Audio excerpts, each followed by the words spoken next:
Hey Sophia, let's break up. Wait, what? With your telco. Can I? Just switch to Udo and you can customize your mobile plan anytime. And my data too? Yep, if you switch to Udo. Are you sure there are no hidden charges? Nope, what you see is what you get. How do I get a SIM? Just order it and we'll send it over. Catch! So I just slide to customize? Like this? That's right, it's fully customizable. So how do I switch to Udo? Just download the Udo app to get started. I love you too.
Ladies and gentlemen, welcome to the ESL Dota 2 Malaysia Singapore Championship Season 2 Play Day number 6. We're finally in the playoffs. It's been pretty long, but we're back in action. My name is HusKKiee and I'm joined by Danelie. Well, I missed you, HusKKiee. I missed you guys too. It's so strange, you know. We haven't done anything for the past month, and I think we all know why. Had some pretty important games of Dota. Yeah, world-class Dota. Still suffering from the post-TI sadness. Post-TI sadness. Well, now we're in the shuffle, and interesting thing to mention about the shuffles. Now, people mostly think shuffles, it's all based around like all the tier 1 teams. It's actually hit a couple of our teams in the playoffs as well, which is quite surprising. You would think they would have actually stuck around together. Yeah, especially Team Resurgence, who will be playing later on after the in the second series. They do have a shuffle of two members. They kept 3 of the original ones. But first of all, we have to express our appreciation to our sponsors and partners, Mercedes-Benz Malaysia, #RiseOn, and of course, Udo, because nothing does it better like Udo, and I love Udo. We all love Udo, don't we? We all do. We all do. We all do. Oh. But let's throw it to the results of Playdate number 5. It's been really long, so we'll let you guys catch up on what happened on the latest series. This is right before the playoffs. Dota Hero, they 2-0 Unicorn, but it was because Unicorn, they couldn't make it to the series, and a bit unfortunate. They lost the first game, and due to some player health issues, they have to forfeit the rest of the series. Whereas Flower Gaming, they had a rocky series. At the end of the day, they still managed to triumph over Siamang Tungau to be the second team to proceed to the playoffs. Highly recommend people watching that series, actually. Oh yeah. I think Game 2 in particular, that one... Was it Game 2 or Game 1? I think it was Game 2. Game 2. Absolutely shocker. Definitely catch up on that one if you guys get the chance. Really, really fun match. Yep, but this will be the end result for the group stage. Group A, Reality Rift just crushed through the competitors to become the first seed to make it to the playoffs from Group A, whereas Flower Gaming, they trailed slightly behind, but they made it through anyways. And as for Group B, also a landslide in favor of Resurgence, as they just 2-0 the entire bracket to become the first seed from Group B, whereas Dota Hero, they had a lower bracket run, but they made it through as the second seed from Group B, and that leads us to the playoffs, where Reality Rift will start things off by taking on Dota Hero, followed by Resurgence fighting Flower Gaming. So it's a bit of an interesting story coming along into this season, because it seems like our powerhouses are our 2 new teams joining us in the playoffs, And unfortunately, the challengers is last season's teams, which is Dota Hero and Flower Gaming. And the question here is, can last season's teams keep up with the new generation of teams running in the tournament? And I think a lot of people are going to be looking at Resurgence and Reality Rift and seeing that, are they going to set the new bar for the tournament? I think they definitely have throughout the 5 play days, especially when both of our Season 1 finalists are fighting for their lives in the lower bracket. They had to fight through the lower bracket to even get to this point. But as you can see on the screen right now, it is the lineup for our first series between Reality Rift and Dota Hero. No changes for these two teams. They will have their original roster from the get-go. And that itself is something that I really look forward to. I'm not too much of a big fan of roster shuffle mid-season because I really want to see a team unleash its full potential towards the very end. Yeah, this is like the post-TI shuffle though, so I think at some point we just have to accept that this is when teams are open. You want to try and get onto the, one of those tier 1, even like semi-tier 1.5 teams if you can, because if anything, you want that experience. You want to play international tournaments. You want to be a better player, and the only way to be a better player is to expose yourself to the best of the best. Exactly. So it happens. We can't really do anything about it, but good thing for us is we will be seeing Dota Hero and Reality Rift play at 110%. They are with teams. They have stuck together. They are going to work on it. And I think the biggest question is, can Dota Hero take down Reality Rift? Because we've seen them play during the group stage and they were strong. I think they dominated everyone in that group. There was no one in that group that even looked like they could even contest them. Yeah, and we're about to find out in a short while. But before that, we will also let you guys catch up on the upcoming play dates for the rest of this season. We are on Playday number 6, which is today, 6 September, followed by 14 September for Playdate number 7, and afterwards 27 and 29. That's where we will crown our Season 2 champions. But judging from the trajectory so far, we might as well have a runner for the champion. Yeah, I think if anything, we also need to make our predictions. Yeah, definitely. It's a bit early because some people say like, oh, we need to look at the draft. No cheating. We're not doing it before the draft. We are doing it before the draft. Yeah, we are doing it before the My draft. brain is missing. I gotta go pick it up from home. Just give me like I'm kidding. Yeah, but I think for me it's pretty clear cut. I'm going with Reality Rift, but I expect Dota Hero to put on a fight. It should be a 2-1 in favor of Reality Rift. I want to say Dota Hero have the potential to turn this around because we did see a bit of a meta shift because of TI. Oh yeah. And I feel like they are creative enough as a team to potentially put in some of those, can we say cheeky tactics? We had some pretty cheeky stuff at TI. Yeah, it could be they have their own unique playstyle. Exactly, so maybe they somehow adapted it into their own. Not to say Reality Rift couldn't do that. I think they are capable of doing that as well. Both teams also did show some limitations on what heroes certain players could play. But they've spent a month training. I'm pretty sure that they're going to start putting some of that practice into an actual game, which is going to be today. Yep. It has been a long break, and after this, we will see which team comes back the freshest. The picks and bans are ready, but before that, we'll show you guys a short snippet of the ESL Clash of Nations. Enjoy.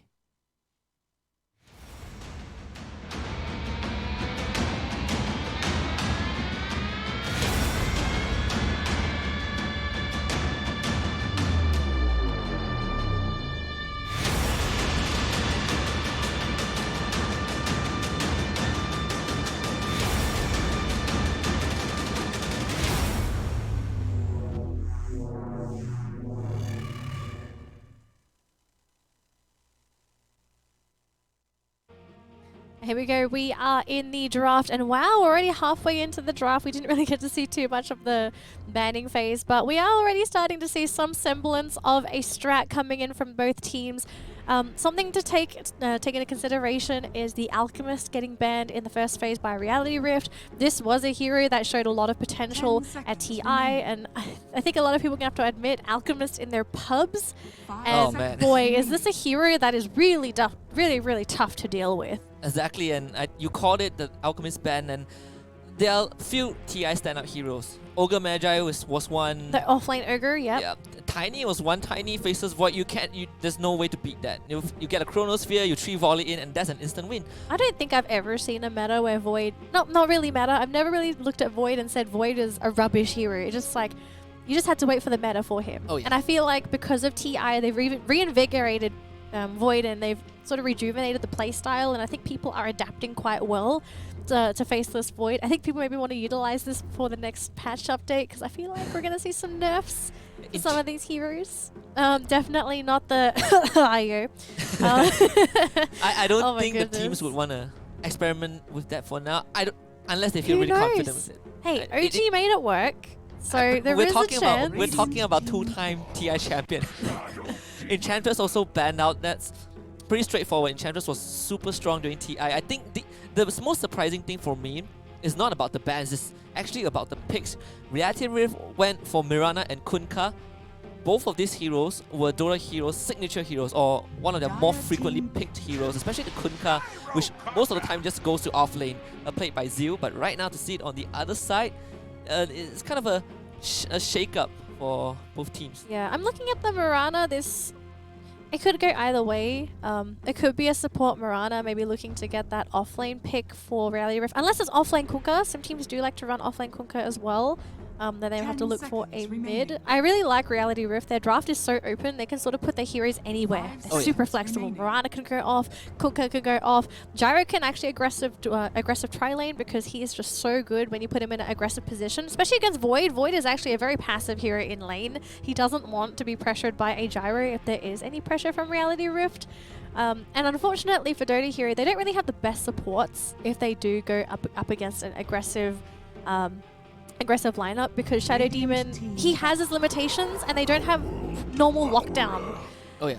Because they're running an Elder Titan, and I feel like the only reason they're running the Elder Titan is they're worried about a Morphling pick. Morphling's still in the meta. It's not, the hero hasn't fallen off, but it's a respect pick to say that if you pick the Morphling, we have a hero that's going to deal with all the agi. Exactly, and for Dota Hero so far, they still have not picked a hero that has a point-and-click lockdown, or at least a guaranteed lockdown. I'm not a big fan of the lockdown on Dota Hero. They don't have... They don't. They don't have normal lockdown. You've got a disruption, which is good for saving heroes. They also have the OD banish, which is also similar like disruption. They both banish heroes. You have the Stomp, which is not easy to land. It's not easy to land. It also has a cast time, and it's super easy to cancel as well, so you can't even get it off all the time. So it seems to me most of the potential is to chase heroes down with the OD or get them with the Chronosphere. I think the Chronosphere they are putting a lot of emphasis. Very cooldown dependent. Oh yeah. That's the one thing I'm a little bit worried about. Whereas you look at Reality Rift, Kunkka has very, very short cooldowns, has its own sort of lockdown.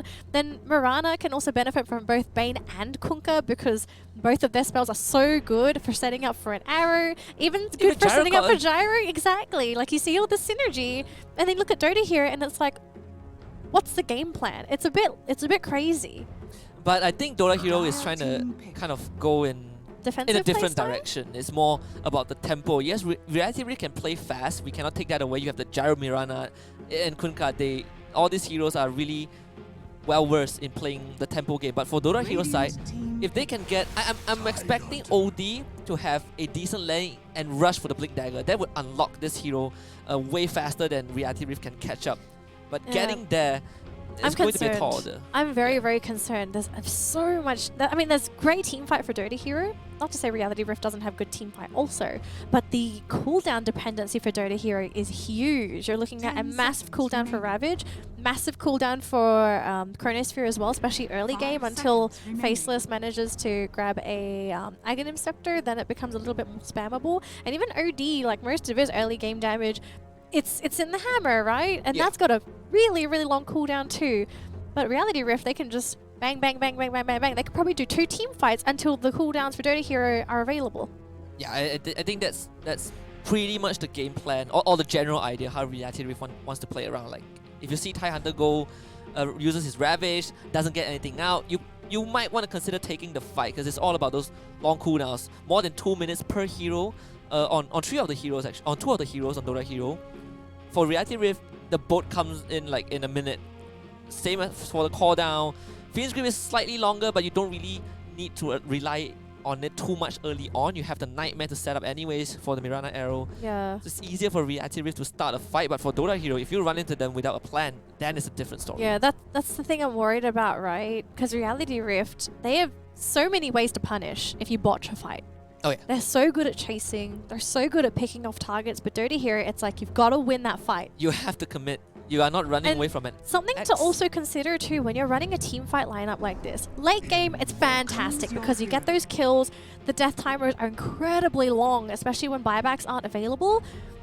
Early game, buybacks are, sorry, not buybacks, but death timers are so short. If you take too long to fight, heroes just respawn and then you don't have ultimates left. That's the buyback.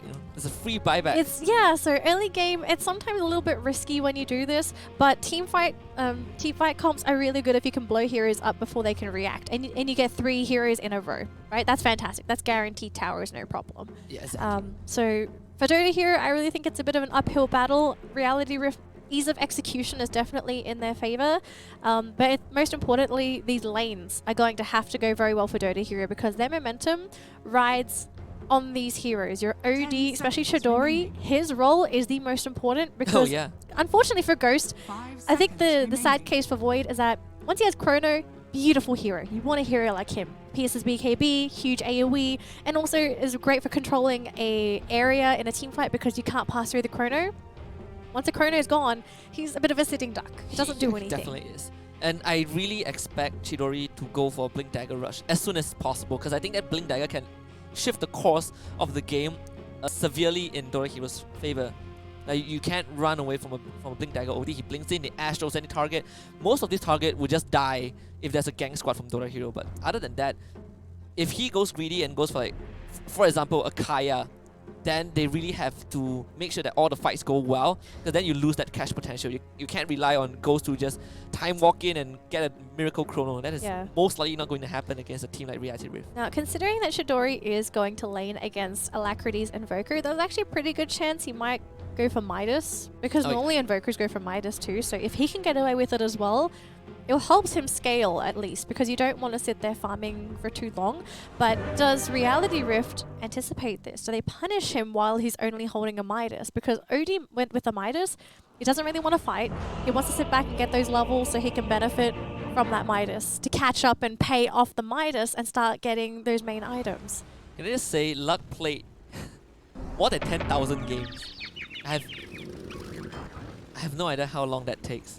You'd think he'd go crazy hearing Gyro's lines all the time. He's a crazy old man in a helicopter. Is it a helicopter? I mean, it's a pretty trashy helicopter. But it works. It works. It works. 1,000 games. You should ask him to write a book and say, what is it like to play 1,000 games of Gyro? 10,000 games. Oh, sorry, excuse me, 10,000 games. I think by now he could do the voice line in Gyrocopter and not miss a single sentence.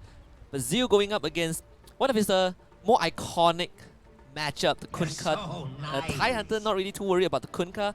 He himself plays Kunkka offlane a lot. I'm really interested to see how this works out for the Thai Hunter. Thai Hunter can absolutely dominate this lane. He can just sit on top of heroes. He can absorb all the damage. If he can get levels, that's the most important thing too, because you can start spamming the Anchor Smash. And you can even punish heroes with the Elder Titan too. You don't want to get hit by the Echo Stomp, because if you get put to sleep, you just sit right under the Tide Hunter. He will get guaranteed Anchor Smashes. Oh yeah. And that's a lot of damage. So it really depends. They might have to sack one of their lanes, but I'm curious to know who do they sack, because all their heroes are important. You want Kunkka to definitely get that farm. He's up there with the Mirana. I do think there's some kill potential up there too if they can get those arrows off. Bottom, maybe a bit of a weaker lane. They've got to be careful of that Tide. Do they maybe let the Tide get farm but compensate by getting their Kunkka farm? I think the Kunkka can... I feel Kunkka is far more important than a Gyro right now. With the Mirana by his side, I think KOXY will have an easier time, because the setup is pretty straightforward. You X mark the spawn, you put the arrow on top. But at the same time, the Gyrocopter shouldn't be too worried if you're running against a Shadow Demon plus Thai Hunter, because Thai Hunter, yes, he's good against physical damage, but against a Gyrocopter with Rocket Barrage, that's one of the heroes that Thai Hunter is really afraid of early on. Yeah, so far the supports on Dota here, they are parking themselves in that bottom lane. It might just be to guarantee themselves the rune. They might end up rotating once they see Mirana Kunkka up there. Yeah, they're gonna have to. I don't think you want to leave him by themselves. Void will... He'll die. He will suffer a lot. Yeah, it might be a fun lane, because it's up against Kunkka. You have to worry about the cleave. You also have to worry about the fact that he can get killed. The arrow stun it's a big deal. The sad thing for Faceless Void is it doesn't matter which lane he goes. He can go top, he can go bottom. Those two lanes oppress him equally. Gyro Bane, perfect for oppressing Faceless Void. Mirana Kunkka, that's the same. Now Bounty Runes will spawn and both teams will get 2 each. Great disruption from Shady. He's gonna net. Nuts get gonna, away. Yeah, just push him away. They won't really go for the kill. At least Nuts tried. There was a good chance that if Shady wasn't there, he could have stolen it, but Shady, he knew. Yeah, and you don't really want to go level 1 Nightmare. It's just not worth it. Brain Sap brings more value. It allows the Bane to trade better. Yeah, much more effective when it comes to trading. I don't think there's any support that can trade against a Bane effectively. Maybe the only exception is like a Treant Protector. Or Shadow Shaman with level 1 Intershock. Yeah, Shaman could probably be very good as well. But the mid matchup going to be very important too to see whether Chidori can pick up that momentum, because his role is so important for Dota Hero to snowball. If they can get that snowball going, the game will be so much easier, because that should guarantee Zeal his initiation. I want to know what does Zeal go for. If it's going to be the Blink Tide Hunter, or do we see that survivability, The Vlads. the Vlads, the Guardian Greaves? Oh yeah. Most importantly, just to give his whole team survivability to push, because one thing I also looked at for Dota Hero is that their pushing potential is very weak. Yeah, And it's not the best push. They've rotated the Elder Titan to top. Like, Ghost really needs help. He one last hit, one denies. His biggest problem comes from both of the heroes. Tide Hunter has the Tidebringer. Mirana can just one of the best attack. I won't say attack animation, but the projectile. You don't really, the drawback doesn't really affect Mirana, and because Shady went level 1 disruption, it's hard for him to harass, but he might get this kill though. Verify used by Nuts. He turns around for the Brain Sap. Shady takes one more right click. It's going to be Nuts with the first blood. Ooh, and Shady Zeal will trade back. hesitated. Oh my goodness. Yeah. Oh, that's so unfortunate. I was just about to point out, he went for disruption level 1, no Shadow Poison. It really impeded his ability to trade with the enemy support. That kind of allowed Recovery for a Bane. I mean, he For Bane, gave... Yeah, he... he's happy he got the first blood go. He got the experience before he died. And the disruption skill up too. So I think if anything, you're happy if you're Nuts. Yeah, and you just secured the Gyrocopter an even better lane, because you know that there's no Shadow Poison coming out. You can slightly delay the stick a bit since there won't be any spams. And with that first blood, Nuts is going to be a really happy man. Yeah, we'll see if there's any changes in the lane, but poor Ghost, going to be a bit of a tough one.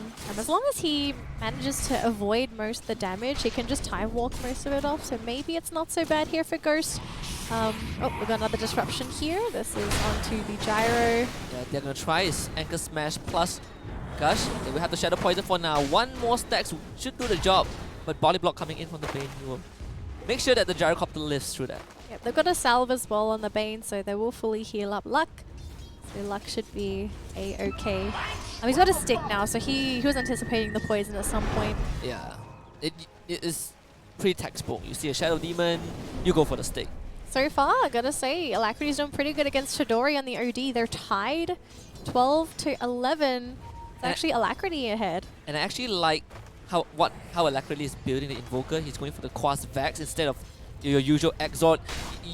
Even though you have Mirana, Bane, or Kunkka, you can easily set up for the Sunstrike. He went for a more, we'll say more tempo kind of play. You go for the Quas Vex, more sustain, easier for you to fight against the OD as well. Yeah, he will probably transition to Exort a little bit later. I don't think it's the full commitment, the Quas Vex. Probably Exort.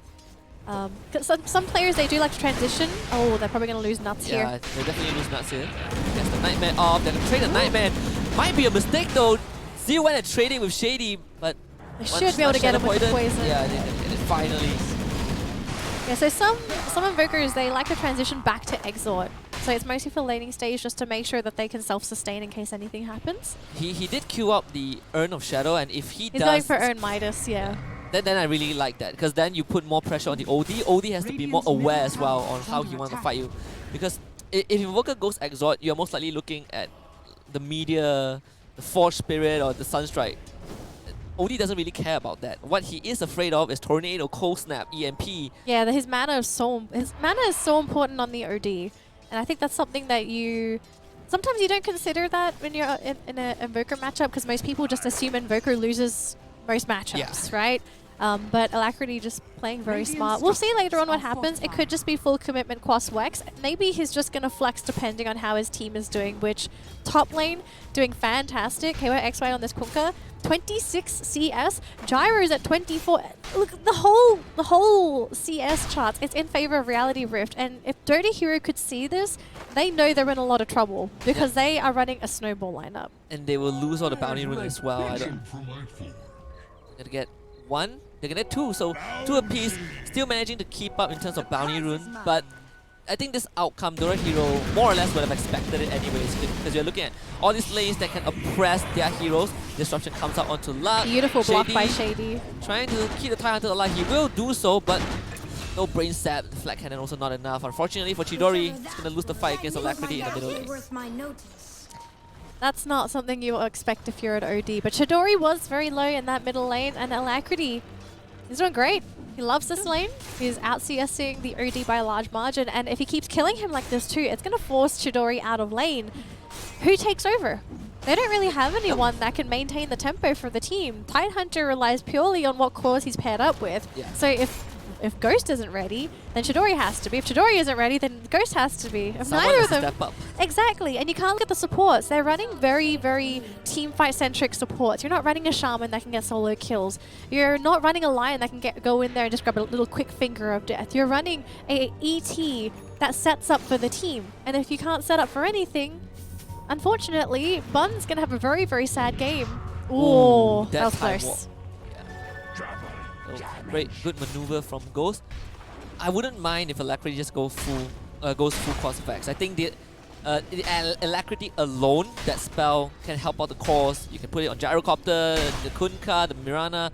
They all just work so well with the rest of the team that he doesn't have to focus on going for those big media Sunstrike Cataclysm kind of spells. But Shady with the DD rune comes in with the disruption, immediately forces out a TP from Nuts. That's the end of that.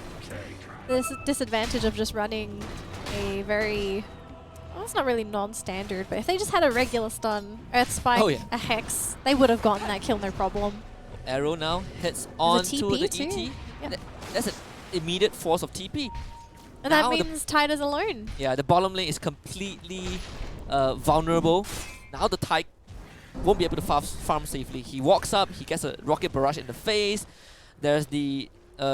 There's a nightmare from Bane as well. Zeal, he has to hug the tower. Yeah, Zeal is getting the most farm out of his team, leading over the Void.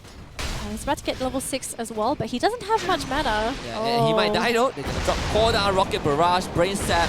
Still available, doesn't even need it. Just wait for the right place to come up from Luck. 3 seconds for Phase Boots. Nope, not gonna be enough.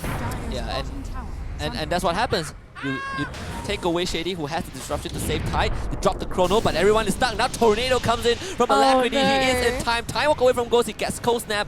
Bun has no mana. Won't be able to do anything. They should be able to survive, but X marks the spot, comes out from KYXY Ghost. No time walk. Torrent up into the air. Gets smacked by the Tidebringer, and he will still be able to live through that. Shady's trying to clarity up. There we go, Hustler comes in with the arrow, gains vision, misses, goes TP in. Zeal has the Ravage. He's still looking for the perfect timing to use it, but unfortunately, they won't have any follow-up if he uses that, so he's trying to push the rest of Reality Rift away. He'll get the Spirit out. No mana for Echo Stomp though, unfortunately. Bun living through that, going for the jukes, but here comes the cooldown from Tornado and EMP. The Axe, the Torrent, they will get one. Zeal will be the second to go, uses that magic stick, but Cold Snap will keep him in place. Nuts all the way from the bottom lane. Ghost TPs out as the rest of the team falls. 2 goes over to Reactivate. Oh, what an absolute disaster there for Dota here. They lose the Tidehunter who tried to come in and turn things around. I suppose they did protect Ghost. They didn't lose their Void. This is not what you want. Because there was a free farm down bottom for the Gyro. He's getting even further ahead. Ghost just TP'd down there, so he's going to try and get his farm. Chidori couldn't do anything. He can't transition to lane. Yeah, he just has to jungle. They fought when the Tidehunter was dead as well, so Tidehunter couldn't make it into the fight in time. When he TP'd in, the fight was already over. And it wasn't really over either. It was just him basically saying, you have to leave my lane now because I'm here to Ravage. But EMP, EMP just destroys Tidehunter. Should have just went back to the bottom lane. They didn't have the damage. Ghost wasn't confident enough to fight. ET ran out of mana. And not just that, even Shady is struggling because they don't have enough mana between the supports. If they had arcane boots, maybe they could have fought a little bit longer, but this is just what happens when you're running supports that end up having to tri-lane. When you're tri-laning, someone's not pulling, someone's not ganking. Where's the gold coming from? It's all the passive gold. It was a really bad chrono as well. He goes chrono in the tree line, and that was the only way for them to reach KYXY. They couldn't do anything. He chronoed, the ET got trapped. Actually held it a little bit too long too. Maybe if he chronoed that a bit sooner, maybe it would have been more favorable, but it's too late now. 2 bounty runes, they will lose the ET. Zeus can get pulled back right into a boat, but there is the disruption to keep him alive for now. So Shady being the hero right there. My gosh, it's 10 minutes and it's a 4K gold net worth lead so far by Reality Rift. 10 minutes in, having 4K is a huge amount of gold to have in your pocket. That's essentially a few early game items. And that's especially when you're up against a Void, a Tidehunter, and OD heroes that are actually quite item dependent, especially when you pair these three together as your major cores.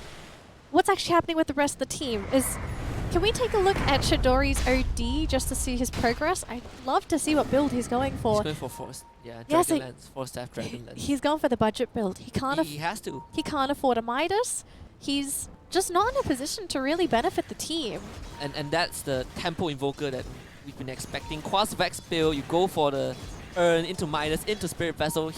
He has been controlling the pace of the game so far, just off of that one fight in the top lane. And now, that's going to be caught up, put to sleep for now. And wake up to a really angry Tidehunter, but can they kill him off though? Alacrity certainly can. Chidori, they pop the Ravage, but the boat comes in. They will finally get nuts, but Ravage for a Bane, and they even lose a tower. His death timer is 15 seconds as well, whereas Ravage, that doesn't go... That's more than 2 minutes. Oh my goodness, this is not a position you want to be in if you're a Dota hero. It's like they've just pinned up against a wall, and it's mostly, if anything, it's mostly because of the draft. Maybe anticipating a different style of play from Reality Rift, or if anything, maybe even just outdrafted. I honestly think right now, the name of the game, for most games, is to play fast early on. Yeah. And it's kind of proven, even though... A lineup that can flex. You get more options. And Dota here, they just don't have those options. Do they have detection? They get the banish off. Where's the detection? Do they have it? They don't have detection. Oh no, they can't even grab the kill. Yeah, that unlucky for Dota Hero. 7k goal lead. 12 minutes in for Reality Rift. Most of the time, you don't expect the enemy support to be level 6 at 12 minutes. And Chidori's gonna lose his life. Fiend's Grip on top ENP. He is dead. Yep. The vision, unfortunately for Dota Hero, it's just not there. There's aggressive vision for Reality Rift. They can see any rotations coming into that jungle. It really feels like it might just be the end here for Dota Hero. They're just getting shut down so early. Yeah, 12 minutes in, no one expects a team to not only have a 7k goal lead, but to have so much vision control in any side of the enemy jungle. Yep. 7k net worth lead now for Reality Rift. They're just prepping themselves for the push.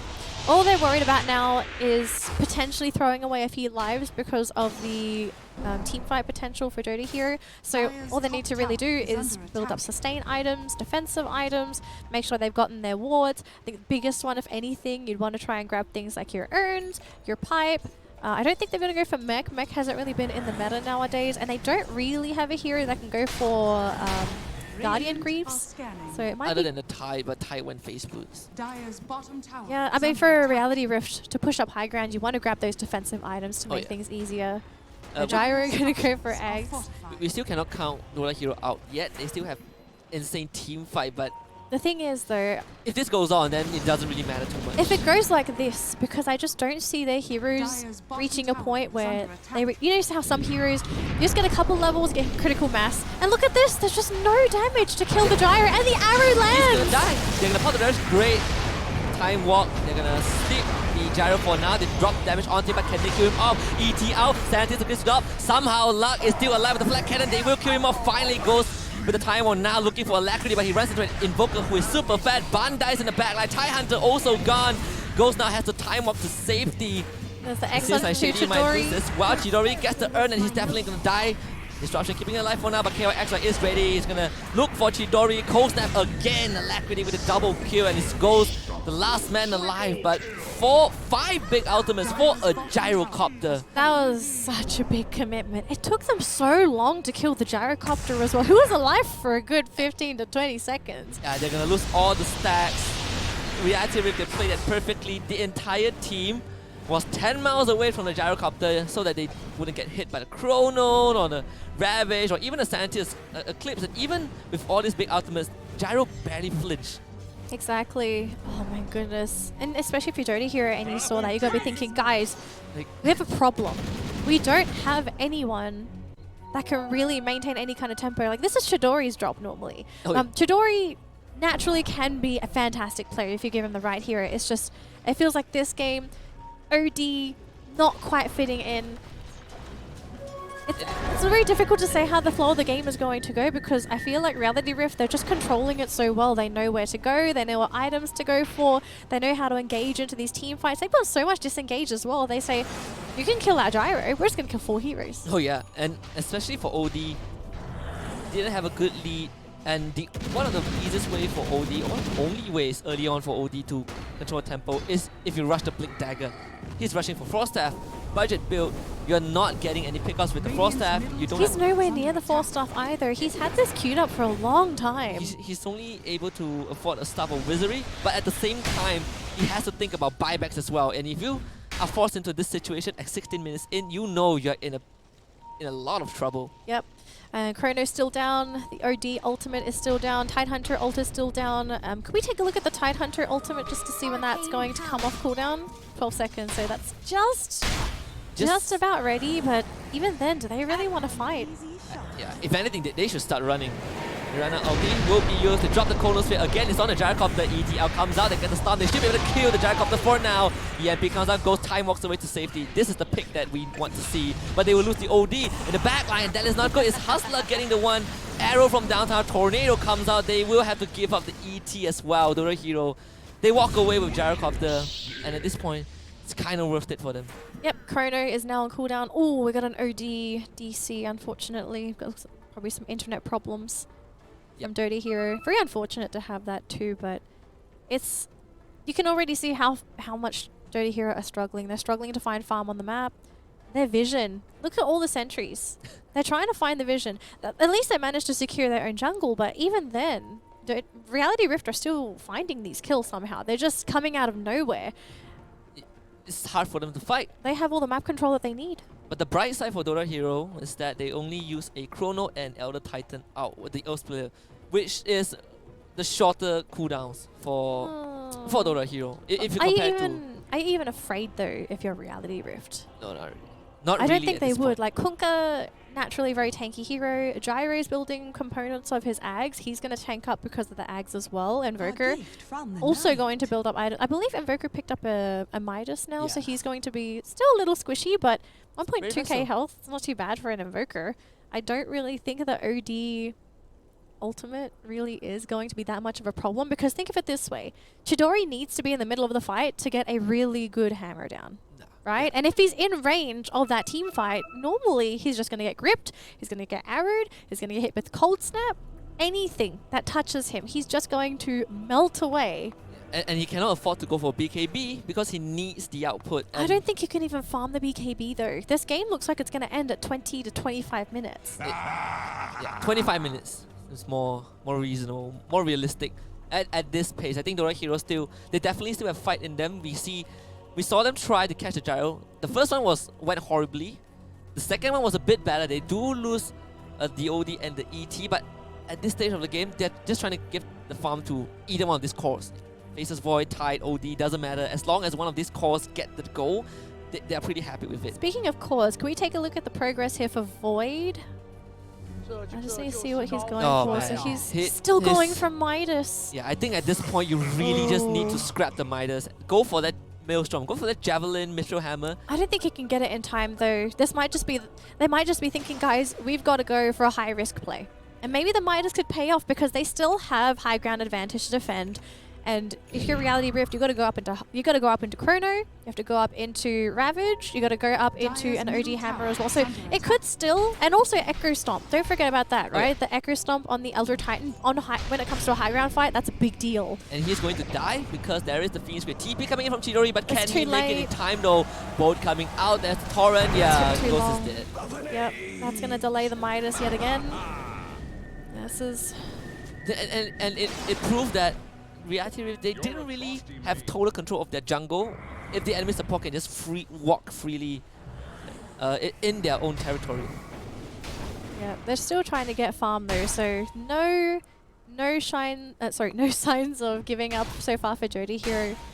But you got to be feeling a little bit bad for them right now. You know, you're pincered into the corner. You've got very few mistakes that you can sort of make now because they make one big boo-boo here, and that's probably going to be the end of game 1. They have to push it into game 2. And you don't want to start a best-of-3 series by going down 1 game. Oh yeah. That's going to impact your team mentally. It's going to also maybe change the way that you play the game. Something that I remember talking to some teams about is that when it comes to Dota, the best way to actually play Dota is to play your Dota.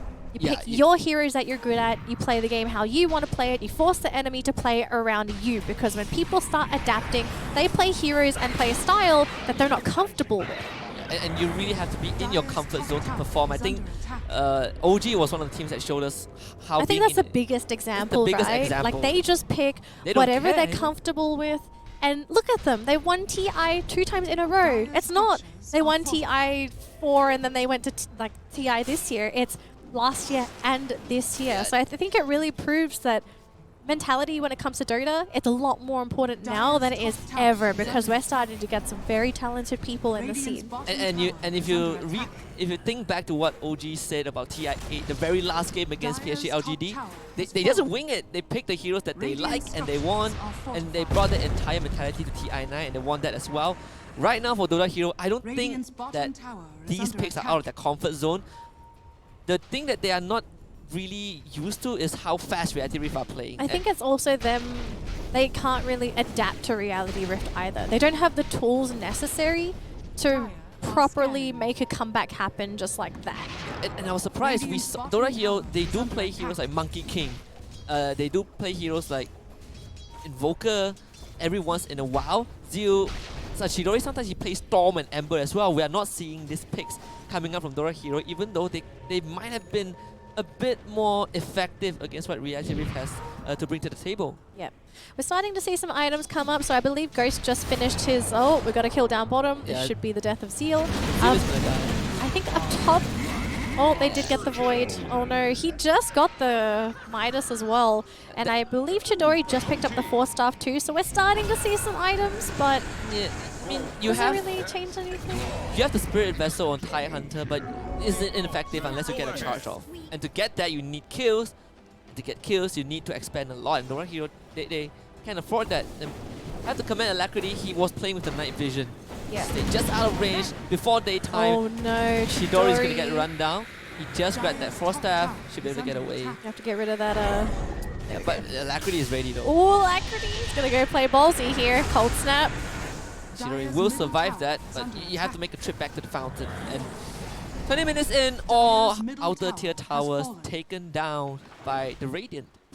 Now Dota Hero, their only saving grace or their only sanctuary will be that high ground. High ground, maybe Roshan if they can somehow execute a good Roshan fight, but seeing how Reality Rift are playing, they're playing careful enough that they don't make any any potential error on their behalf. Like they can't, let's say they just suddenly get caught by a Chrono because they maybe misposition themselves. Like look at the positioning. They are so spread out. It's like you can catch 2 heroes, but there's 3 heroes behind that Chrono. Do you want to attack those Chronoed heroes? Yeah, and this is total Roshan control. You have your shrine up. Yes, Dota Hero have their own shrine up as well. But for them, they don't have vision control. Yeah, they're starving them too. They've taken the big jungle as well. Look at this. They have to share the bottom lane with both of their major cores. They're taking so much time to clear that as well. And Ghost is really suffering at this point. He will be found out. He managed to clear that camp, but the arrows! The arrows Oh. And remember that we did mention how the new names or the new Oh no, faces. Chidori's been spotted. Gotta hold that thought. Chidori called out. Are they going to commit a chrono to maybe save him? They're probably worried about a chrono. Something to mention. Oh. Ooh. Yeah, 2 times in a row. Free waxing service right there. Don't know how many hairs that caught, but oof.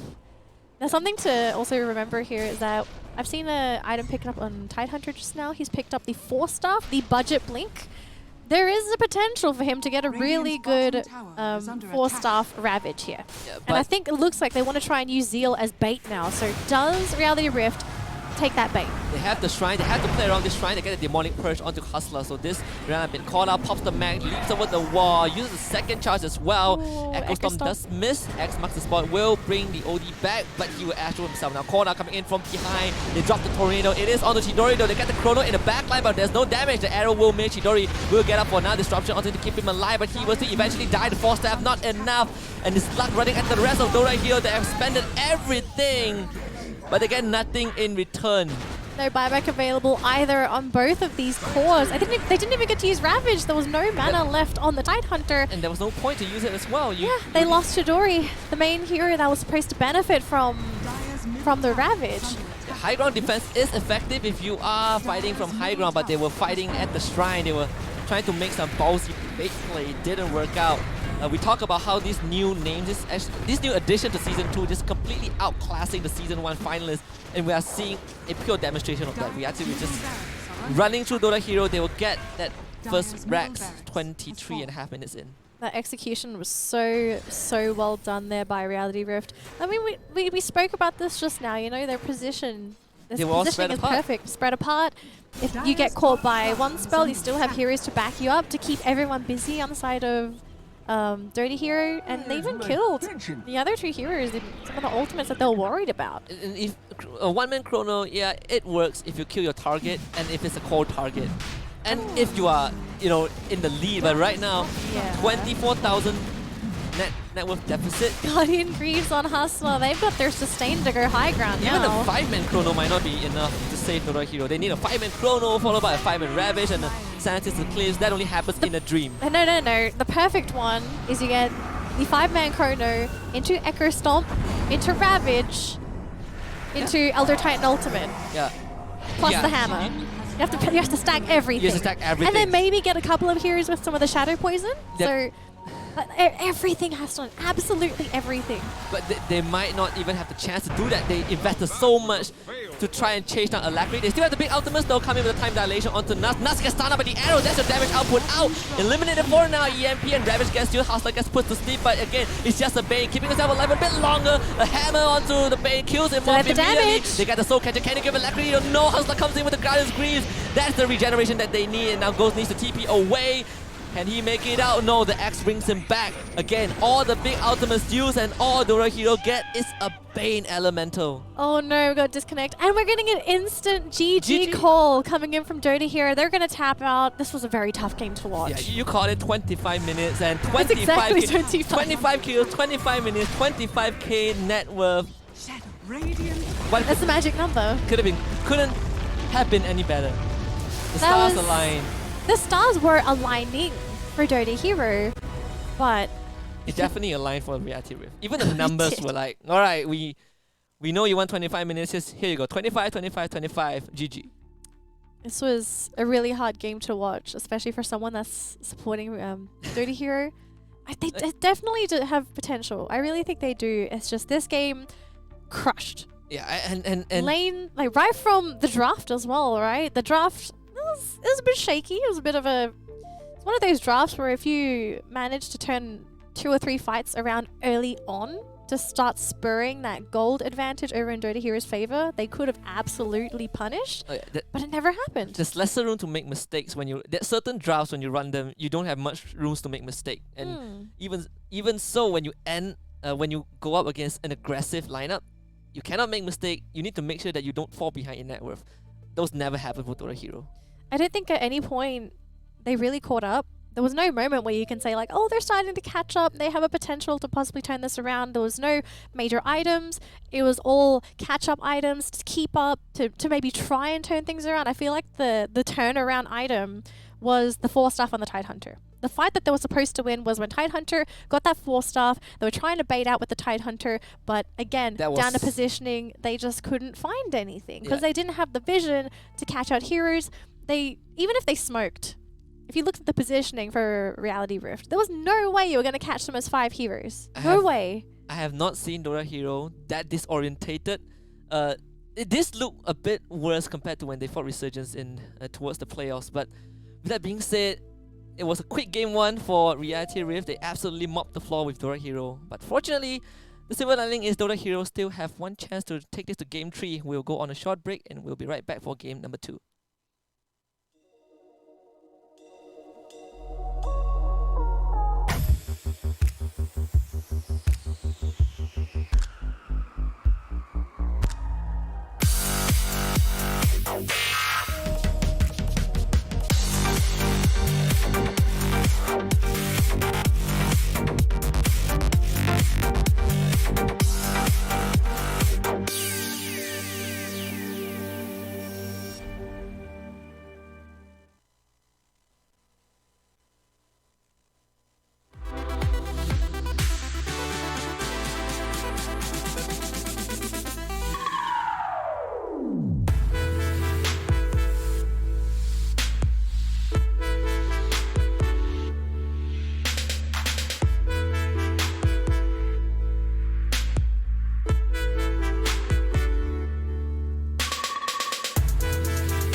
And we're back for playday number 6 and the first series of our playoffs finally was between Reality Rift and Dota Hero, where Reality Rift just achieved the OG benchmark 25 minutes in, 25 kills and 25k net worth lead.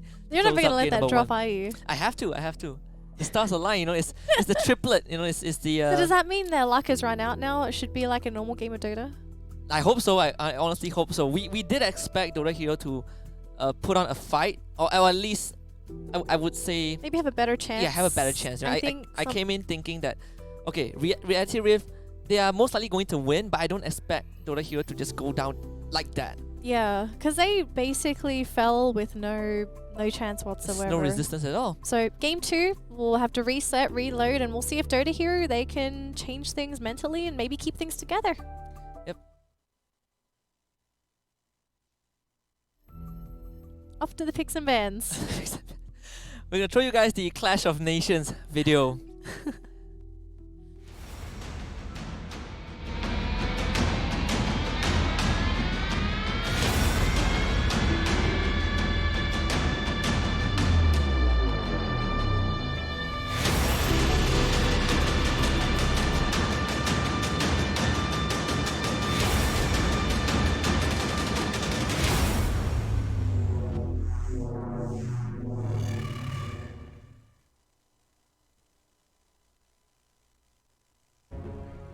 Throw me off the deep end. All right. There we go. There we go. I've been waiting to see this Mirana and Kunka now ending up on Dota Hero's side. 10 seconds remaining. This might make them feel a bit better. It is their hero after all. Unfortunately, no Magnus for Shady, one of his signature heroes, I would say, from Season 1, actually. But Reality Rift, they will still get their hands on the Bane. Nothing much has changed in terms of the bans. Still the same feel from game number 1. Yep. Not surprised about Lina getting banned out, but then again, she can be very explosive. This was something that we mentioned earlier. I suppose the whole getting an explosive hero can really turn things around for your team, even though that hero may be shut down in lane. You just had that one really good team fight and all of a sudden they come back, which was something that Dota Hero was praying with for the OD. It didn't quite happen. Yeah, and this time it should be a bit more easy. Well, we can say for Ghost, he's definitely playing a different hero. Void was banned out in the second phase by Reality Rift. Reality picking up the Omni Knight. Interesting choice for Omni Knight. I know in TI teams did kind of favor the Omni Knight. He wasn't like the flavor of the month sort of thing. It was just a game-by-game basis whether he fit or not. Very early Omni Knight pick. Yeah, I think most teams in TI, they sort of saved him as 4th, 5th. Just to come in as that sort of clutch and surprise the enemy, saying like, oh, surprise, we have an Omni Knight. All of a sudden you realize, oh, we have to deal with Guardian Angel now. Having it this early, Dota Hero, they will have time to pick heroes to play around the Omni Knight. And with the Omni Knight pick, we might see a Troll or maybe a Sven for Reality Rift. The common combination, the common duo, Dota Hero, they will take out the Sven, the obvious choice right there. And the Sven is just too much to deal with. The Heavenly's Grace grants him strength, and status resist. Sven loves strength. Exactly. Any strength hero really benefits from having an Omni Knight on his team. So Dota Hero, they're going to pick up the Slark. A lot of people have been hating on the Slark in pubs. He is definitely annoying, especially the Pounce. The Pounce really catches a lot of heroes off guard. Like, I think there's almost nothing that can really get away from it. Even Blink. You cannot blink, you cannot frost step, you cannot TP. Really prevents your mobility, and I think that's going to be a huge problem with some of these team fights. But it comes down to lanes. Ogre Matchday coming in for Dota Hero. This was banned out in the last game. Is it offlane Ogre? Likely. No, I think it could be. It still could be. I think offlane Ogre would do fine versus Gyro. It would be big pain. And there's offlane Kunka as well. It all comes down to the last pick though. I think Dota Hero would... Knowing them, I think Kunka would still go to the offlane in the hands of Zeal. Ogre Magi would end up as a support alongside with Mirana. Do you think Ogre Mirana? I feel like having both of them as supports is a little bit greedy. They both need levels. They kind of both need items too. Ogre maybe not so much. He plays a better 5 than Mirana. Mirana not really a position 5, but still, I don't know if you want to run both of them. These heroes are preferably better in position 4 if you can, because they can scale with items. I really think it's the offlane Ogre. Unless Shidori goes Kunka mid. There's still a possibility they can still flex this That's what I was around. That's what I was thinking. I was thinking Kunka mid, safe lane Slark and the offlane Ogre. If they did want to flex it, they can actually make Kunkka support and go mid with the Mirana, but Kunkka feels like a much better option than Mirana at this point. More utility, doesn't need as much to scale into the late game. Mirana is one of those heroes where she's a big investment, but she's got minimal returns. Like, sure, she can do damage. She's decent for sniping, but Kunkka just does everything Mirana does so much better. Oh man. So she's much better off in that support role. Enigma coming into play here for Reality Rift. Now this is scary because this is a huge counter to Kunkka and Slark if these guys get caught in the black hole, because they want to fight. They want to fight in the middle of the terrain, right? This will put some pressure on Ogre and Mirana to have to get those cancels off onto Enigma. But late game, if the game goes late, Enigma is a nightmare. Technically, look at Reality Rift. They've got 2 ways to pierce BKB stun BKBs. They've got the Bane ultimate. Now you have the Enigma black hole too. Let's throw something else in there. What else pierces BKB? They can also protect themselves pretty well. They have the Omni Knight, they have the Guardian Angel. Pugna for the second time taken out. I think Reality Rift kind of knew that Pugna is one of those heroes that if you give it to Dota hero who likes to play fast traditionally, if we put the last game aside, they can actually run over Reality Rift. So last pick here for Reality Rift. So they're looking for a mid laner that's going to have to hold down the fort for the team. Don't want anything too greedy, but then again, Reality Rift, they're not actually that bad off. They aren't... Looking at all the heroes, there's no one that really demands time and space. And they can go IO anyway. Oh my gosh, no, please, it's the no. classic IO gyro mid. No. Let's not do that, please. But I don't think it would be an IO anyways. Because they would have to convert Enigma to core. Yeah. Enigma, you have to go off lane, and Omni and Bane will end up in the as the support. I think the last pick, they still have the choice to pick OD if they want. Razor? There we OD. go. I wasn't sure what they wanted to have for the matchup against the Kunkka. So OD doesn't do too bad, can pressure out Kunkka. Although Kunkka should be fine. I don't think Kunkka is going to get phased out of lane by an OD. He will get annoyed. But all in all, these two should be able to pressure each other out. I was thinking Razor, because Razor, he can latch onto Slark, he can latch onto Ogre, he can latch onto Kunkka, and these heroes won't be able to really shake off a Razor that easily. And also stands as a pretty good hero to be buffed up by an Omni Knight as well. Like Razor in the front line, you just have the Omni Knight supporting him in the back lines. Exactly. And then Gyro, he's got heroes to protect him everywhere. There's so much to do, but it's fine. OD's a pretty decent pick as well. Man, now for Dora Hero, this is a tricky one. I'm really not sure who they're going to go for. Sniper! Go for Sniper. Oh. I was probably thinking of Temple Assassin or Temple Assassin, but Sniper, that is definitely a first. Yep, totally agree. So Sniper going up against OD. This is actually a beautiful matchup for a Sniper because OD will not be able to touch a Sniper, period. Sniper can harass him all day, especially when he gets those levels mid lane. Quite difficult to gank too because he sits so close to the tower that you'll have to tower dive him to kill him. And this is an even better reason for the OD to rush a Blink Dagger. Because Sniper, sure you can fight really far with your rifle, but if someone gets on top of you, you are dead. And OD is one of the hardest Sniper counters. I've encountered this last week. The Cambodia qualifiers for WESG went on. It was the same matchup. Sniper versus OD. We were like, okay, Sniper's going to win early on. OD got a blink and Sniper never got to play Dota for the rest of the game. You never got to play Dota, he was just in the fountain. You just blink in, you astro the Sniper, and you just beat him to death. Sniper has no way. But that's mid-game though, right? Like all this happened because the laning stage that OD convincingly won that laning stage, right? But in this case, okay, I don't think it's fair to ignore the fact that this is Chidori as well.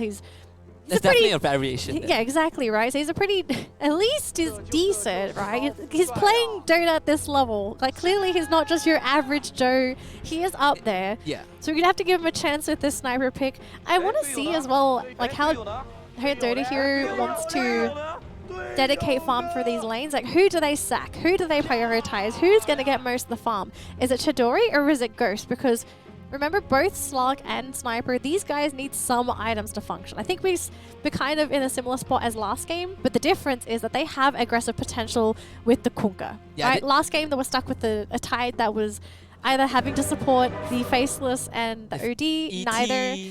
Exactly. Neither of these guys could do anything. Kunkka, on the other hand, you pair him with Ogre and Mirana, these guys can kill. They yeah. can create space. And a bit of RNG from a sniper headshot can actually cancel a black hole. Exactly. It's a really small chance. It's a minute probability that will happen, but nonetheless, it is something. But the interaction between Sniper and OD is definitely an interesting one. Sniper can convincingly beat OD early on, but OD can do the same. Yeah, I feel like it can go either way. It depends on if there's any rotations coming in, maybe someone overstepping their boundaries as well. It does happen sometimes when you play mid. You get that person that they think they can get the kill, but then they maybe miss because of an uphill miss, or they didn't quite get the vision. There's a lot of scenarios where... It's a game of Dota. Yeah, there's a lot of scenarios where you look at a play and then you just think, why did that happen? Like, it shouldn't have happened. But if you put yourself in their shoes, then the same might occur to you as well. Oh no, they just revealed Slug. The trap. Oh, there goes the... That was pretty unlucky. Okay, so this... I wonder if we're going to see first blood here, because Slug did go for the passive first. He can steal a lot of stats here if Omni Knight and Enigma. Fight. You don't have to worry too much. You have the Ogre Magi as well. And I want to know, has Ogre skilled anything up? Does he go for the attack speed for Slug so they can't fight? Man. I hope not. Ridiculousness. I hope not. I don't think they've skilled anything. Nothing for Omni Knight, nothing for Mirana. Ogre. Oh, he did! Okay. Well, he actually went bloodlust. Okay. Yeah. So I think that's why they backed up, because they saw him fainting it. Oh no, here comes... Oh man. Here comes the thunder, here comes the rain, here comes the ghost. Oh my okay, goodness. it's actually working out. That's 5 stack. He started with an Orb of Venom as well. Omni Knight cannot come to lane anymore. I think we just have to say that now. He cannot come into lane. He went Orb of Venom on Slug and then he went Bloodlust level 1. And he did a lot of damage too. This color is a bit much. Yikes. I mean, if you're colorblind, you wouldn't be able to really see this, so it wouldn't really impact them, I suppose. Just look grey. Dota is now... This doesn't feel like Dota. It feels darker than it should. I don't know if I like this color. It's different. It's such a big difference, right? I wouldn't mind if it's the dry view or like a flash. I don't mind the oil split. The oil, yeah. The oil one's pretty cool. Or even the chrome one yeah, is decent. chrome's nice. Oh, Zeal taking some harassment by Bane and Gyro. Nutt's done a pretty good job. He's keeping them busy. And looks like Bun's gonna spot out the Enigma. You have to keep chasing the Enigma. I think, if anything, Enigma will... The smarter play just be to go to the enemy jungle to farm. Look at Ghosto just stealing these stats. It's easier for him to access the jungle as well, because he is playing the bottom lane. But you will eventually pull one of the support from Dota Hero's side just to disrupt you. He won't be getting XP, he won't be getting gold, while you are still getting resources. And I think Dota Hero right now, they're just saying, you know what, we'll leave Hustler to his own devices. We just focus on the Slug for now. Gotta be careful, KYX Fight is still only level 1. He should hit the level 2 here. Yeah, just one creep. Yep. There we go. But he does need to be careful of Pounce. It's still a pain to go up against Slug and Ogre. Purification will not help much if you are losing strength with every hit. Also, let's not forget too, Ogre is one of the only supports that firstly is ridiculously tanky and has passive health regen. So you do damage to him, if you leave him alone, he's just going to heal up a lot of the damage that you did. Now Nuts, oh, he's actually going to be possibly killed here. Are we looking at there first you go, blood? first blood.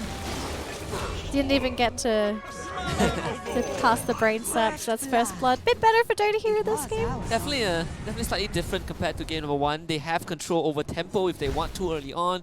And Bun decides that he has enough now. He's here for a bit of gold. He's actually trying to kill Eidolon actually gives away a lot of gold. He's just lucky that he... Oh!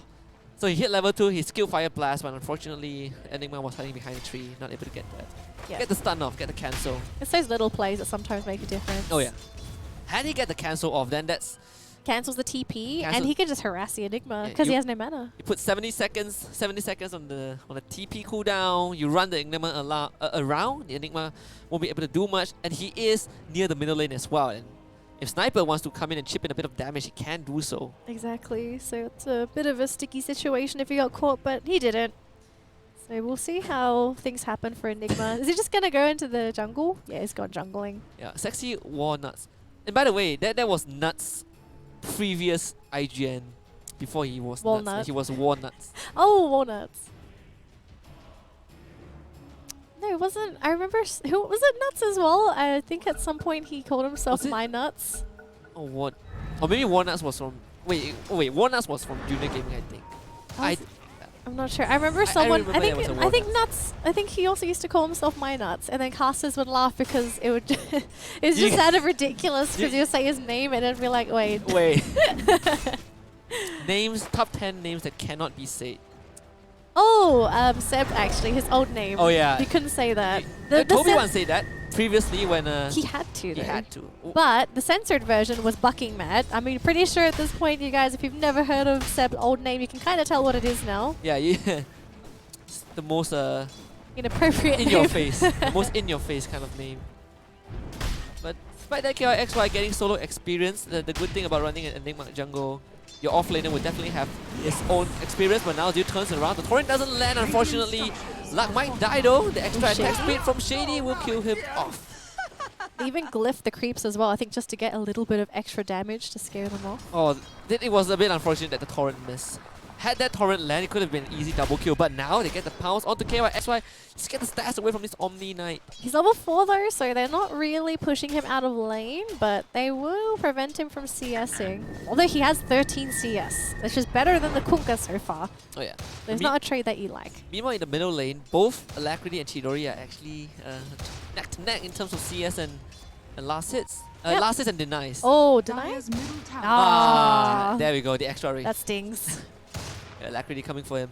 Has the Astro if he wants to, slows him down with the equilibrium. Just few auto attacks is gonna actually Astro him and take away that entire wave. There we go. Yep, Chidori just gonna continue CSing though. So no threat for them, just some pressure. Although Nuts not gonna get that kill on Shady. You have to be careful. Nuts does have the level 2 brace there. Oh no, the arrow miss. Shady might die from this. So barely close. survives. Yeah. Yeah, he sticks, but I don't think the stick was necessary. He was gonna live on single digits. Meanwhile- KYXY, pounce. Need one more pound. There we go. Purification comes out. There is no Heavenly's Grace. This should be a kill. Dark Pack comes out. KYXY with the stick. Oh He my lives.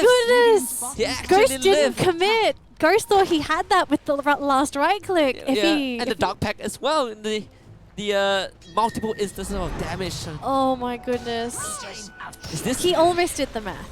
this more details, makes all the difference. First, Right. the fail cancel on the TP, and now KYXI walks away with 12 HP. Let's be real though, I don't think he would have anticipated him to get out of that. He was Yeah, I mean, he has definitely stick, thinking he you was know. going to die. I think Ooh. most of us, if not all of the players, wouldn't have expected that. Yeah. You don't really take into consideration that much that a stick could keep you alive. It looked like a sure kill, Dark Pad goes off, one last strike, he comes in. Theoretically, that was enough. Minus the stick. That's why, guys, you have a never give up attitude when you play Dota. Sometimes sticks do save lives. Yeah. Gonna have some faith. Oh, Chidori, is Chidori dead? he might die. He's definitely dead Bane here. coming in. Chidori gets the Sharp Note, they commit the hammer for it just for the damage. It's nuts with the kill. But it's a Chidori though. Yep. Yeah. No TP either, so I think Dota here, they're maybe just saying, let's just leave the sniper. Let's make sure we guarantee these other lanes. Oh, Shady! The deny there from Nuts. Overconfidence from Chidori. It's like he got the assassinate onto Alacrity, chipped him off a bit, decides that, okay, this guy now has a health deficit, I'm gonna walk up and push him backwards. They didn't have vision to anticipate any gank. Yeah, they which don't really was have too unfortunate. much. Their only vision they have is their own jungle, and this was to prevent Enigma from farming the jungle, but Enigma's not there anymore. Yeah, I mean, you are sniper, sure, you have long range, but your name is sniper, right? You are not supposed to fight close range. Oh, Nuts is in trouble here. It's only a level 2 Ogre Magi to get the arrow, Fire Blast. There's the brain set to keep Nuts alive. He puts the Ogre Magi to sleep, he just walks out. Now Oh, here Alacrity comes joins Light, the yep. fight. He can easily get the kills unless backup comes in, but I don't think anyone, Dota hero, would want to commit a TP for that. So both of them will get out alive. You though? Oh.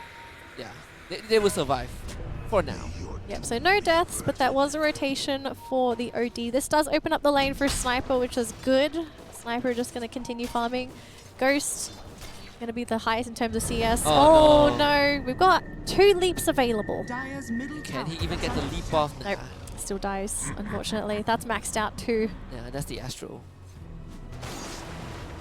And so surprisingly, even with the Mirana Kunkka in a single lane, we actually are holding on pretty well. Now the TP, too obvious in front of Nuts. Nuts will put it to sleep. He Mirana's will catch a coming. rocket and then the barrage. He is going to die from that for sure. But now Shady comes in and get the fire blast.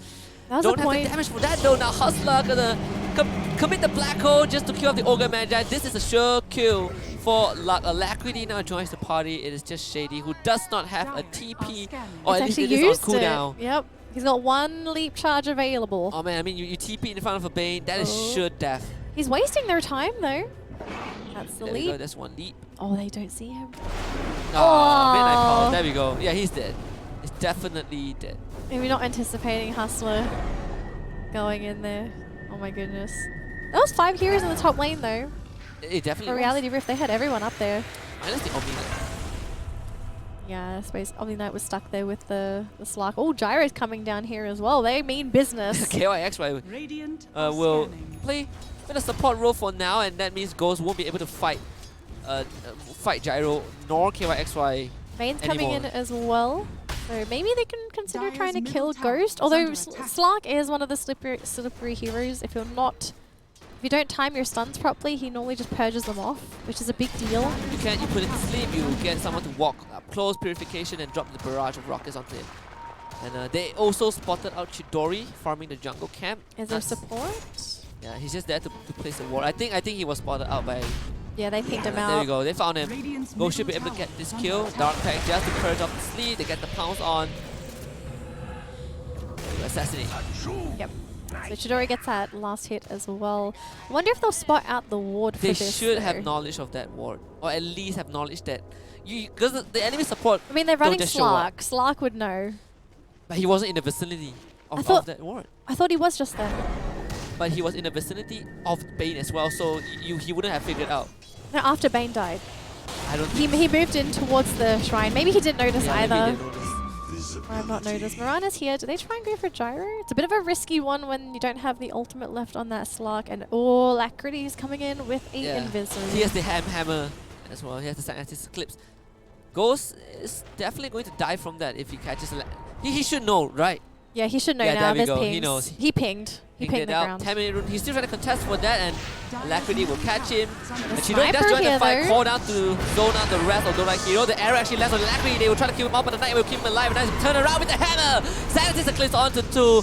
Ban will find 1. Luck will get the killing spree. There's 3 members down for Dota Hero, but now they're going to bring in the bow, the whole fleet onto the Bane. They will kill him off. Double kill for the Ogre Magi, but Reality Rift, they got away with more than they expected. Yep, they got the Slark and they also got the Sniper. Sniper went in for the oh my goodness, I don't see snipers very often. He ulted OD, but the fact that he had to sit there and go for the cast animation for that, Gyro just sat on top of him and rocket barraged him to death. That nightmare was so clutch. So what? Chidori dropped the Sharpnel onto Alacrity. He got put to sleep before he died, but because of the Sharpnel, he woke up instantly and started hammering down both the cores of Dota Hero. Such Sometimes. tiny details. They do matter. Like if he wasn't woken up, he would have actually died before getting those 2 kills. But that is a huge net worth gain for Alacrity, and also for Luck. Got a free kill as well onto Dota Hero. Yep, the net worth is looking really good too. OD and Gyro leading their net worth, which, especially for these heroes, you do not want to be snowballing against these heroes. If you're Dota hero, you're running Sniper and Slark. A little more passive in nature. You want to be ahead if you can, but to fall behind already, it's a bit of a scary one. We can't really discard a Sniper yet. He is getting pretty close to his Maelstrom, and an early Maelstrom timing on a Sniper can be very devastating if he gets lucky with the procs and the headshots. Go. Quite a bit of comes in. damage. Shidori TP's in, but that's all you get. TP's in right into a Fiend's Grip. They're going to run him down. Purification, Rocket Barrage. He will die. Lark is now dominating, and Zeo is going to be the third. Alacrity shows up just to present himself a bit. And again, it's Dota Hero getting outmaneuvered at this point. Just seems like they're not expecting this 5-man in-your-face style of play. Maybe thinking it's a little bit slower. But to lose the Sniper again, like they lost him 2 times in a row within the span of less than a minute. That means Sniper is not farming. Ghost is farming. But let's be real. The Sniper is a major aspect of this line. The whole purpose of a Sniper is to be that backline DPS, which eventually Reality Rift has to deal with. But if he hits like a pea shooter, they're not really going to care about the sniper. They'll just kill everyone in the front lines and they can punish the sniper because he has no blink, he has no force stuff, he's got no defensive items, he's gone for Maelstrom first. Yeah, the entire line of Dota Hero is not made to protect the core. They're meant to play fast in your face and kill you off. I am really surprised that none of the Dota Hero members have figured out that there was a ward just sitting in the jungle, spying on Chidori while he farmed. I thought they would have spotted it out with the Slark, because Slark is the, a lot of people like to say this, the natural counter to Vision, because he loses his passive. But no. They didn't spot it out. Oh my goodness, I'm quite surprised. Chidori sat on that ward twice. So when he TP'd, I'm not sure where he TP'd, didn't really get to catch that, but he TP'd right into a Fiend's Grip. And that was one of the X factor. The jump scare that no one from Dota Hero was expecting. And well, I'm surprised that Zeal decided to stay and fight. I thought that he would start running after Bun died, but maybe because he saw the TP, he was like Chidori TPing in, he was trying to fight, kills, yeah. but he TP'd into a Fiend's Grip and yeah, that was basically it. Yep, not a good time. So again, Dota Hero game 2 already behind as well. Not in the best position. I have to say for both games, they don't really seem to want to run a regular game of Dota. They play these very interesting niche lineups. Last game was very team fight oriented. It felt like this time it's like very late. It's like, oh, you punish one core, then we have another core to come online. But if both get punished and the Kunkka's getting dealt with, there's like no plan B. It felt like Dota Hero are playing It's strange. yeah, extra scared, I would say. I don't think it's extra scared. They're rotating with the sniper. It's hard to describe what's going on. It felt less like them. I don't think it's because of the long break. It's just because maybe it's just due to how Reactive Rift have been reacting to Dota Maybe. Hero. Oh, they spotted out the Oh ward man, too. that was Immediate D-ward. Yep. No vision. So they've got to anticipate that lane ward. And it didn't take them even 3 seconds. Ward got placed, they just instantly pinged in like, guys, there's vision here. Oh, Ghost, he should know that there's a ward in the jungle now. I'm not seeing any pings though. Normally when still you fine. Yeah, normally when you He rested Alacrity. Yeah, he has to instantly use the Shadow Dance. And there we go, the Blink Dagger coming out. Now Sniper might be in danger though, and that is the Black Hole coming out from HusKKiee. Only catches on the Chidori, but that is the core of the team. Chidori going to get run down, the boat comes right in, not be able to save the Sniper. They're going to lose 2 members at once. They will lose the third one. Fiend's Grip onto Ban. Ogre Magi now falls. Dota Hero, they were not able to do anything at all. I want to know what the communication is for Dota Hero, because they've just been caught out due to all this vision. The one in the jungle, one in the top lane. They had to have known that Reality Rift saw them. Apparently they didn't. They didn't. Oh my goodness. But with the Let's Blink get Dagger picked dismantled. up onto Alacrity, Chidori is no longer safe. This is where we'll start to see the amount of damage this OD can do. I don't think to a Chidori's sniper. been safe this game at all. It seems like he's always somehow being caught out. Now Ghost Oh got man. solo killed by OD. Yeah, he used the hammer, but it was pretty worth it. Slug had a Midas. Luckily he used it, so he will respond in time. Go for a second charge, but either way, you're It's giving not a up. game You're for giving up, Slug. yeah, the entire map. This is a really tough game. So finally, we're going to see Chidori try and get defensive item for himself. He's still very squishy. He's still relying on his team to be the front line for him, but I don't think they can really do that anymore. You cannot let the OD see you. If the OD sees you, you're dead. Just get blinked on. 100% dead. Exactly. And even if Dota Hero tries to reinforce to protect the sniper, there's a black hole on the map. And we've seen a couple of black holes so far, and they've just been... It disengages the fights. You can't do anything. And Go. Zeal... Blink in from Alacrity. Zeal is going to die. Oh Puts it to stay. no. Oh no, now Mirana gets Astroed up. They relatively will take their time with this. Zeal is definitely dead, and he knows that. He only picked up a Danelie. 5 to 17, 7k net worth lead as well for Reality Rift at 17 minutes in. They're going to try and go for a kill onto Gyro. They need to kill this guy without losing any members. And get the Fire should Blast, be the able to get arrow. it. It is definitely a kill. After so long, it's a streak going over to Chidori. Yep, so Chidori gets that kill. They're going to have to do whatever they can to feed that sniper. You either feed your sniper or you feed your Slark. Feed the dwarf. I think Sniper is more Feed the important. troll. Feed the troll. Although he's a dwarf, he's not a troll. But Sniper is more important because Ghost has the Midas. yeah, Ghost has a way to catch up, but Chidori doesn't. Even He then. went Shadow Blade. And you would expect him to go Diffusal because of the Omni Knight. That's the OD, that's the bait. Diffusal works so darn well.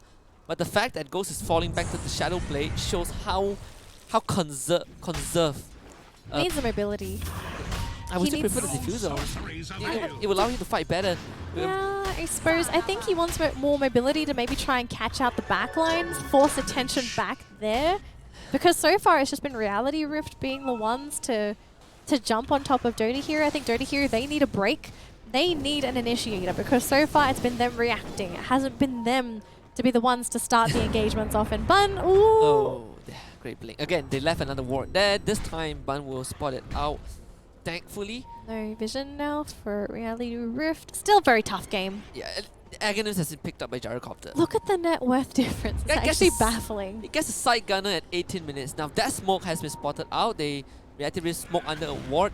And if Dora Hero wants to pick a fight, they have to be ready for this. I think they certainly are. Zeal. Oh, it's a oh tiny no. X. It's alright. Okay. They didn't get him. It was a very tiny X. That was super risky. That is No. why vision is important to get Error. the arrow to KY XY. But their reinforcements are so nearby. Yeah, you can't commit. Yeah, they're afraid. The fact that Hustler now has a blink dagger. This guy has been farming the entire game. If you look at his net worth, he's higher than the off laner of Dota Hero. And this is not normal. This is not normal No. at all. Absolutely not. Like how can? Well, technically he's a core. You cannot really blame him, but still, a Kunkka who has not been able to deliver much impact throughout the entire game is a weak Kunkka. Oh, Zeal spotted out, hit with Nightmare. Can he kill him off though? Does a Ghost want to go in there They're though? contemplating now. Oh no, Oh. he missed the pounce as well. Dust as well, just to make sure. This is just horrible for Dora Hero. They have to retreat entirely. As long as no one dies, it's okay, but they could have had just one little quick snipe and just left. Yeah, and I like two braces onto Nuts. More survivability, a little bit of static resistance, and now the counter smoke again on top of a ward. Oh, that's actually really good ward. Second one put down by the Ogre. Yeah, they got saved by the ward first time. Second time, it is the same thing as well. If they want to break the smoke, they can easily just go for the Shadow Blade on Slug. But Dora Hero playing it very safe. In fact, they are retreat They back have to to. their high ground. They have the late game advantage if they can bring it ultra late. Sniper, very difficult hero to take down in the late game scenario. He hits hard, eventually is going to build lifesteal, and a Sniper will kill an OD in a lifesteal battle. Oh yeah. Unless the OD has a Scythe of Ice, of course. Or unless OD blinks in his face, then that is a different story. That's a At the end different of the story. day, if the OD has a hammer, Sniper loses out. You can lifesteal all the way, but you cannot lifesteal through like a one-shot burst damage. Yeah, it falls back to the supports to protect him. That's really the biggest thing you need to worry about. The thing is though, there they you found go. the Mirana. Yeah, quick If they can get a Hurricane Pike on the Sniper, Hurricane Pike's actually a great way for Sniper to combat a blinking OD because you just Hurricane Pike him, have that distance. OD has to close that distance. They're gonna try with the KYXY though. Backup is coming in from the rest of Reactive Rift. I think this is the time for Dora Hero to retreat, but there's a blinking for Hustler to get a two-man black hole on top of a hammer. And then Chidori down, Zeal falls as well. Dora Hero got completely crushed. Dismantled. They knew. Why? I'm surprised My Dota only Hero was question so was- far forward. My only question was why. I think I don't have. There's a lot of things that needs clarification, but the most important one was why did they attempt that? They have buyback. There's no boat, but Black Hole is down, and so is the OD Hammer. Do they maybe try and punish? Looks like they don't want to. No, they don't. They're still trying to buy time for Ghost, but that should not have been an option. That should not What's have Slark's next item? Because it seems like it's going to have to be Ghost to carry this game. Now you're in a weird spot because if you go Diffusal, then Skadi? it's slightly redundant for the Shadow Maybe he Blade. just builds tanky.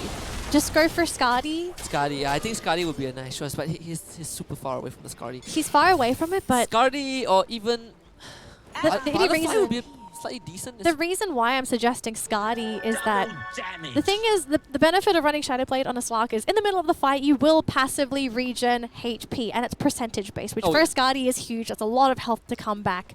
So if Slark can continuously just go in the fight, heal back all this health percentage-wise, he's basically going to have 2 health bars worth of health. Oh yeah. Especially with a Skadi, that's a huge amount of health to pull through. And the advantage for Reality Rift right now is that they're bursting everyone down. They will struggle to deal with a Skadi Slark if he can hit that critical mass. But there's still the black hole that Dota Hero have to be careful though. Yeah. It was the second time that. But that means they have to commit a lot to kill a Slark. Oh, exactly. So there's a lot of things that have to go right. Chidori trying to run. He's got a 4-star. Oh, he has used it. He's just running. Where's Slark? I hear Pounce. Solar Crest also got picked up by Zio as well. So a bit more fighting capabilities for Dota Hero, but they are still pretty far away if they want to take a head-on fight against Reality Rift. Blacko is still down. Sanitist Eclipse should be back up in 20 to 30 seconds. Ideally, if you're going to fight as Dota Hero, you need to fight before the black hole. 40 seconds. They're just using this time to farm. What else can they do? They really can't do anything else.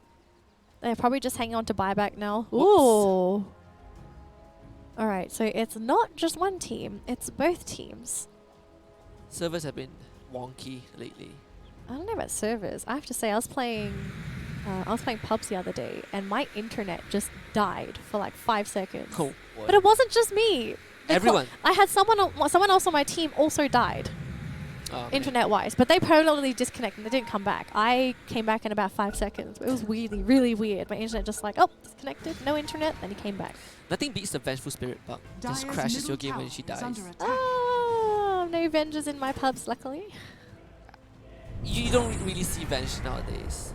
Not really. I don't think Venge has really been in the meta unless Drow's in the meta. Oh, poor Oh no, he doesn't have a Quilling Blade. Oh, Yikes. it's probably going to be killed off by... Oh, okay, there's Sniper there you nearby. He could maybe... Oh, okay, there we go. It's done. Oh, Scythe of Ice is done on OD. Alright. Alright. Now Goodbye. Sniper and Slug will have a really tough time. I mean, Kunkka and Slark are trying to run for their lives right now. They are actually being hunted out by Reality Rift. Ooh, Zeal sees him. There we go, Torrent. He's gonna That's miss that. TP. Should be able to get out. Oh no, the call down! Reveal his position. Slug actually got caught. He might die as well. It's the OD. There we go, the hammer on top. He actually dies. He got the Diffusal Blade before he died, so that's go well spent, but Zeal will also fall. So that means he commits to the Diffusal. He has no buyback for 45 seconds. I think there's nothing they can do with the buyback as well. So Hammer is down. Oh man. But Black Hole is up. But now Dota Hero knows that there's a side of Vice. Yep, that's the grand reveal. But then again, even if you're a Dota Hero and you know Scythe of Ice is up, what do? They've got no way to protect them. There's no BKB. There's no BKBs. I believe there's only the 4 stuff on the Sniper, which he doesn't want to use it on anyone but himself right now. Oh yeah. There's no Glimmer Capes either.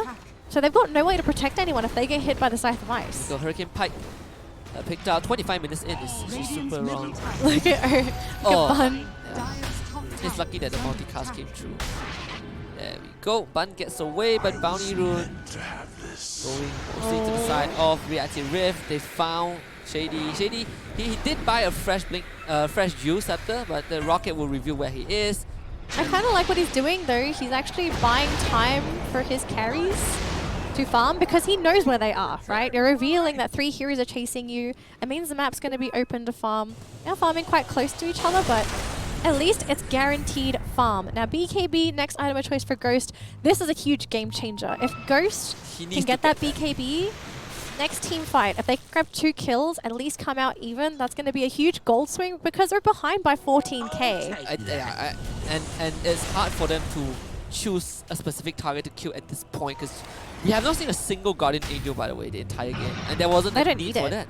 Yeah, they don't need it. All they needed was a Black Hole and a Sanitist Eclipse, and right now Enigma has the BKB, and now they will lose the Ogre Measure again. Gets turned into a pig, gets Hexstar, that's the sleep, goes now, finally shows up, gonna get the kill, but Black Hole committed. He gets the ult off. He gets the ult off. Shadow Blade actually now survives, but not for long. He still dies. Yep. Double damage OD, you don't mess with that. The Bane actually survived. Oh, he got Astro. He didn't even die.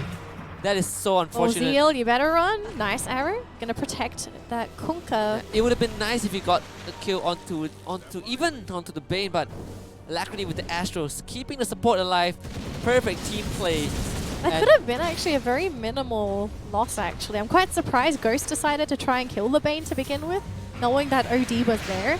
It's okay. It's now that there's no Black Hole, there's No Sanity's Eclipse yet, but they still have the Fiend's Grip.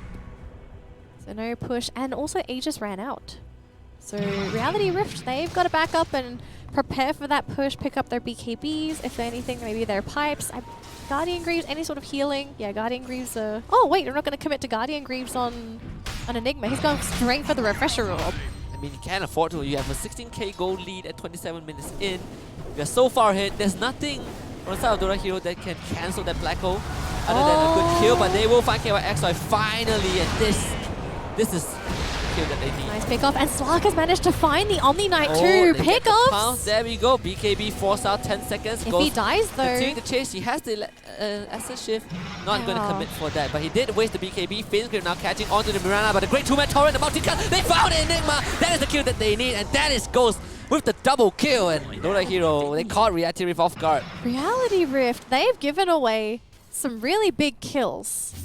Sure, they're just supports and the Omni Knight, but that's a glimmer of hope. Look at how much gold changed, 1.7k. Oh, yeah. Especially any gold for that sniper. It's a way for him to come back. Slark the biggest winner out of that because it is going to boost him towards that BKB. Reality Rift, that's a very big mistake. You do not give kills like that away. Yeah, and I think they didn't expect Dota Hero to be there as well. They were trying to be the backup for KYXY. KYXY died. Gyro got engaged on, but when Gyro got away, Enigma was there. Got found out by Vision. There we go. They're gonna spot him out. Do they maybe try and kill him? Oh, they don't know. Now him. they will Oh, they're know. gonna try and bait. Yeah, now they will know. Okay, Alacrity. I mean, he could have tried to go for the kill if he wanted to, but maybe just trying to be smarter, thinking, oh, they know that I'm here. Yeah, he also has a Shadow Blade. If he gets the Silver Edge, which I assume will come after the BKB, he can cripple Ghost. You just need to break him, Ascent Shift goes offline, and Slug won't be able to scale for the duration of that. But they might find Slug again though. Oh, they found him. Yeah, Just it's easy. Hex, yeah. They make it look so easy, and now Even Bun caught out. Oh, the arrow. Midnight Pulse on top, but Alacrity, so much damage. That's the kill. Now both heroes, they've got buybacks. Now what does Dota Hero do here? Do they try and create some space again? Just throwing out arrows to try and find some vision? Oh, Chidori better get out now. Yeah, He's gonna have to get out. You can find pick-offs every once in a while, but it's not every time you Shady. manage to do that. Shady? It's nighttime, they doesn't see him. Oh no, now they do.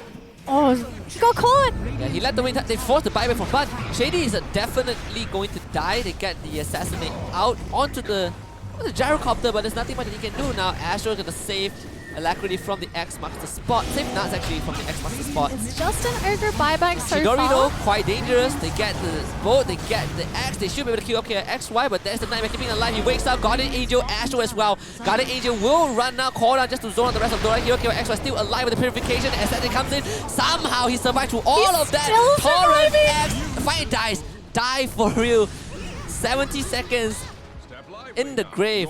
That was so close. He almost managed to get out of there, but they just had enough lockdown. Even the shrapnel coming in, like every ounce of slow, disable to keep him there. But that was a big commitment though. He used the Guardian Angel just to protect himself. That's not the biggest deal actually. The biggest deal is that they used everything to try and protect Omni Knight, and without Omni Knight, they can't push high ground. They can't do anything without him. So again, it's more time for Slark to scale and Chidori to farm. And it's time for them to catch up someone as well. Naz is going to be the first to go for sure. They found him out. Diffuser on top. Dark Pack pounce. He will use that Nightmare for now, but he will be woken up and killed off immediately. The rest of Reality, they're going to bail. Do they have a way to cancel that though? They can assassinate, but the OD is already out. I think they might have found the Enigma though. He does not have the TP. They don't know he's there. Oh man.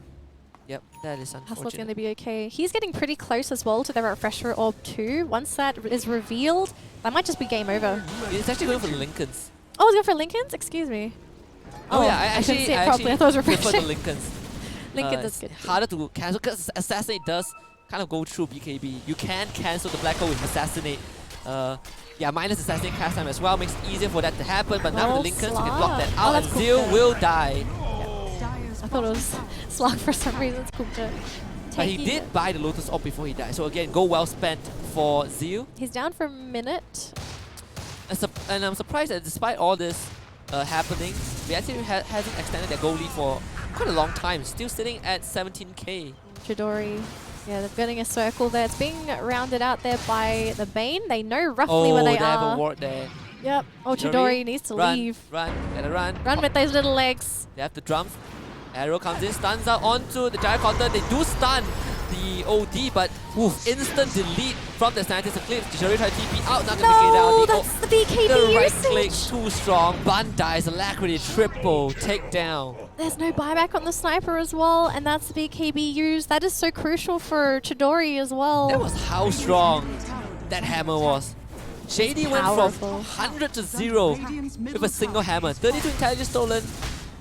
Unfortunately, no buyback on the sniper means that they will definitely lose out on this first set of racks. They might lose the second one as well.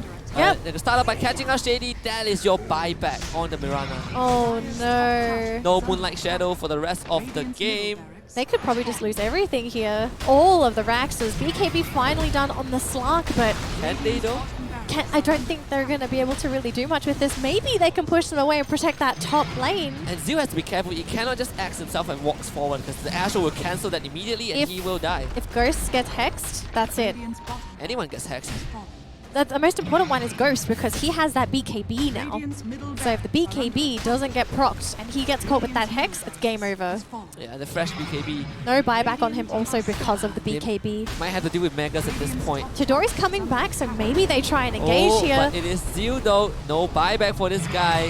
He does survive. So They're coming in with the Slark. They could set up on the pounce there. Astro, they they can found squeeze him! No, it is the Slark. Has the BKB. He can pop it if he wants to, but now luck goes ham. Slark calls the BKB. He's gonna go ham with the SSG, trying to get something to happen. But the black hole from Hustler. He caught the backline, and that is Alacrity going to work alongside Luck. They were gonna kill off the cause, and it's goes. That's GG. That is GG. Reality Rift. Again, they mopped the floor for the second time with Dota Hero. And guess what? They're in the upper bracket finals. Out with the old and in with the new, they say. Reality Rift, they just destroyed Dota Hero. That was incredible. They played so well. The team execution was there. They had their items. They had their lanes in check as well. They basically just gave no free space at all to Dota Hero. Yeah. Sure, they gave away some kills during the mid game. It was a little bit shaky, but This incredible. is the kind of Dota that, as a player, if you're on the losing end, it is devastating. I feel like, especially during that later portion, Dota Hero maybe getting a little too antsy. They should not have been caught out on their Slark. He had BKB, he had a Shadow Blade. He was the one that was going to set everything off for that defense, but to get caught and to lose his health so quickly, and at the tail end of the fight, his team was dying. He was chasing a Bane, and he couldn't even get him. And double braces. They- Double races, Two- juking around buildings. Yeah. That is also a strat, ladies and gentlemen. But the fact that the cause got caught out, not just once, not twice, I think at least 4 or 5 times. That is a red flag for Dota Hero. I think they have a lot of talking, a lot of discussion that they need to do tonight, prepare for the lower brackets next week. Because lower bracket, there's this one last chance. No one likes the gauntlet, but they have been booted down in one of the most dominating ways. And it's a tough match too because it's either going to be Resurgence or Flower, which are two equally strong teams. Yeah, Resurgence crushed them during Playday 5. Flower Gaming. And then Flower are the champions from last season. Yeah, and Flower Gaming had a convincing win over them as well. It seems like they are in the spot where Siamang Tunggal was a couple of weeks ago before the long break. And we might see an exit from Dota Hero pretty soon. But that's the end of that. Dota Hero will sit at the lower bracket for now. We will go on a short break, and when we come back, it's the last series of the night between Flower Gaming and Resurgence. We'll be right back.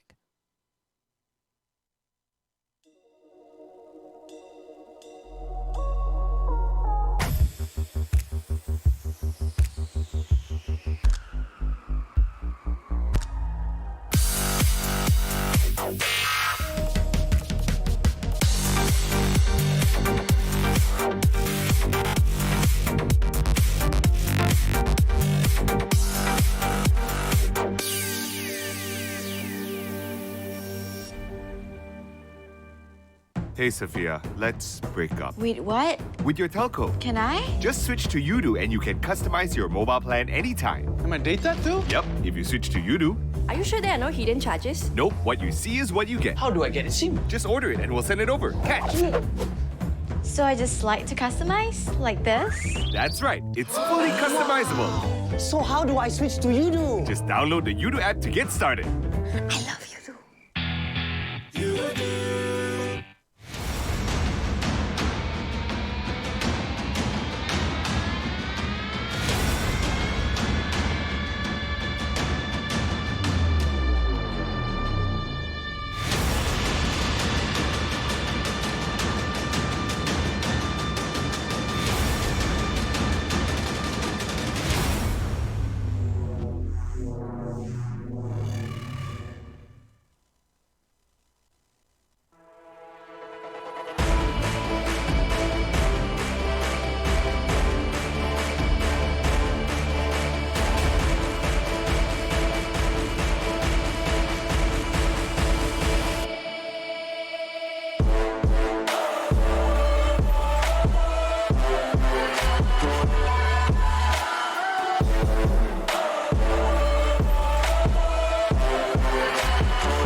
Long range, but here comes Lance. They get DDZ, so bound to DDZ and Lance. Penaria jumps in with the Gauss Train. They get the double stun, the kill of DDZ. BKB being put to use now. Lance would take the laser to the face, followed by the rocket, trying to use the radiance burn. Unfortunately, damage not enough. Team Void find both cores of Flower Gaming going for the turn. Unfortunately, Barry blinks the wrong side. BKB being popped. Penaria pops the Gauss Train. Now gonna turn on Kenny Loon, but Lance appears. Brian's caught out. DDZ ambushes him with the Avalanche toss by Hand of God. There's a Soulmine as well. GY comes in with the Swashbuckle, but the day gone. Too much damage. DDZ forced to buy back. Mythical now doing work in the back lines. The silence onto Land. GY comes in, has the ink shot, gets the stun off, but the damage isn't there. GY a bit overstandard. He might pay his life for the third to go down, and that is a dieback for the Shaman. Didn't get to use his ultimate as well. Penaria walks around, gets thrown back into an Abyssal, and his Mythical didn't do powerlifting. Unfortunately, the volley is gonna come out. DDZ with the tree, Gaussian gets popped. Penaria runs on BKB though. Laser not enough to keep Penaria alive, but it's enough to let Team Void fight a bit longer. With stolen Stormhammer, and it should be the end as Mythical tries to get out, but Cannon is there with Burrow Strike. They find him, the wicked 6 streak. DDZ, Mythical found him. They got the Veil, they got the Laguna. DDZ morphing into strength. He should be able to survive this. It waveforms away as well, but that was a very sick reaction. He was able to react the blink power strike from the Sentry. And now, Epicenter gets channeled, but GY not doing too much. It Dot Chain Frost, and it's going to be Brian in the grave. Since case onto GY, he gets roared up and brought down. It's Candy Loon, the jump. They throw in, they get the jump. It's DDZ though. DDZ actually dies for 70 seconds. They get the group choke out of both Mythical and GY. That's the buyback for Penaria to come right in. But it gets Gaze Mozo keeping in place to delay the fight for a bit more. But Penaria still going to work with Mythical in the back line. Should be able to kill off the lane. They kill off the Grimstroke. It's Candy Loon now call out with the Spirit Vessel. The buyback from GY. 2 more minutes to kill the buyback, but it seems like if they can get this last set of racks, they won't have time for that. And they will find HusKKiee. Now Mythical gets Chrono. Mythical, he does not have buyback unless Milev just got the game-winning Chrono. The kill the Ember off for 100 seconds, but there it is, the reinitiation is going to be Lance taken down, but Lance does have buyback. He wants to use it to get the Grimstroke out of both GY and Penaria. Double roar, DDZ kills off GY. DDZ with a double kill. Penaria manages to get away for now. It's going to be 15-minute run, they take it away, but Team B is coming in for Reactive Rift. They'll get the open wounds onto the Rubik. There's the call, Alacrity comes in, zips in, gets the Grimstroke out, double Fate Bow. Do they have the damage? They certainly do with the Sonic Wave. Earthspirit comes in, but there's a Carling Blade. The first kill onto the Lifestealer. Denise though being called out. That is the pincer from behind. Nas will be there. Alacrity will find Denise. They will find Vexus as well. And it seems like Rubik will be the third victim of that fight. There is the use from the Razor, but his team is coming in though. They want to fight this. It seems like they're trying to commit. Then he gets the spin onto KOX, right? There's the Fate Bolt, but it seems like the rest of the team are coming in. Solo Man Sonic Wave might not be the most worth as the spin rolls in with the Magnetize, and Alacrity will go for the cleanup. That's they got the SD. They finally got the SD, and the Earthspirit is dead. So nobody can stop the X initiation. And it's gonna buy back. Might be it. Danelie now. Again, Link by the static Link. Get a two-man call, trying to pull them into the fountain. Fountain comes to the edge, but KYXY has the BKB. Luck doesn't really care. Lackery drops the veil. Yeah, Vexus Ice Blast, dies. so they definitely can fight this. KYXY is ready to get the bolt, but it's only the IO, the good great disrupt. disrupt. Yeah, 0 damage coming in. They get the LSA, they get the Laguna. That's 2 ultimates, 3 ultimates for an IO, and now it Yes, might be buyback. ready just to turn this around. The buyback, no, not used just yet. It's finally used it with the relocate. They're gonna find the Lina. It might be the 8-8 next, and yes, it will. Relocate comes in. They get the call now. It's both onto the OD, onto the Kunka and the Earthshaker with OD with the hammer. Double kill for Let's get some Alacrity and. They need like better wards in that area. Oh, they do find Earthshaker though. Can they kill the Shaker off? They can. So it's just a minor kill for Reality Rift. We hear the Ice Blast. Now Stampede is used. The buyback comes in. Earthshaker needs to rejoin the fight, and it's Danelie going in with the crit, but he only finds a Shadow Demon. No, Shadow Demon is not going to buy back. Danelie running at the rest of Reality Rift. Unfortunately, they're just 2 down fast for him, and BKB is going to start running out. Skadi slows him down. Great fissure to keep the Gyro in place for now. Danelie trying to run away, but the Hex will come in, and that is the Sanity's Eclipse. Danelie now pops a Warcry shield, but unfortunately not enough. The Echo Slam not doing any damage, and it will be Earthshaker being put down. The dieback for the ES, Reality Rift, maybe after 37 minutes, might have found the ticket to the victory for this series.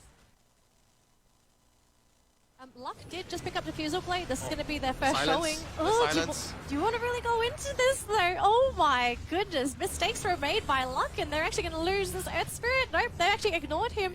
They're going to go right into the backlines instead. Astral is there. The Tide Hunter, he is TPing in. He's incredibly tanky, but they're still going to go on to him.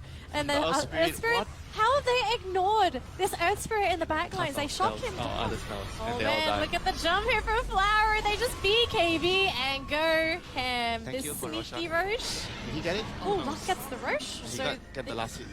so no Aegis, unfortunately, for Flower. There we go, try and jump on the DDZ. They couldn't get the Queen of Pain. They actually managed to get the 4-staff out, and it looks like OD gets blown up first. And with no buyback as well, his team is just melting. They've lost the Aegis on Luck. He will respawn in a minute, but it doesn't matter if the Slark is by himself. Does it really mean they can achieve it? Roche pit. Stampedes has been used as well. Roche is only down to half health, and oh my goodness, look at all the damage. Fire Gaming, they've lost 2 on the Roche pit. That was the AM storm is as doomed. well. Yeah, AM is doomed, but can he actually go for the turnaround, do some damage? No, Anti-Mage gets cut down as well. Instant buyback, and look at Reality Rift turning the fight onto its head. So Fire Gaming again into the back lines. Oh, DDZ actually not going onto a target. Instead, they get the Soulbind off again onto Alacrity and the Rubik. Now, can they grab these kills? I don't think they can. They're just going to lose Pandy Loon. Oh, global silence has to be committed. They are in a small corner. Oh no, they've actually managed to burst down Luck.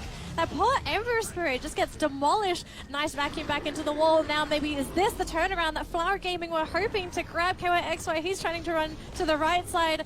Poor old Grimstroke gets cut down by big bad OD. They see, that's 4-staff there. Beautiful 2-man charge, and beautiful hammer coming in from DDZ. Is this the damage that they're looking for? KYXY and Nuts are down, but they still have the raid boss, Alacrity. Astral to try and buy time for DDZ, but he's in between Luck and Medusa. He will go down. 3-man vacuum into the wall. They managed to get the 4-staff out. They gotta do the damage. Lance gonna slowly work onto this Omni Knight, but they've gotta OD's leave. in trouble.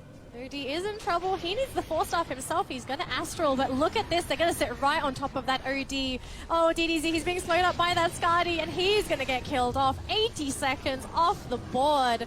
And that's about it. They've lost both of their carries. BKB, I mean, doesn't BKB really do anything? Mythical tried to jump onto Denise, not going to quite get it, and he's going to possibly die. False Promise will keep him alive. It looks like he will pop. He needs to lifesteal here. Lots of buybacks though. We've got the Axe and Lich coming in with their buybacks. Oracle barely survives. Actually going to heal him up with the Terrorblade. So they go into Terrorblade now. Pops his BKB, trying to lifesteal with the Stay. HusKKiee will grab it. Denise is dead. He's still got the buyback. Axe is there. Has he called though? He's actually trying to be a hero. He's killed up 2. Terrorblade's still alive, and I think this could be an absolute madness. Can Terrorblade save this game? He's trying his best, but he just can't kill this darn Arc Warden. Yeah, I thought he was because the Lash was coming over. I thought they were Yeah. giving the kill. Oh, looks like they found Dylan again in that top lane. They're going to bring in the Ancient Apparition. Can he do anything? One by one. Keeping one by one. Oh no. Just juking. He's pretty quick. Yep. Still running. He's going to be okay. Doing AA so still well there. in They game haven't. one, and then they just crumbled because of a few mistakes. They're going to get the AA. AA is going to take down. And Mythical is just melting everything. Danny turns around, tries to go to the main, and he doesn't get hit by the stun, but it doesn't matter. Mythical triple kill, and Denise comes in, wants to he gets one kill, he doesn't go for the ledge. They got the brew. There's no way. Yeah, there's no way they're gonna have any team fight now. Rubik. Oh, that was a really nice fissure. Lifestealer gonna go kill off that Rubik.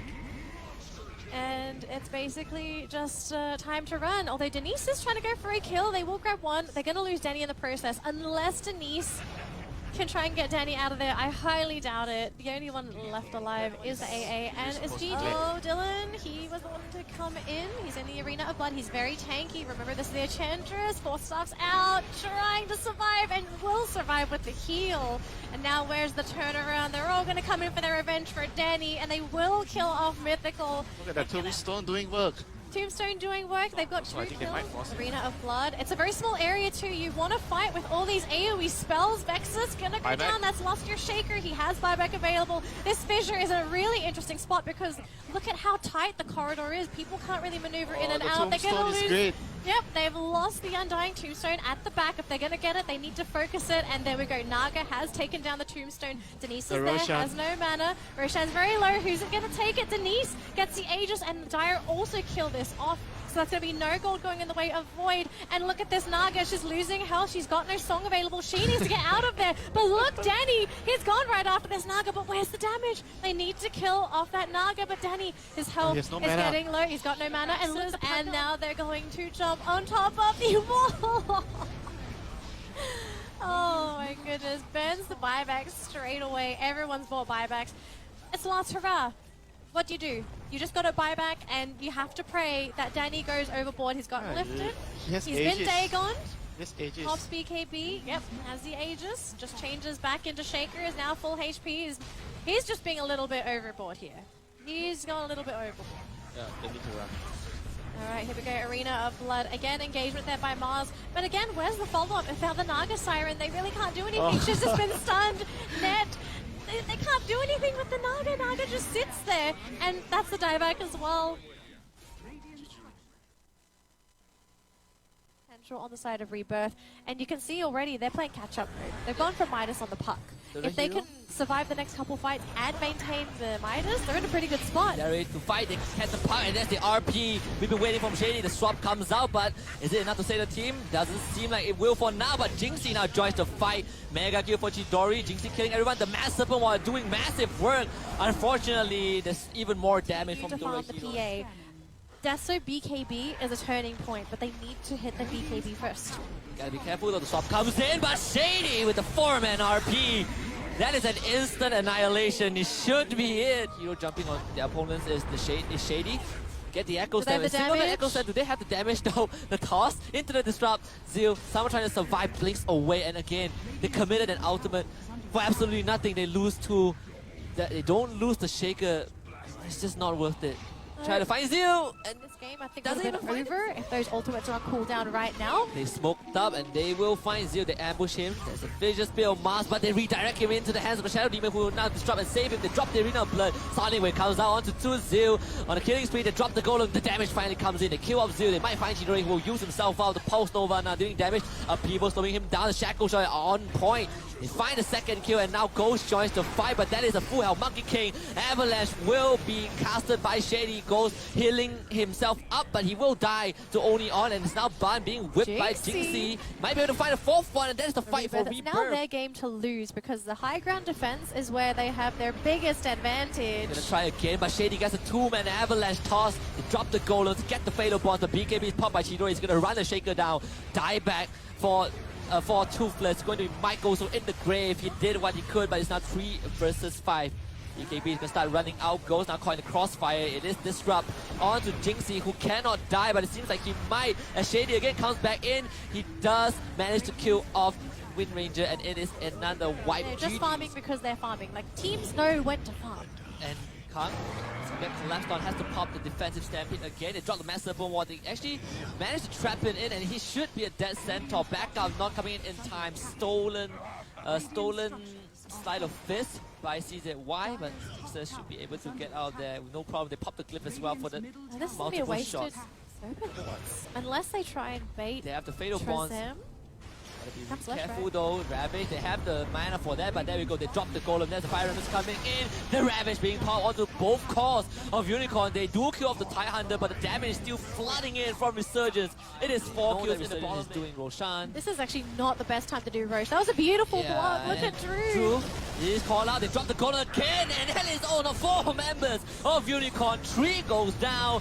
Just when it comes right in to salvage the fight, but it might be the wrong decision. It's Drew with the double, but it's going to be Resurgence with the team white as just when it comes right down, tries to run really away. changes the way that they can fight. They have to be more conservative. Keeping Deska in place to get the hacks up people as well, doing a lot of trouble. It's going to be deep.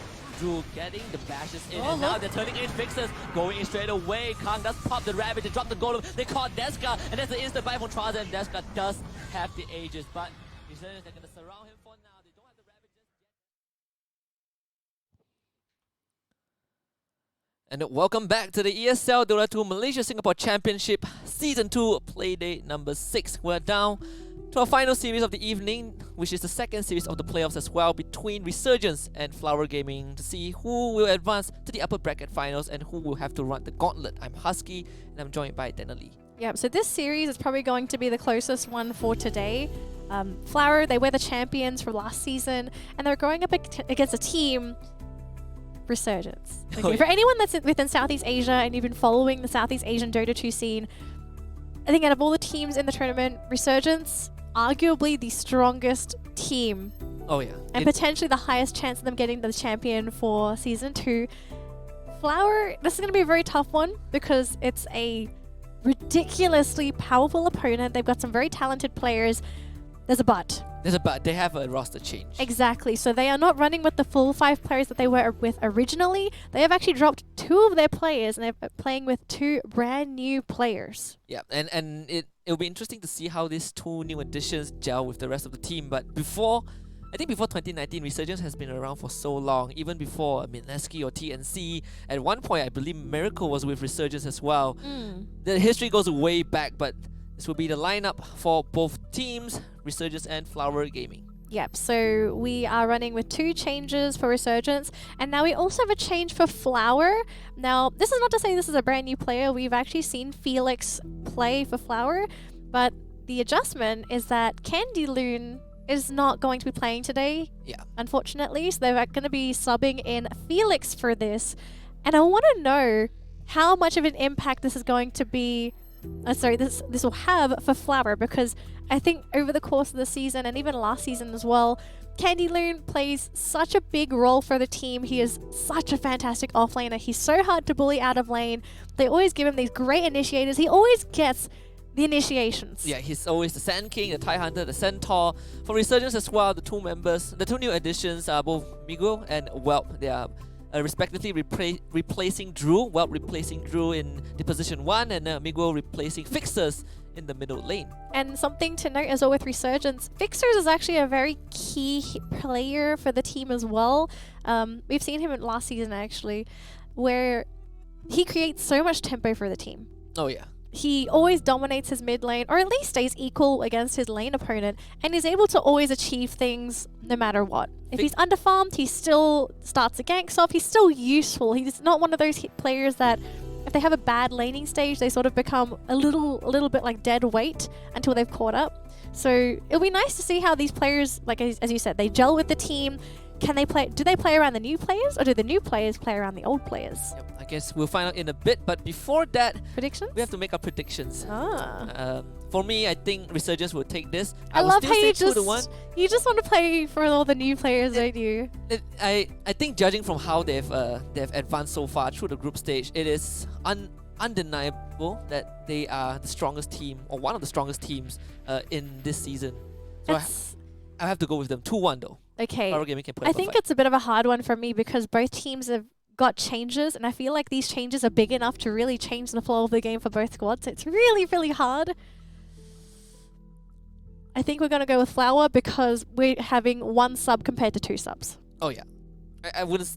It's 1 sub for Flower, but 2 new additions. 2 new additions, sorry, but it still changes. It still changes, just right? It changes, changes the way that teams have to play because I think a good example to talk about when it comes to subs was there's a very old story back in the day. If anyone watched Data back in the day, hello, old timer.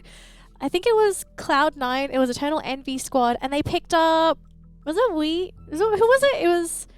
Who was it in the offlane role that they had to quickly sub in? I don't remember. It was such a long time long ago. It wasn't we. It was Resolution.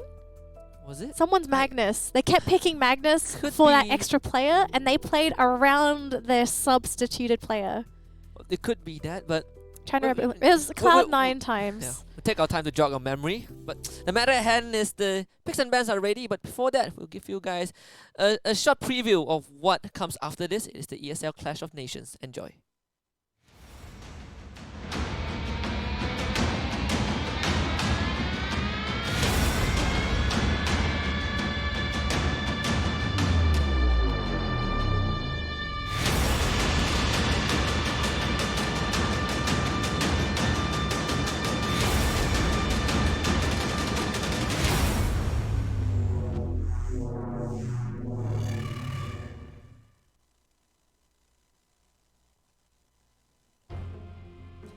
Alright, so we managed to jog our memory. It was actually a Rise. I have not heard that I haven't name heard that name so such a long long. time, right? I was like, That wait guy- a minute, who was it that was playing the Magnus? The YouTube Magnus star. Yeah, he was Speaking about Magnus. there you go. Ah. We're going to start things off with Magnus as well. But I think one of the key players we have to pay our attention to for Resurgence is Porno. This guy has been an absolute beast. On Playday 5 actually, or Playday 4, Playday 5, one of the Playdays leading to the playoffs. Porno has been instrumental to Resurgence. His supports were on point. His Shadow Shaman especially, I think, is one of the scariest support I have ever seen so far since Season 1. Was it Resurgence that is constantly playing support Magnus? It is, right? I remember one of the teams in the season so far, if they could get Magnus, they always run position 4 Magnus. That's Dota Hero. Was it Dirty Hero? Shady plays support Magnus. Oh, okay. Pretty often. Okay, I thought maybe Resurgence, they're taking a page out of their book as well. I wouldn't put it past Resurgence to be able to execute this as well. They've got some very talented supports. Oh yeah. I think if anything, give it to Insidious. You've got some crazy things that could happen. And Magnus plus Lifestealer, what a deadly combo. Definitely a slight change from our first series. We are seeing different picks. Lifestealer being brought out alongside Magnus, Rubik as well. Quite surprised they decided to still go for Lifestealer even though Omni Knight is on the field. Omni Knight to a certain degree, Guardian Angel. It's a big deal against a hero such as Lifestealer. 10 seconds. I think it's still kind of okay. They might go for... Maybe they're relying on either the mid or even their second support. It could be a Shadow Demon that will be effective against the Omni Knight for Resurgence. We're waiting for Resurgence to ban Sven, because Sven to a certain degree is a hard counter to Lifestealer and pairs up well with Omni Knight. Oh yeah. Because you get the extra strength. Yeah, Sven Troll, the two common combinations. Alchemist banned out already, so Alchemist is always not a surprise. banned. He should always be banned. Always learn from TI. Right? LGD made a mistake. Ah, so Slark ban instead. Slark actually destroys Lifestealer later on in the game. You can't really eat through Slark. Slark dust. I like the Legion Commander ban though, because Legion Commander doesn't just provide the lockdown or Get the purge the too. strong, and yeah, the purge as well. Lifestealer absolutely loves that. Exactly. It's like I guess it's like a one-time rage sort of thing. You can at least remove a disable with the purge, and he gets attack speed too. Oh yeah, And really good for Lifestealer. Lifestealer, he himself has really high base movement speed. Normally goes for the face boot. You put a Legion Commander on top of this guy. Then you have the Your- fourth knight. Yeah, it is basically like the what do you call it? The alternative version of Omni Knight Sven. Yeah. Right.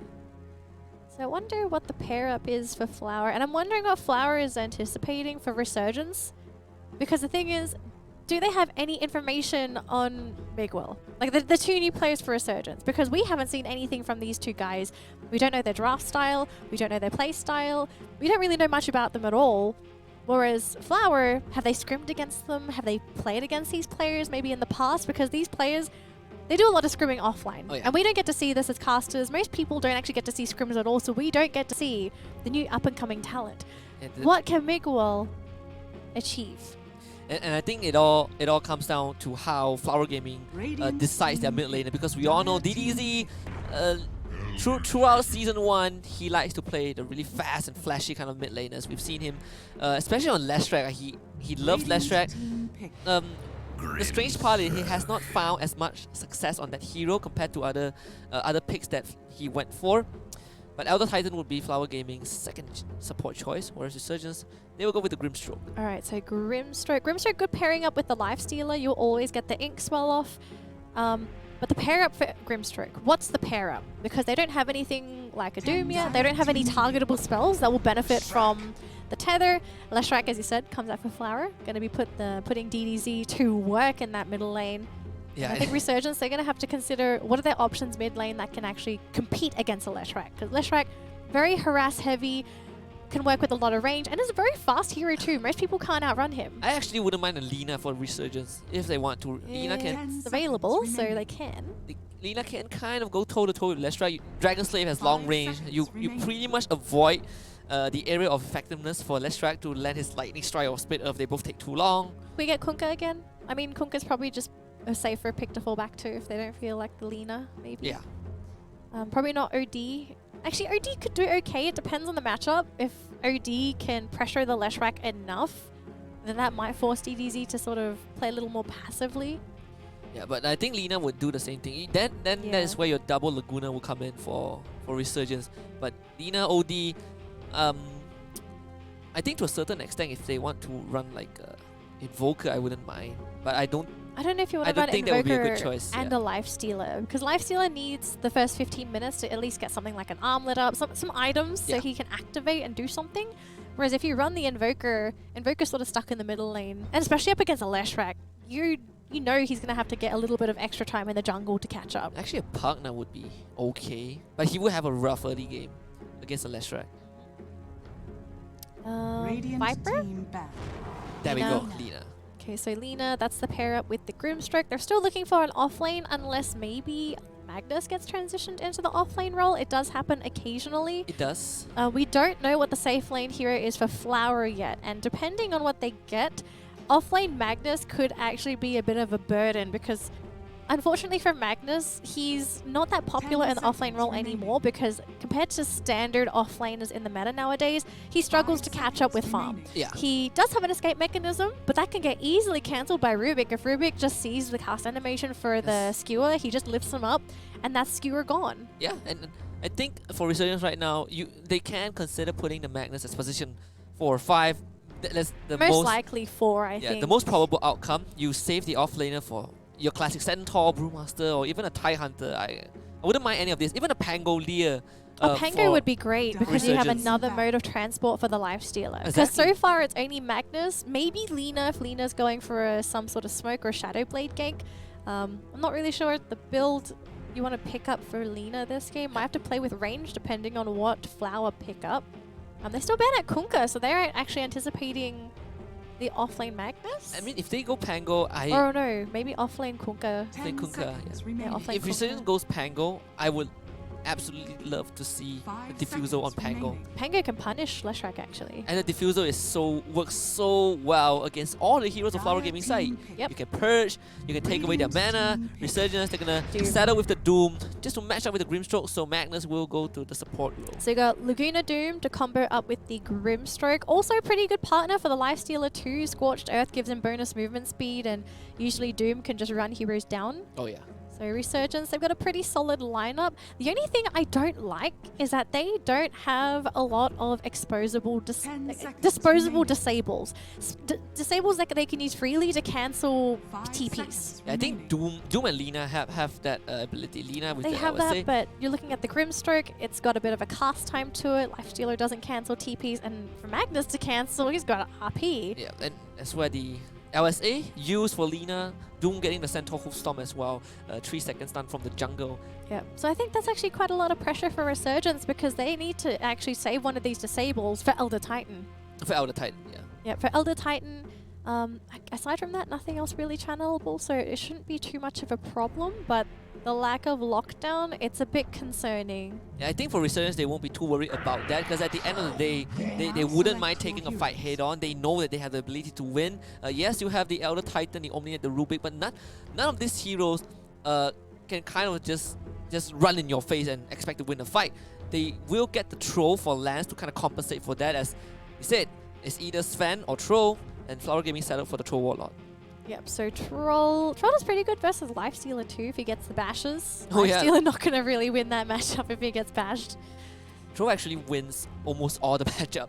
If he gets one-on-one. Yeah. If he's not one-on-one, then we all especially know against Resurgence, like if he gets the BKB and he runs in, none of Resurgence's hero can stand up against him. Yeah, Miguel could actually be a factor though. Even the Doom could be a factor too, since those heroes they can pierce through BKB. Lena obviously needs an Ags before she can go for the pure damage Laguna, but it could still be a way to sort of push Lance away as long as you have these abilities that can prevent him to pop the BKB or just burst him before the BKB even happens. Yeah, and this is the classic Flower Gaming. Run in hard and fast, last track Troll. We all know where this is going.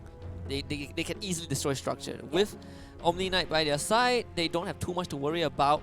Although for Resurgence's end, they have a lot of ways to force Flower Gaming to an unfavorable spot. That's where the Rubik kind of comes in handy because that Magnus, I believe, was picked right after the Rubik. It's not even just Magnus RP. If he steals Doom, that's just as good. You just Doom someone. And the thing is, Doom is so strong if they can get it for Flower because everyone on Resurgence is weak to Doom. All of them. You get the Doom on the Lifestealer, that is it. Game over. They have no way to protect him. Yeah, actually, you're right. Lifestealer, Technically, Doom. both abilities. Probably the hero that you least likely want to Doom is probably the Grimstroke. Right. Or Magnus without RP. So if anything, we've got to actually keep our eyes out on Barry because we have seen Barry play this Rubik before and I don't know how he does it. He always seems to steal the best spells at the absolute perfect time. The pinnacle of Rubik. Pinnacle of Dota. Just the amount of concentration that you need for that to happen. It's all about the split second. You see the animation. These guys play Dota like I'm pretty sure they play Dota every single day. Yeah. They know the signs. They have that. I think some people don't realize this. When you play enough Dota, you develop the sixth sense. Yeah, sixth sense where you know where people are going to be. You've played so much Dota that you see the map without wards. you just assume, and it's normally right. It's how people avoid smoke ganks. It's how they predict where a hero is going to be farming to kill them. Like these guys, they play Dota for a living. Oh yeah, you see someone lift a finger, you know that that's an ultimate. But Barry going for the build on Rubik that we got introduced during TI. They bring a Basilisk early on. I remember teams just sort of forgetting about the Bassi back in the day. They wouldn't really use it. I mean, after Aquila got taken away, people just... I don't think people remembered Bassi because of Aquila getting removed. Bassi just got forgotten, okay? Yeah. But a big reason Bassi was there because of Aquila as well. Or the other way around. People built Bassi for Aquila. But everyone built everything. They never built Bassi first. Oh, obviously they don't. So Bassi's still forgotten. At one point we see Hedris of Rejuvenation as first item for Chen. Yeah, but it benefits Chen. It's one of those things you can really use. Oh, wow. Yeah, you don't really see that often. Pawn just... Bosun's just like, just around the corner. Ah, there we go. He reveals himself. Yep. Oh, sees Ponlo as well. Do they have any sentries on Rosen? I don't believe they do. It's very aggressive stance from Resurgence. They want to kind of contest the bounty rune. Top lane, not really, but bottom lane, they might be able to make something happen. Nah, Ponlo is going to back off. The Astral Spirit is giving Mozu so much damage. Yep. 92 per hit onto Magnus. It's the fun times of playing Elder Titan in lane. You feel so powerful. Yes, You're a carry early on, and then you become food. You just... the Elder Titan Darkseer, you just vacuum the camps onto the cliff, you put a spirit there, and then you just... you buy a Daedalus. Fun time, buy a Daedalus. Or an Echo Saber. Looks like Barry wants to maybe try and snipe a courier. He's got an Observer Ward. I wonder if he wants to put it down here. Oh no, not this one! Don't kill this courier. Oh no. You can't choose. Not this one. It's still a courier. You know the story of that courier is actually really sad. Really? When you upgrade it, you'll know why. Okay, I'll find out. You saw what it is was, right? Yeah, it's a puppy. It's a puppy with a With the kitten. backside. Yeah, The kitten. it's a You kitten. just like the kitten riding the puppy. Wait, so it's an adaptation? No. We'll check on it later when it upgrades. In 2 minutes. Yeah. Yep. Honor going for the creep pool. Pretty standard. You basically want to most teams they do this because you want to reset the wave equilibrium. You know you're up against a throw ET. The lanes will constantly be pushed in to your side, and there's no way that you can kind of fight against that. And one of the ways to reset the lane is to pull the wave onto your end to secure your core, the farm, and also make sure that the enemy won't be able to kind of won't be able to control the lane too much. And definitely enjoying the benefits. This mid lane, I'm most interested to see DDZ versus Miguel, in particular Miguel too. The new addition, how does he fare up against DDZ? He is struggling a little bit, but Leshrac is going to have a bit of an easier time, although it looks like Moose and Urust. Yeah. My goodness. I guess he got skewered back. Yeah, he got skewered back, but extra movement nothing speed from to the chase him Astral down. Spirit. He's actually going to get out from this. Oh by my the skin of his teeth. goodness. How come this never happens in my games? I feel like there's Sometimes. some strange element Get used in to it. competitive gaming that just kind of messes with you every once in a while. Yeah. Oh, Miguel is actually wait, Miguel's really struggling now. He was 3 CS just now. Now he's still 3 CS and DDZ's already 10. Look at the Dina is coming. And Dina doesn't have the best animation. You pull that wave under the tower, you're gonna miss every single last hit because he went Unless you go for Dragon Slave or LSA. He right? went LSA into Fiery Soul. So he only got LSA at Dragon Slave at level 3 and it's level 1 Dragon Slave. Doesn't do too much. DDZ will have the shorter end of the stick where he just has a better time against the Lina. You would expect the Lina to just go 1-2-1, the level 2 Dragon Slave and LSA. You don't bother too much about the Fiery Soul. You won't be right-clicking the Leshrac too much, but Migo has some plans. Pono gets spotted out again, trying to drag that creep wave away. This time, Although he could get punished by Mozen. Most of the time you can just sort of run away from supports, but Elder Titan's a bit of a different problem. also trying to reset that, but Ponlo just That was beautiful. That's just in the corner. He knew. right in between the Spirit and Mozun as well. And somehow he still gets the pull off. And that is good news for Dev. Dev is actually having a great time. Only 3 last That's hits behind. perfect. It's right in front of the tower and it's out of tower range. That's the perfect place to put the creeps. Yeah. Les not able to punish Dev too much. Les just walks up for an Infernal Blade. Well, they did pull it under the tower. A lot of the times you don't really want to pull it that far, but I suppose they want to have that protection. And you also open up the lane for ganks as well, if the Lina rotates. But so far, Migo won't be having that luxury as of now. He's slowly catching up. Yeah. The There we more go. levels he gets, the easier it gets. Finally, level 2 Dragon Slave. I think early on, you against Leshrac, you just need to prioritize on the Dragon Slave. You want to burst the Leshrac instead of trying to right-click him down. It takes too long for that to happen. You don't have the base attack speed for that either. And DDZ will start running Migo down bit by bit. Not confident enough to kill off the Lina, so just some harassment potential for the time being. Looks like some action happening up top. Life Stealer taking some damage. Ooh, there we go. Inkshaw coming in. Inkshaoba has the Heavenless Grace to keep himself alive, and Could just unfortunately kill for Whelp though, Insidious. Ooh, he got body blocked by Insidious while trying to run in for the stun. I couldn't quite get there. I'm not sure if they would have been able to do too much, even if they managed to get the Ink Swell off with the Life Stealer. I highly doubt Top so. lane's a pretty tough one though. Omni Knight and Rubik, like these guys are very Reduces difficult to damage. take out. Yeah, it reduces damage. You've got the lift as well, and then you just can't kill anyone because Omni Knight. Basically, they just downgrade your hero. They reduce your damage, your attack speed, your movement speed. You ain't a hero no more. You're a creep. Pretty much. But the good news is, the Omni Knight is a strength hero, so still have a decent time stealing up live. As Pono will walk away with that bounty rune, but luckily enough for Flower Gaming, it's still 2 for 2. They don't lose too much off of that. Staying equal. Good news though for Flower is that they are leading all of the CS so far. Troll leading at the top of the charts, followed by the Omni Knight and then the Leshrac. And Resurgence, they're a bit behind. They didn't give themselves any space with their lineup though. They sort of set themselves up to have a tough laning stage. Lifestealer picked up very, very early. And we all know that against an Omni Knight, if you don't have the correct supports to pressure out that lane, he's more or less just going to have to share CS with the opposing offlaner. Mid lane, we already saw the Leshrac. Lena came out much later than that. Maybe it's the DDZ factor as well. Maybe Miguel was expecting to have a better laning stage, but didn't think that Leshrac was going to be this troublesome. Yeah. Then you have the off lane, which you're not going to stop the troll. Troll's going to farm no matter what. And I like how DDZ adapted to the matchup as well. He went for level 3 on Lightning Strike. Normally, people go for Split Earth because it's just easier to land, but Lightning Strike allowed him to poke Miguel every now and then, just send him out of lane. And, the beauty, you can add Leshrac, one of the few heroes that can adapt skill build. But Resurgence, they won't be too irritated or annoyed by the fact that they have to play slow. They can afford to play slow actually. Oh, Miguel gonna get punished. No, Barry. miss.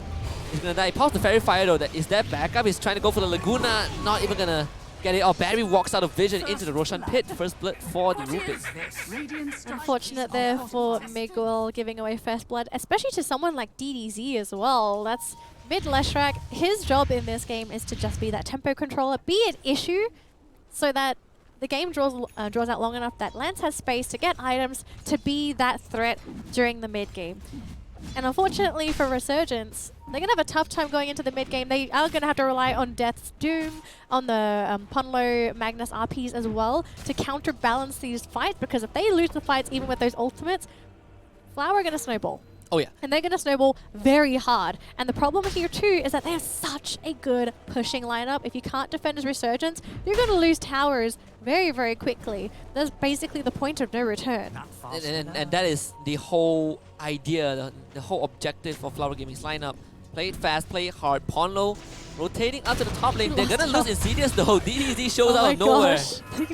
His health just disappeared. That's terrifying to go up against. And a big stack as well. I think they stacked it just for DDZ too. They knew he was going to rotate up top. He saved it.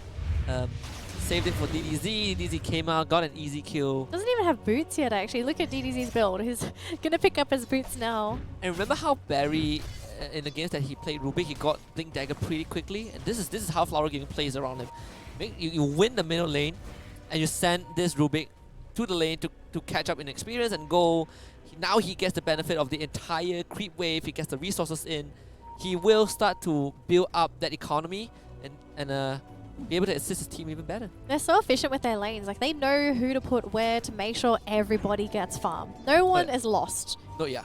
So the coordination is on point. Resurgence, in the meantime, is not done and over yet. They're still well in this game.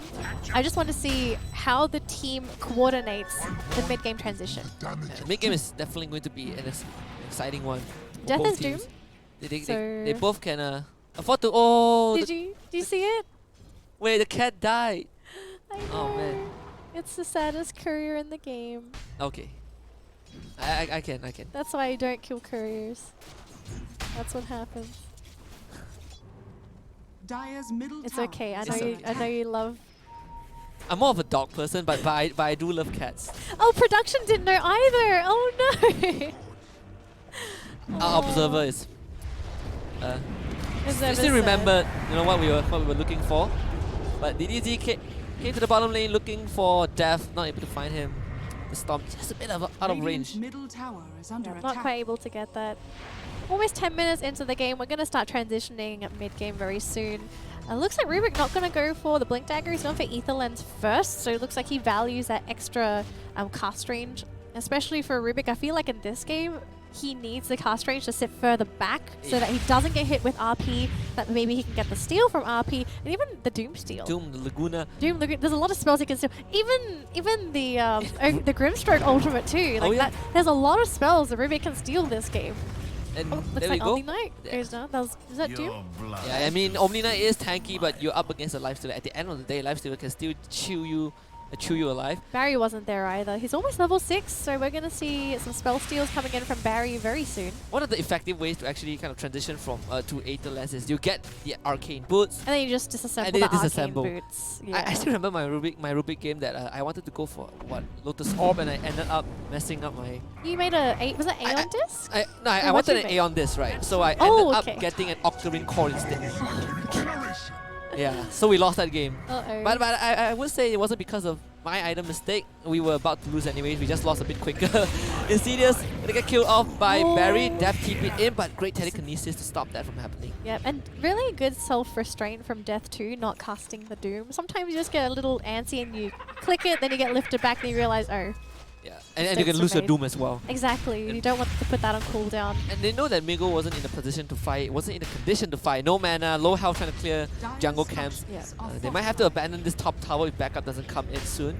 I have Barry to say, I'm a continues. little bit worried about Resurgence because so far, Flower are on point. Oh yeah. They've won all of their lanes. They have so far been very efficient with making sure everyone gets their levels. Oh, Rubik's that's has got 6. Oh, I think Rubik's got 6. Like almost everyone that needs 6 has their level 6 on Flower. Yeah, and that is actually something that we can kind of take away on how Flower Gaming is utilizing this Rubik. Most of the time, Rubik just sticks with the laner. Right? You walk around trying to get kills. Maybe defensive TPs too. Yeah, but this Rubik, they kind of set up the entire game in a way that Rubik has space to get resources. Well, TPs in, goes for the rage, has to immediately back off. They might lose the tower, Oh, no. telekinesis lifted back. I would say he gets the infest bomb, clears the wave, saves that tier 1. Just in time for the rest of backup to come in. Even TP'd Ponlo in just in case they tried to go too deep. Although Ponlo is not 6 yet, so he doesn't actually have access to RP. He actually went level 3 in power. Wow. I mean, it's to help the Lifestealer yeah. farm.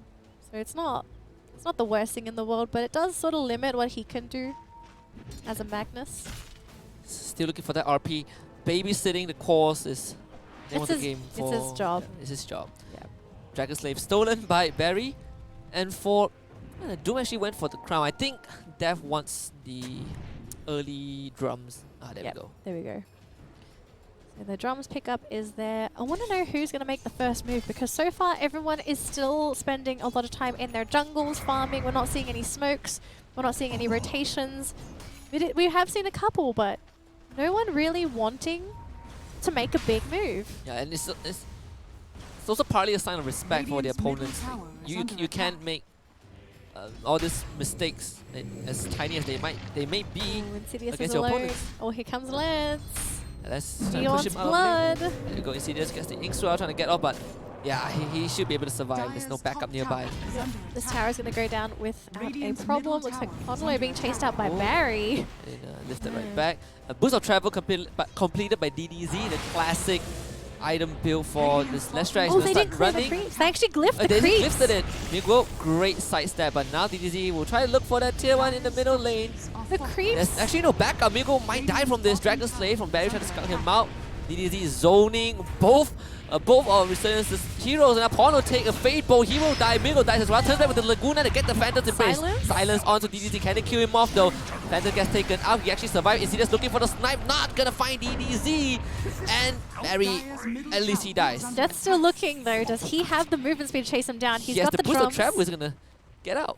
Yep, he's gonna get out. Death couldn't chase him down. He doesn't have man. Doom either. Oh my goodness. Good attempt from the Grimstroke. but Almost got him. unfortunately, It was very close. Stroke of it was a bit short. Easy knew too. He was like, oh, he's gonna try and snipe me. Can't quite give him that opportunity. But the tempo is going to start swinging in Flower Gaming's favor.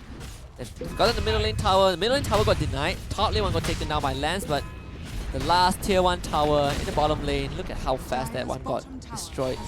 And this is going to be the tempo of the game now for Flower. Their goal is to take down as many towers as quickly as they can, round up that gold, and make sure they give themselves a good opportunity to push on through. It looks like They found Lifestealer. Mozun, they silenced him out, but Mozun got the Earth Splitter up. Now DDZ is gonna run right in, the Earth Splitter actually catches on Migo. The Dina dies without doing anything, and they get the lift onto Well. Well trying to pop the shrine, he's gonna get the shrine off, but he still gets stunned now. The regeneration not enough.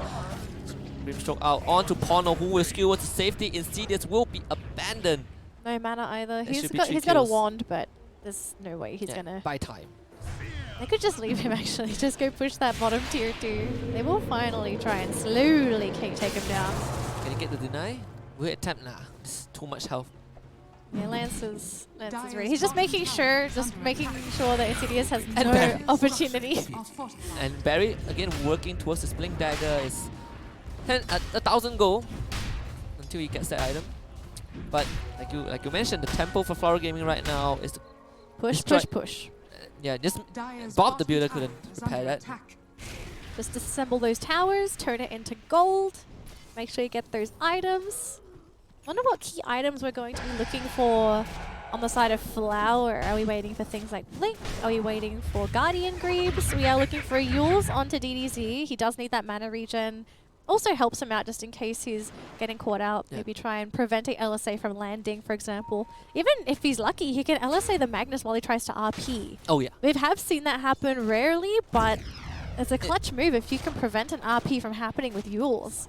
One in a Are million scanning. chance of that happening. The animation isn't that long either. You have to have the perfect timing to get that off. Resurgence, they are 4,000 gold behind. Not too much of a gold deficit at this state of the game. They are still kind of keeping out Lifestealer on top with 8.1k. One thing that you're going to be concerned about though is the gold distribution on the Dire side. Oh yeah. A lot of the gold is in the Lifestealer. Whelp has been able to get some kills here and there, but they haven't had that big team fight that can benefit the Lifestealer. You get that multi-man RP, you have the cleave coming in from the empowered Lifestealer, and you get, for example, 2 kills. He's only been able to go for a single kill, and he gets punished because Rage runs out. He can't escape because they don't have anything to protect him like Force Staffs and Glimmer Capes.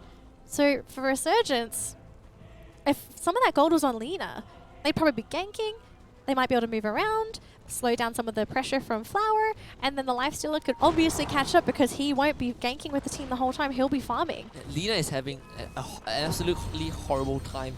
It's actually behind Barry in terms of goal, in terms of net worth. He's trying to catch up. It definitely found slightly faster compared to the Rubik. Now Resurgence, they TP'd everyone to the shrine. They smoked up. Smoke. They might catch Flower Gaming off guard though. They found Lance to doom him up. They dropped the Soulbind as well. Pop the drum. The Soulbind actually got stolen by Barry, and that is the steal that we've been waiting for. Getting the Earth Splitter coming in. Everyone falling a steal. That Earth Splitter is gonna pop right on top of the core. Lance they're trying to run. The Soulbind does run out, but Resurgence, can they get anything in return? DDZ finds one as Death will have to blink away. They don't have the shrine. Flower Gaming running at the rest of Resurgence. They lost the Lina. They might lose the Grimstroke as well as he gets put to sleep, woken up and sent to the grave. No intention to fight there at all. My goodness, it's a huge loss. They're going to lose a tower for this. Definitely that bottom tier 2. It's even more gold going into the pockets of Flower. Resurgence. They didn't even kill Lance. They couldn't touch him. Yep. They couldn't touch him. The Soulbind managed to lock down enough of Resurgence. Say, guys, we can't go. And there's the Echo Storm as well. I think they temporarily forgot that the Outer Titan existed. Put both cores to sleep. They were both Soulbinded. Doom's on cooldown now, and they can't touch Lance. Like, the only way they could possibly do anything here is to RP, but you know Barry, you can see his position. He's super far outside the base because he knows that he's definitely not going to get hit by an RP. Oh, blinking from Dev gets double stun. Now Rage comes out. Can they kill DZ? The Laguna comes up, but DZ uses himself. Guardian Adrian now gets used. RP, Ponlo still holding on to it, being really patient with the trigger finger. They will lose that tier 3 tower, but Ponlo being run at. They might have to disengage for now. They should be able to keep the racks alive, but Flower Gaming, they are healthy enough to keep this fight Look going at that on. sustain. Getting the Rage, getting open wounds onto Lance. Smith does miss, but can they get the Storm? Yes, they do. Migo again, he's called out. This Lina is dead. 40 seconds on the clock, forced the buyback without an ultimate. Ponlo needs a miracle RP, and he is waiting for it. Backdrop protection. He has no blink. Waiting for the Rex as well. They get the use of this time on to Lance. Lance will call the ultimate. They get the soul by again. DDZ goes right in. It's going to get caught by the stun, by the Infernal Blade. But Lance goes to work with the ultimate. The RP comes in, but do they have the damage though? The RP actually caught 2. The LSA caught 4. But where's the damage? There's no damage at all. Everyone is so low, but somehow still alive. Ponlo by Spec. Flower Gaming, they get out. My goodness, they had the Dream RP, but the Lina just couldn't finish them off. She just doesn't have the items, the levels, the damage. There's just so much sustain on Flower. It's almost unreal. Now everyone sells up. Felix is just sitting behind. He's like, all right, guys, you keep going. I'm going to keep you all loaded with some Mountain Dew. That was the best RP and LSA they could have ever gotten. But they just didn't have the follow-up. Yeah. They needed they needed the Lifestealer there. Yeah, Lifestealer died right before the finale, the resolution of that fight. And now Flower Gaming, from 4,000, they've extended it to 10,000, and it might be more because bounty runes, they are spawning. Yep, 20 minutes in, they've taken 1 set of Raxes, and this early on to lose Raxes, that's a huge amount of map control to lose, and someone has to constantly push the lane out. And by the way, because of that death and the buyback from Lina, look at the net worth between Barry and Migo. Radiant's middle That is a tower support is under Rubik attack. who is 2.4k, 2.3k ahead of a mid Lina. And now he's ahead of the Doom, slightly. Yeah, it just goes to show how mid lane's a tough lane, especially up against Flower. You're going up against a legendary mid laner that has probably played thousands upon thousands of matches of Dota in that middle lane. He knows what's up. He knows the ins and outs of playing mid, whereas Miguel... Oh no, the there's Inferior Where is Ozone, it? he will be called out. Should be able to kill him off, but they need more than that. Instant take buyback Rosh? from Mozun. Ooh. They will try to contest Mozun. They have the Infest Bomb. There's no RP though. Barry freshly picked up Blink Daggers with Blink in. They will find the Grimstroke though, kill him off. Grimstroke now buys back. This might be the last fight. Ponlo though, he is found out, but they use DDZ. Ponlo skewers to safety. There's 20 RP seconds on coming cooldown. back up. He needs that miracle RP. He's done it once, but he needs to do it again. They found Devon now. Well, shows himself trying to go on the DDZ who does not have the ult. They get the RP off. Can they kill on DDZ? Yes, they can. They get the stomp off, but now Lance goes to Ham with that ultimate stolen Doom. Barry looking for a target. This is going to be juicy. Doom buys back. Dev wants to join the fight. Migo caught out again by the slow. But Resurgence, they need to start retreating because they cannot fight anymore. Migo will buy some time with that use, but he will eventually drop. But Oh no, Dev they caught the gets Doom! gets put to sleep, and now they've doomed out the Lifestealer. Lifestealer actually bought back, if I'm not mistaken, previous fight. Now Barry blinks in, goes for the body block. Lance goes to work the Doom. Stolen Doom, 2 done strong, and it seems like, well, does not have much chance of getting away. He will be put down as well.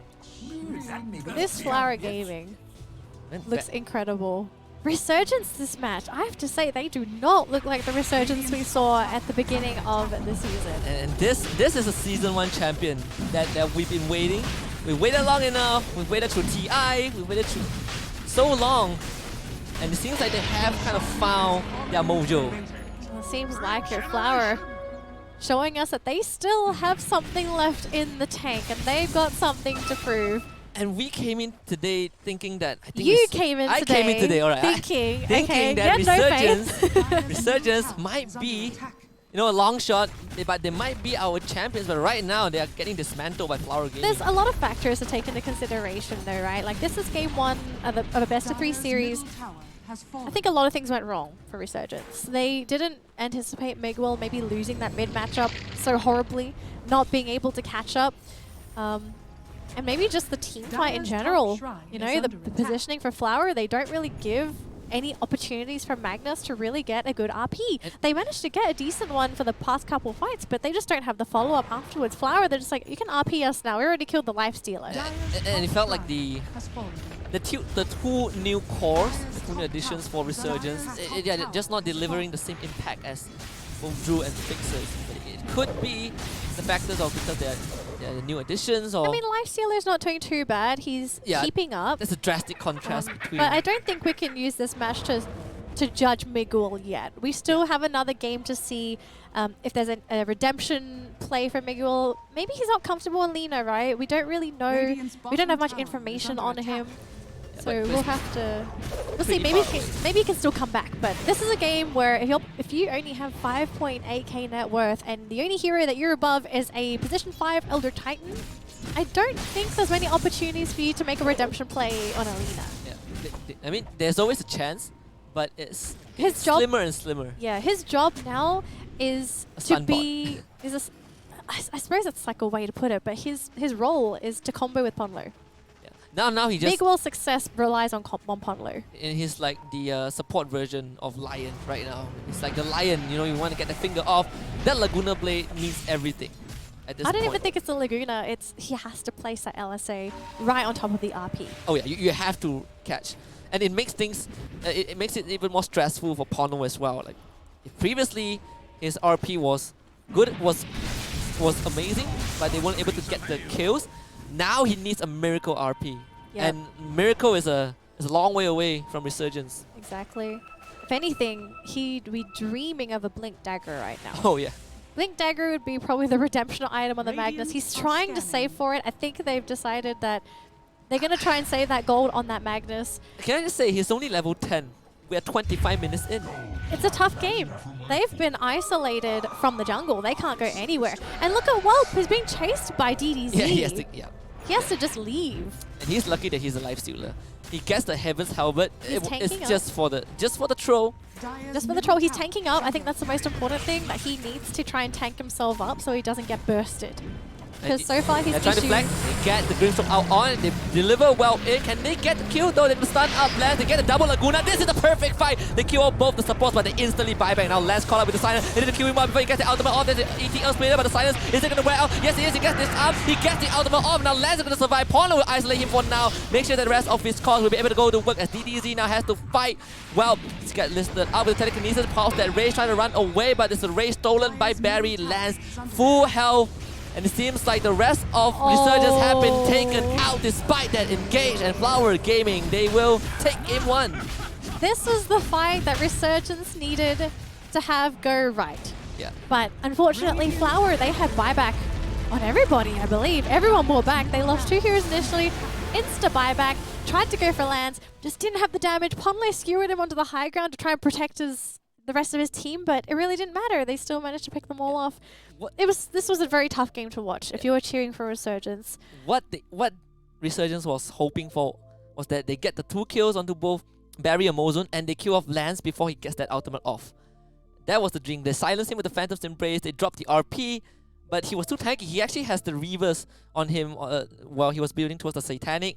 Manages to survive through all that, gets the ultimate off, and that was pretty much the end of the game. He was solo RP. Like, you could tell, if you get solo RP'd, you are important. Exactly. They want to kill you, and they just couldn't do it. Yeah, this was a very tough game. 5 minutes ago, that fight would have went in Resurgence's favor. They could have got, if they got that fight earlier, but maybe committing I think they commit RP too soon though. I feel like they should have used it a little bit later if they're still chasing after the troll. Yeah. It's hard to say. Because the Phantom ran out. I think they saw that, oh no, our Phantom ran out. We need to keep him in place. We already do now both the support with the Soul Bind. We don't have anything else. Like, if he doesn't die, we lose. It's hard to say. Like, we don't get to see everything in the player's perspectives. Maybe they didn't see the supports coming in. There's a lot of things that we as viewers, we get to see and the players don't. But Game 1 is done and dusted. Flower are going to be really, really pleased with their position too, just because they are 1 game over Resurgence. Resurgence, in the meantime, they've got to probably get things together mentally. Just make sure that loss doesn't impact their new players too much. Oh yeah, and we're starting to see the impact of that. But Resurgence, they still have a chance to turn this around in game number 2. We'll go on a short break and we'll be right back for that.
Welcome back to the ESL Dota 2 Ladies Singapore Championship. We're jumping in straight to the drafting phase for our final series of this evening between Flower Gaming and Resurgence. And Flower Gaming, they're one game up. Yep, and we already have a respect ban coming in from Resurgence, eliminating DDZ's Leshak from the previous game, and rightly so. Poor Miguel. Poor Miguel. He had a really tough lane. A lot of the times Nina does relatively well, but even if you pick a strong hero, you also need to take into consideration who you're playing against. Yeah, that's not always the hero. That lane was actually... It's not just the laning phase though. I think the entire game Miguel just got absolutely trashed. But the problem, right, is that Miguel was basically trying to control the game for a lifestealer. And lifestealer isn't one of those carries that can sort of rotate in early and assist. He needs a little bit of wind-up time to get his items, and then he's useful. He got his items, but completely sacked Miguel in the process, because Miguel, as a laner, you don't want to farm. And by the time it was time for Miguel to farm, they were already getting their towers knocked down. They had no map control. They couldn't get any ganks going. And every fight they participated in, they lost it convincingly. Yeah, and Lina wasn't able to do too much as well. I think it all started to go downhill with that smoke play at the bottom shrine. Resurgence came in. They had the right idea. Let's smoke up. Let's ambush Flower Gaming. The moment Elder Mozun revealed the smoke, they didn't know what to do. They just they tried to go in onto him. They used everything. They got caught by an Echo Storm. They got caught by the Earth Splitter, Stolen Soulbind. Everything went down south. Exactly. So it was a really, really tough game for Resurgence, but they still have a redemption match upon them right now. They've still got 2 games. If they can win this one, they've got one more chance to pull through and take this away from Flower. I want to ask your opinion, because we've just watched that game.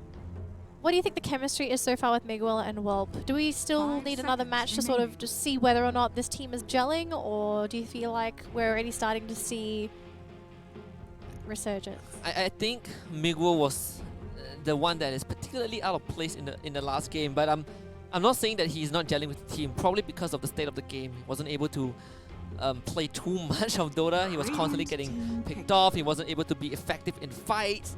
A lot of times he was just getting run down by DDZ. How about Whelp? Would you say his farming abilities were okay? Actually, he seemed like he was pretty good. Yeah, Whelp was actually keeping up, and until a certain point of that game, before the tipping point of that smoke play, Whelp was actually on top of the net worth.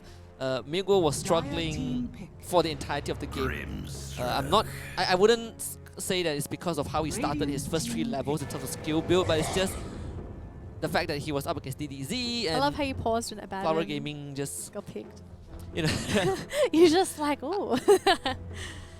Oh my goodness. But I completely agree with you. I think, well, so far Whelp seems to. I think Whelp fits in general, like the way he's playing. Maybe a little bit too aggro, because he seems to fully commit to kills compared to some other carries that we've seen that he'll commit, but then they'll back up because they value themselves more than that kill that they're getting. And sometimes it's the bloodlust. Sometimes it's just how the team plays.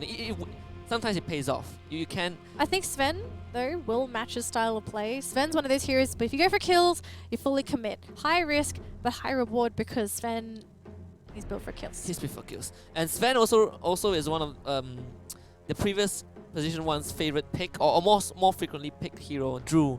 He plays Sven a lot while he was still around with the team, and now it's going to be Whelp to fill that shoes. But now, Earthshaker being taken by Flower Gaming, and guess what? It seems like we might see Lance Mirana.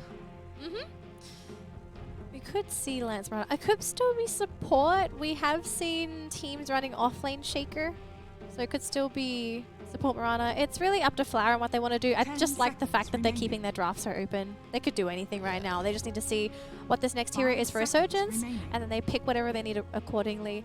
If anything, if I was Resurgence, I'd pick for Miguel last. Oh yeah. Considering that how tough he had a game last game, pick a hero he's comfortable with. Make sure he gets a decent laning stage, because he got wrecked. I think, bluntly, he got wrecked. It was a tough lane. It was against DDZ. We could be seeing something a little bit different, but the problem here is that they're running defensive supports. They could defend Miguel. I was kind of hoping that they go for aggressive supports, so that whatever Miguel picks up, you try and go for a kill onto DDZ, try and win that lane. Yeah, and I was expecting the OD pick for Miguel's. So Resurgence, they did go with that choice.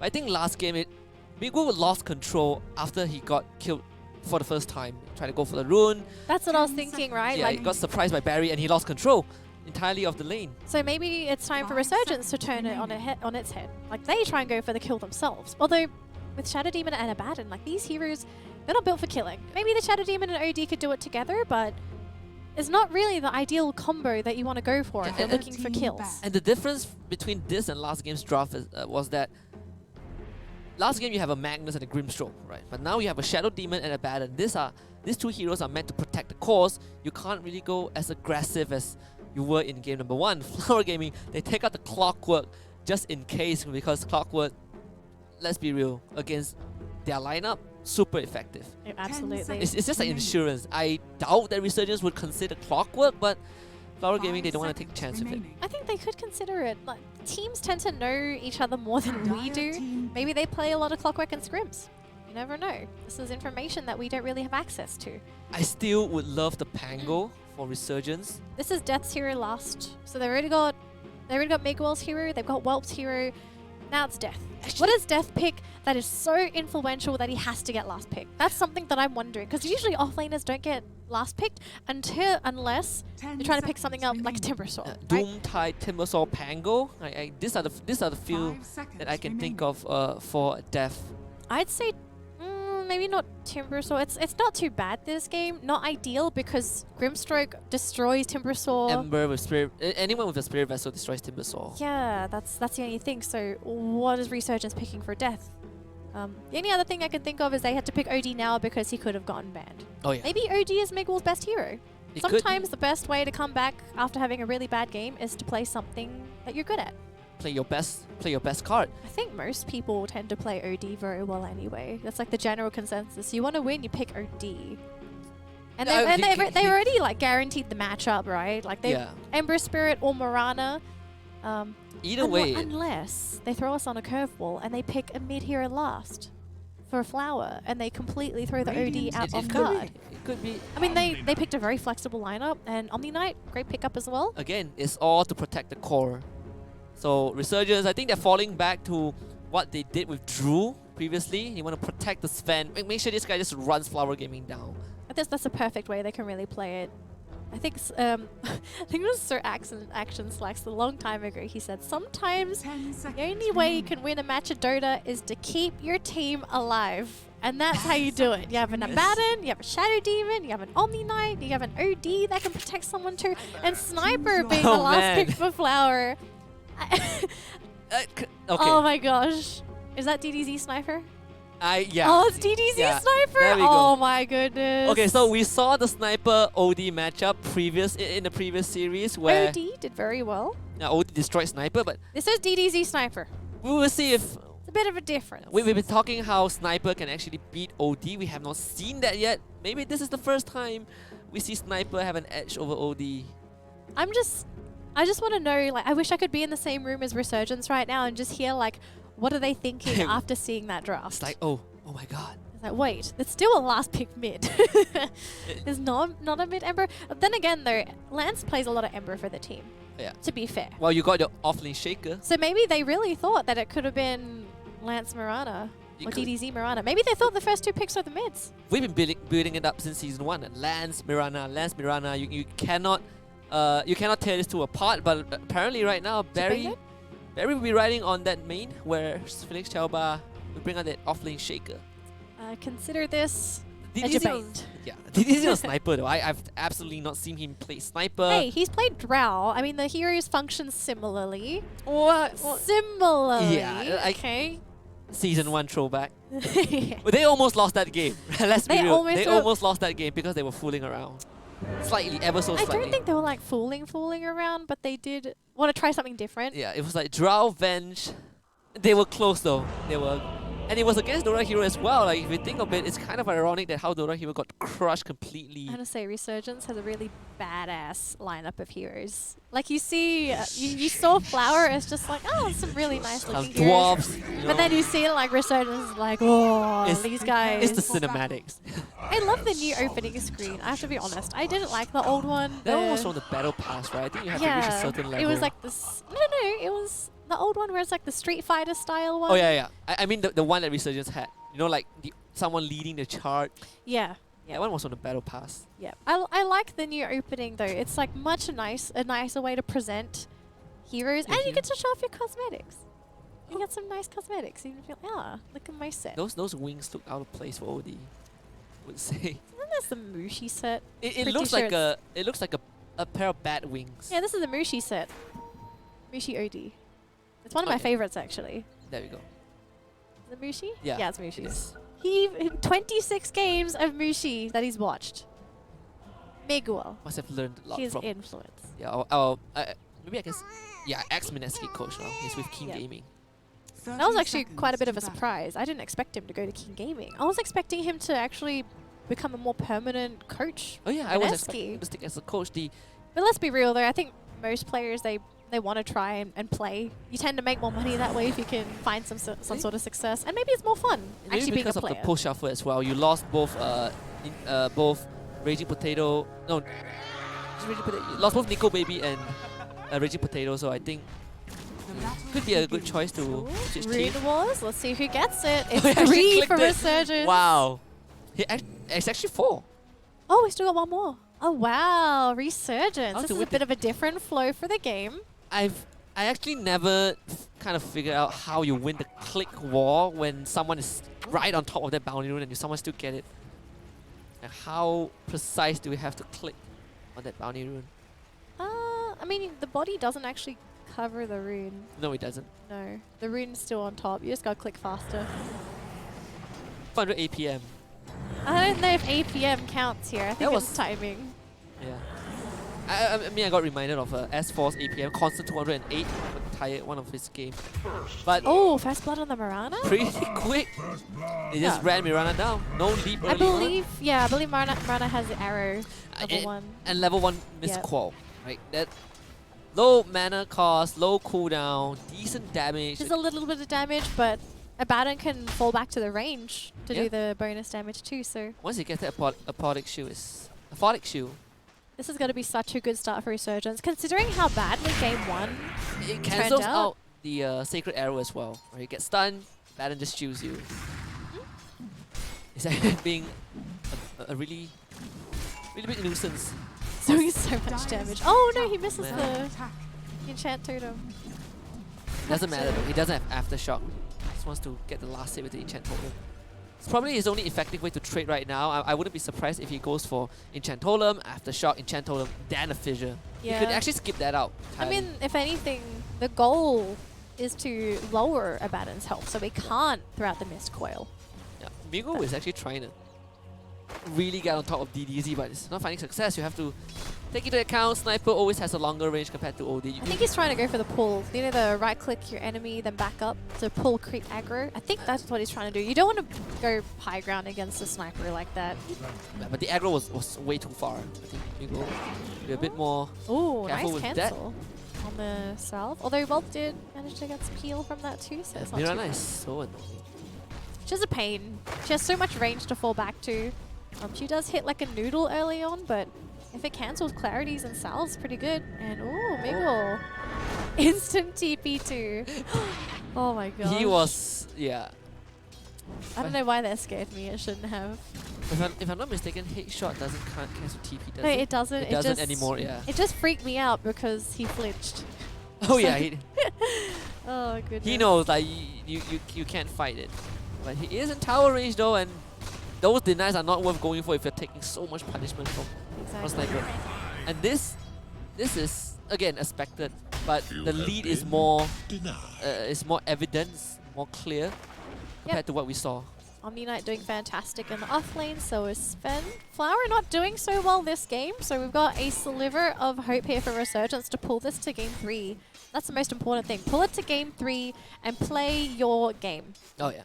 And they are feeling a bit more comfortable right now. Miguel, I would say it's pretty okay in this matchup. You definitely would expect to get harassed by the sniper early on, but is it OD? Yeah, I don't know if you want to get this harassed out though. Like normally OD should at least tie with the sniper. Maybe Maybe Radiant's Miguel's structures harassing are too fortified. much onto DDZ. Yeah, and I like DDZ. He didn't bother to go for a shrapnel. He just went for the headshot because the double range will always give you an advantage as long as you have vision on the enemy core. And Miguel, You can't go near the creeps. you can't get near the DDZ. He'll always get the long range, the take aim, get the headshots off, get the long range. You want to go in and Astro the sniper, it's not gonna happen. He's staying way too far away. So what Miguel does, he Astros the creep, tries to go for a bit of last hit, and he's burning so much regeneration. They need to get rid of that observer ward in the middle lane. Oh, yeah. That ward is the reason why Miguel can't touch the lane at all.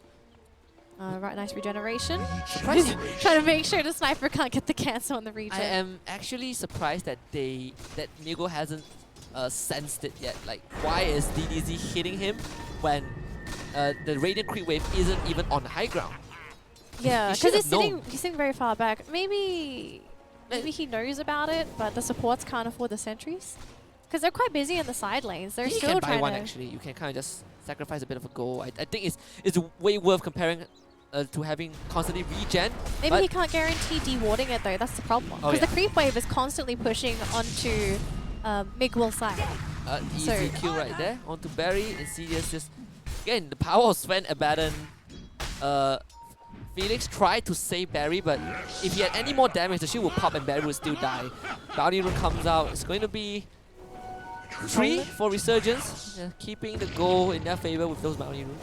Yeah, as long as they can maintain the gold advantage and as long as their two top heroes stay up there, should be pretty good. Shaker and Grimstroke's actually getting farm. Yeah, taking away those jungle camps and lands. Getting ready. Time that slide of fizz and Can't quite get it. slightly off timing. Yeah, too far away. But the game's still looking okay for Resurgence. Maybe they're gonna have to use these two successful lanes to create space for Miguel. Yeah, and it's again DDZ being the star of the game so far. He has been in the previous game, but now it's getting more and more evident with the sniper against OD matchup. Miguel was thinking of stunning Felix. Not comfortable about getting that kill though. And Insidious gonna keep him healed. Oh my goodness! Right into a Stormhammer. Insidious Barry! can turn it around with a miscall though. Felix stun. Keeping Whelp alive. Yeah, but That was very greedy That coming in was- from Barry. that was a mistake. He actually tried a bit greedy, you know. He I wanted think to it go was for- very greedy. He He didn't. didn't have to go for that support kill. Yeah. It wasn't really He necessary. had the aphotic shield as well. There's no way you could have killed him. Best case scenario, he denies himself. But there's also the reflexes from Whelp just instantly throwing the hammer right on top of Barry. It was actually the restraint from earlier. If he used the Stormhammer earlier, he wouldn't have actually been able to Stormhammer the Mirana there. Yeah. So I think maybe Barry trying to catch them off guard. Could be a bait as well. You know, they're trying to get the bloodlust. Small place. Yeah, small play. Always play on around the human nature. People see some low health heroes, they were like, this is a kill, I'm gonna jump right in. Barry just lapped into his death. Yep. Sad lane down here for Ember. Gonna feel pretty bad for Lance. Death is having fun down here. He is totally fine. They can't touch him. He's got so much sustain. And He can even run down Lance if Lance isn't careful. And right clicks from Death hurt. And instead of arcane boots, he went for face boots. So this is definitely a more aggressive Chasing Omni Knight. build. Yeah, Can run you down. guarantee CS2 and even denies. He's got 10 denies on the Ember. So I think it's comfortable as well because you do have the Abaddon, you do have the Shadow Demon, so he can kind of divert from the usual Arcane Wood Guardian's Grief roles. are we getting stacks on the Dire's side of middle tower Resurgence? is Because we under haven't attack. really seen the presence of the Shadow Demon at all. Oh, And there we he go. is pinging... Yeah, he is pinging the Shrine. So he has been saving stacks from Miguel. Oh, It's sort of the best kind of play that they could have hoped for, I suppose. To try and get Miguel to catch up, just get those stacks going. that is a lot of stack. Oh, is he Migo? gonna triple stack?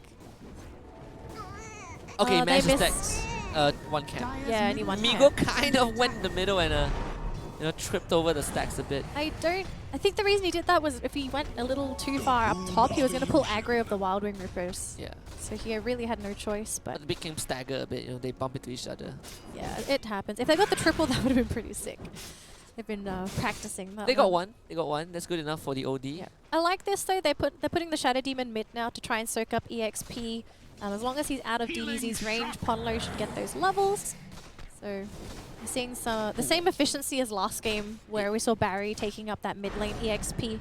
But they have to protect the tower as well, as DDZ can have all day long just to chip away at that structure. They might have to give it up though if they're going to get Miguel to catch up, because they can't leave that top lane. Dire's middle They tower is obviously don't really want to move bottom because they're doing so well at pressuring Lance.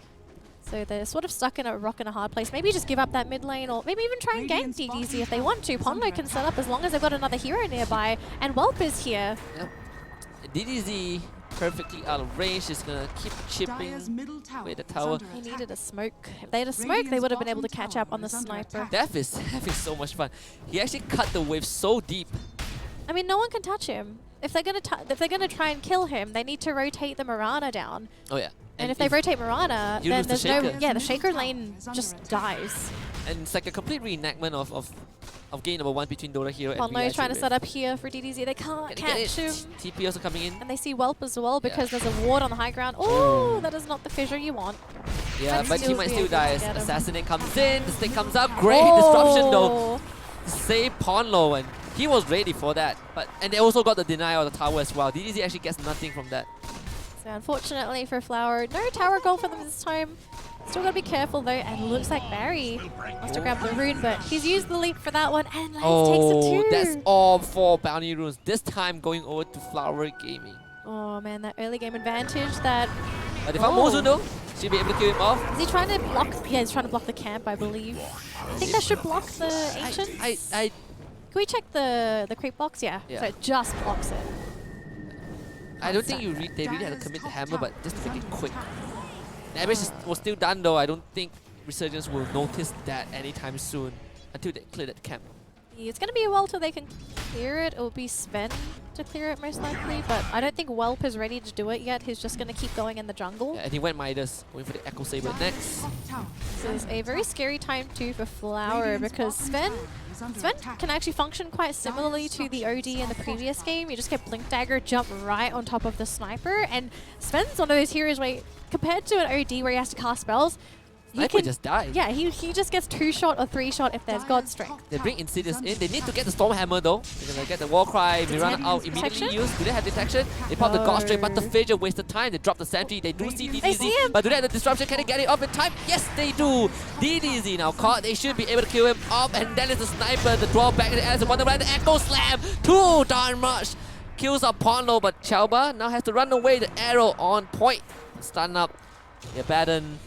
So they do get a trade in return, but still, it's just on the support. Yeah, so Sniper still, they lost DDZ and Death, chasing down Lance. Fun times for Ember. And he doesn't have the Degen aura just yet. He went like full Heavenly's Grace, a full Purification. And he's just chasing him down with Phase Boots. Oh, yeah. Ember's not going to outrun a Omni Knight anytime soon. When he gets the Degen aura, it's going to be way Miguel, worse. do they have vision of... Okay, Miguel's just trying to stack these camps. Oh, look at the stacking. Oh, Can they man. can I get all of them? Oh, they missed one. Yeah, they got the 2. Oh, is it 3? But the corporation is pretty in sync. Compared to last game, they are playing more as a team right now. They're stacking the camps together, they're sharing the farm. I actually really like this about Resurgence. You can see that they value getting all this farm and they know how to do all these multi-stacks. I think compared to the previous series, we didn't really see that much stacking. It was mostly lane control and ganking. That was how the teams got the gold, and towers as well. Whereas in this game, it's not towers. Oh, it's the jungle. Trying to take control of the jungle, trying to win your lanes. We're looking at 2 different styles of Dota. And Barry actually trying to, not Barry, Ponlo tried to bait out Barry with that sentry ward. Because his sentry ward was on the high ground, so he saw Barry's ward. He was waiting for Barry to walk in so that he can coin back out. It never happened, so he took away that ward for Abaddon as well. Just getting some experience in the middle lane, but Lance is being pushed around by this Omni Knight. It's not giving him a break, actually. Is he going to deny that creep? He denies it too. I was waiting for it. Oh, That's one goodness. purification, by the way. It cuts right through the Flame Guard because pure Pure damage. damage. This is really, really tough for Lance. So I suppose the plan here is that they're going to have to sack Lance. They can't protect all their carries. Oh, yeah. So they're protecting DDZ for now. DDZ and Chalba, actually. Yeah, exactly. Xiaoba, I think the moment Xiaoba gets that blink, things are going to change. He Because just got it. Oh my goodness. All right. So Oh, man. this is the time for him to make the move. This is it. This is it. because Ember is not going to participate at all, and this should force a TP from the Omni Knight. The moment Omni Knight leaves that lane, big win for Lance. And as long as they don't lose too many heroes in this engagement, all they needed was time. Time and space for Lance to make up for the fact that they had to sack him. They smoked up. I think, yeah, the plan is to go bottom. They had enough of death. They want to shut him down. But Whelp is nearby. He's going to break the smoke. Breaks Mozo's smoke. Oh, he's just jungling. But they have no idea yet. Flower Gaming, they sense that something is wrong. Someone is nearby. They're going to fire ram them forward. They catch the stroke of fate. Arrow, echo, slam, everything onto Whelp. Whelp is going to die. Death doesn't get in range for the Guardian Angel. Not a purification. He's going to try to turn around and fight. Takes away the Phantom first. Pono is now here. But Resurgence, I don't think they can find anything out of that. They're still going though. They're putting detection just to see if they can catch out some observer wards, and that's going to be wasted time for Resurgence. They tried to reinforce for the Sven, and that's free farm up there for DDZ. If Dire's Death top tower was is under in range, attack. I think they would have been able to turn that around. So, a bit unfortunate. Flower Gaming just making the right call. The original target was Death, but It well, just seemed like Resurgence didn't anticipate all those heroes from Flower. Sven became the scapegoat for that. That's bad too, because Sven's got the highest net worth in Oh, the yeah. game too, so that's going to be a lot of gold given away. And he his didn't get to use the Midas. Yeah, his Midas went on cooldown. Sorry, went off cooldown. There we go. Bounty Rune coming out. Mirana out Can to they use chase? as well. No, they don't have the detection. Do they have dust at all, or is it just sentries? Just sentries. Just sentries. That's quite surprising, because dust is beautiful against a Mirana because you clip everybody. Normally you want to be fighting, moving and fighting when you're using the Moonlight Shadow, not just sticking in one area. So maybe just not able to... Oh wait, Barry's hanging on to a lot of gold. They're still able to keep Lance at a pretty bad spot. in terms Hold of net on, worth. what is Barry buying with this money? That's a lot of gold on a Mirana. What do you normally buy with that much gold as a Mirana? No blink. Liver I cape? don't think you want to go blink. Maybe What's he- use? What do you buy? Use energy booster? Wait. Oh, it's okay. arcane boost. Okay. I was thinking Barry's gonna buy a blink. Go for Axe. Double Starfall. I could see Yule's actually. Yule's Mirana used to be a thing. I think it still is. It can still be a thing. Normally if you're in Yule's top range though, tower you're is too under close. attack. That's the only thing. Oh, Lance gonna take away that Illusion Rune. And Flower Gaming playing the Vision game. They will take control of the top side actually completely. Oh, well, Whelp. spotted up by Barry. There's no backup though. Well, he cannot die a second time. Where's It seems like his he team? might get the Enchant Totem, the Sacred Arrow, Assassinate, but Death is here. They found Chalba. Chalba gets the fidget off, but he gets silenced by the Phantom, and now Well's gonna turn around and kill off the Grimstroke, who will be taken out. Felix Chalba trying to run away, but he gets banished. Shadow Poison right on top. No way for him to run away, and that is a dead Shaker.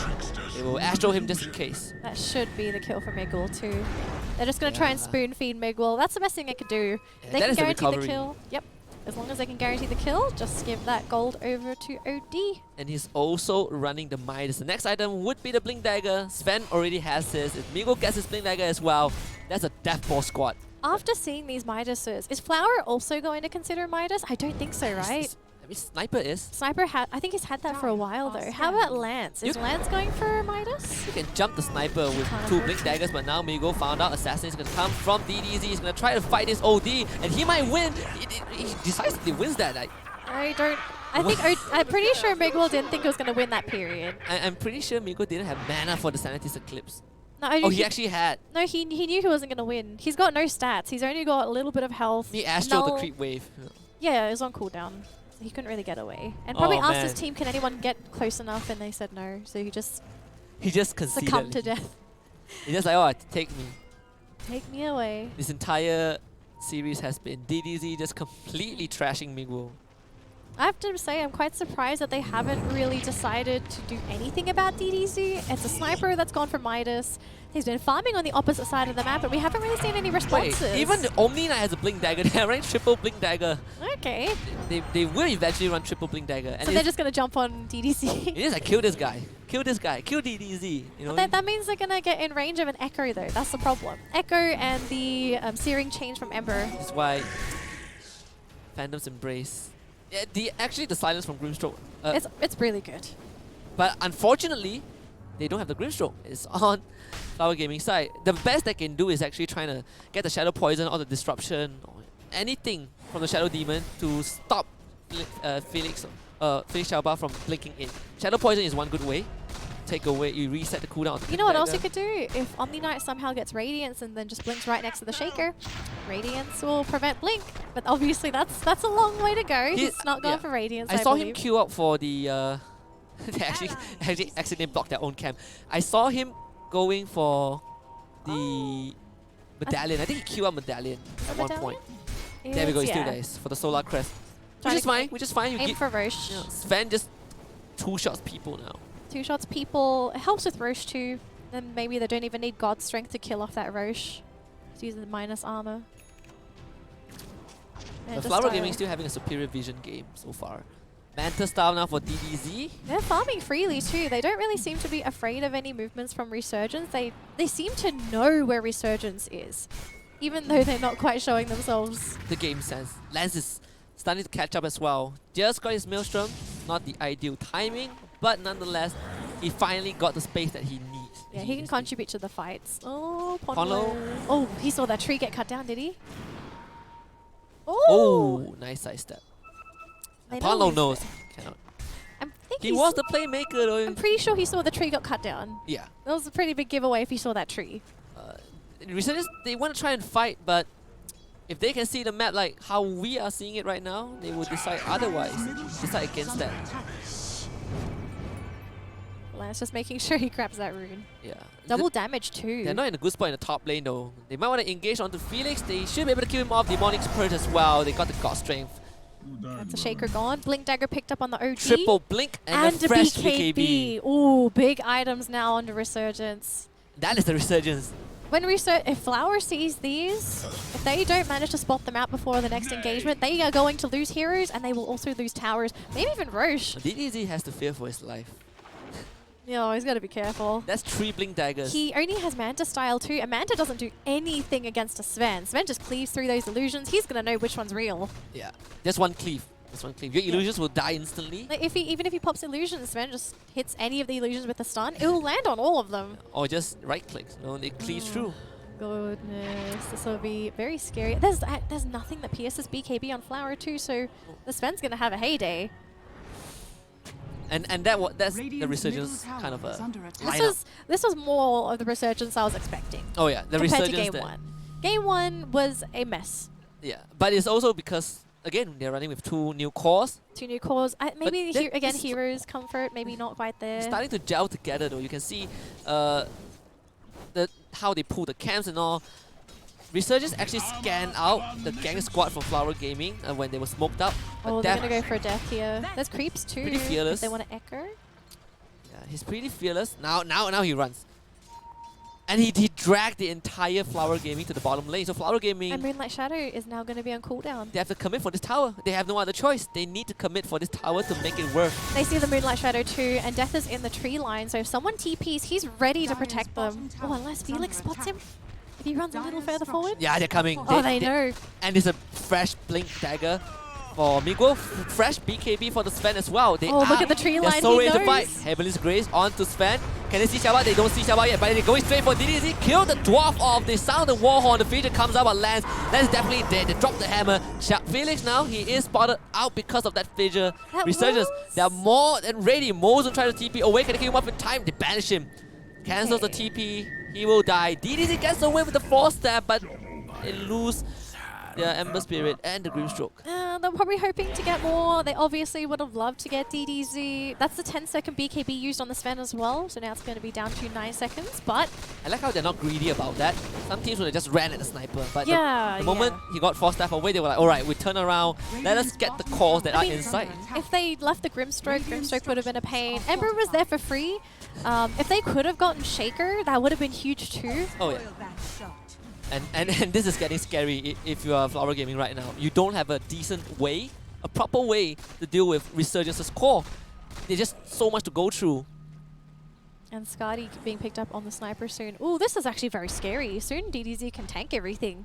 It's also good for kiting against the Sven as well, the HusKKiee slow. Yeah, DDZ. And he will be able to solo kill Mego, no problem. He's like, I'm going to frontline now.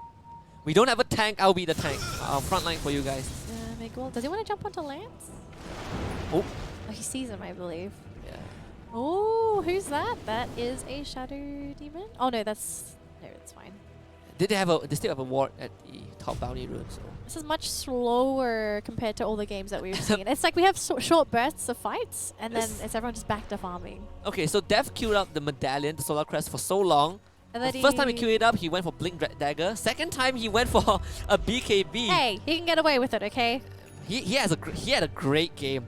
His net worth is more than the OD. They smoked up. If they can get another win, that is Roshan straight. Oh, that is Lance. Oh, Lance doesn't get the chain. He gets stunned out. God straight, too much damage. Blinking, Purification, not able to kill him off. Lance has the shrine, not gonna pop it. They use the Mirana out.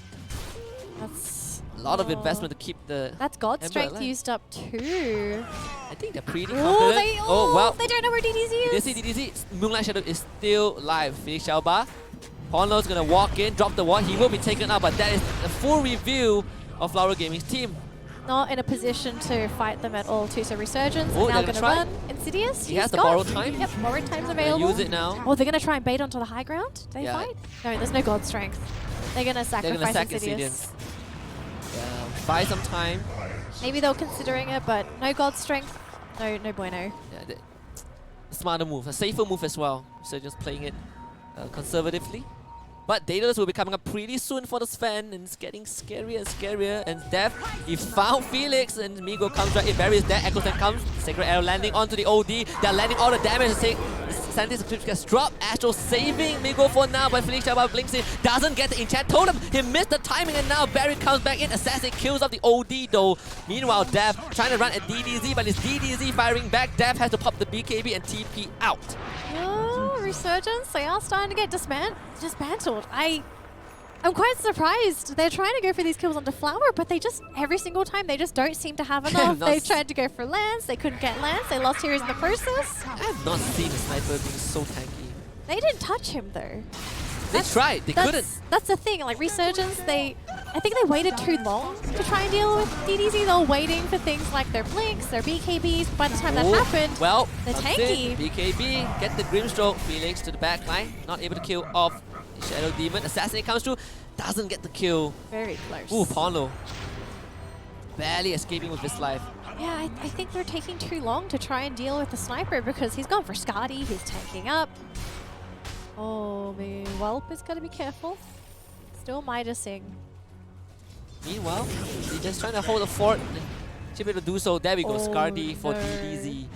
Oh, I feel like this is a bit of a mistake for them just to let the sniper get all these items. Sniper is getting away.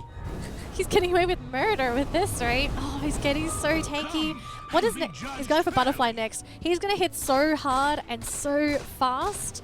I don't think Resurgence are going to be expecting this. They're thinking, oh, it's just a little itty-bitty sniper. And then they realize, wait. We need to jump on this guy right now. They need the crit. If Sven jumps on that sniper and there's no force up, he has to crit with God Strength. Yeah, There's no way they kill him regardless. He needs to rip his biceps for that one swing to kill off DDZ. But it's pretty impossible, even with a crit, because that guy has a Scardy. Exactly. So that You might need 2 swings.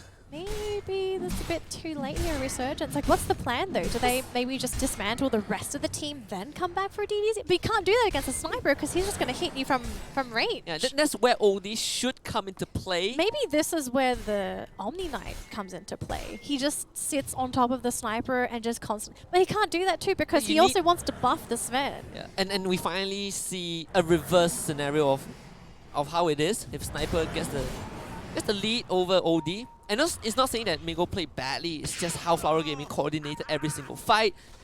They were able to shut down this OD despite Migo being able to recover from a poor early game. 27 minutes and only a 5k lead for Resurgence. 5k now is not that different. One team fight is going to swing that into Flower's favor.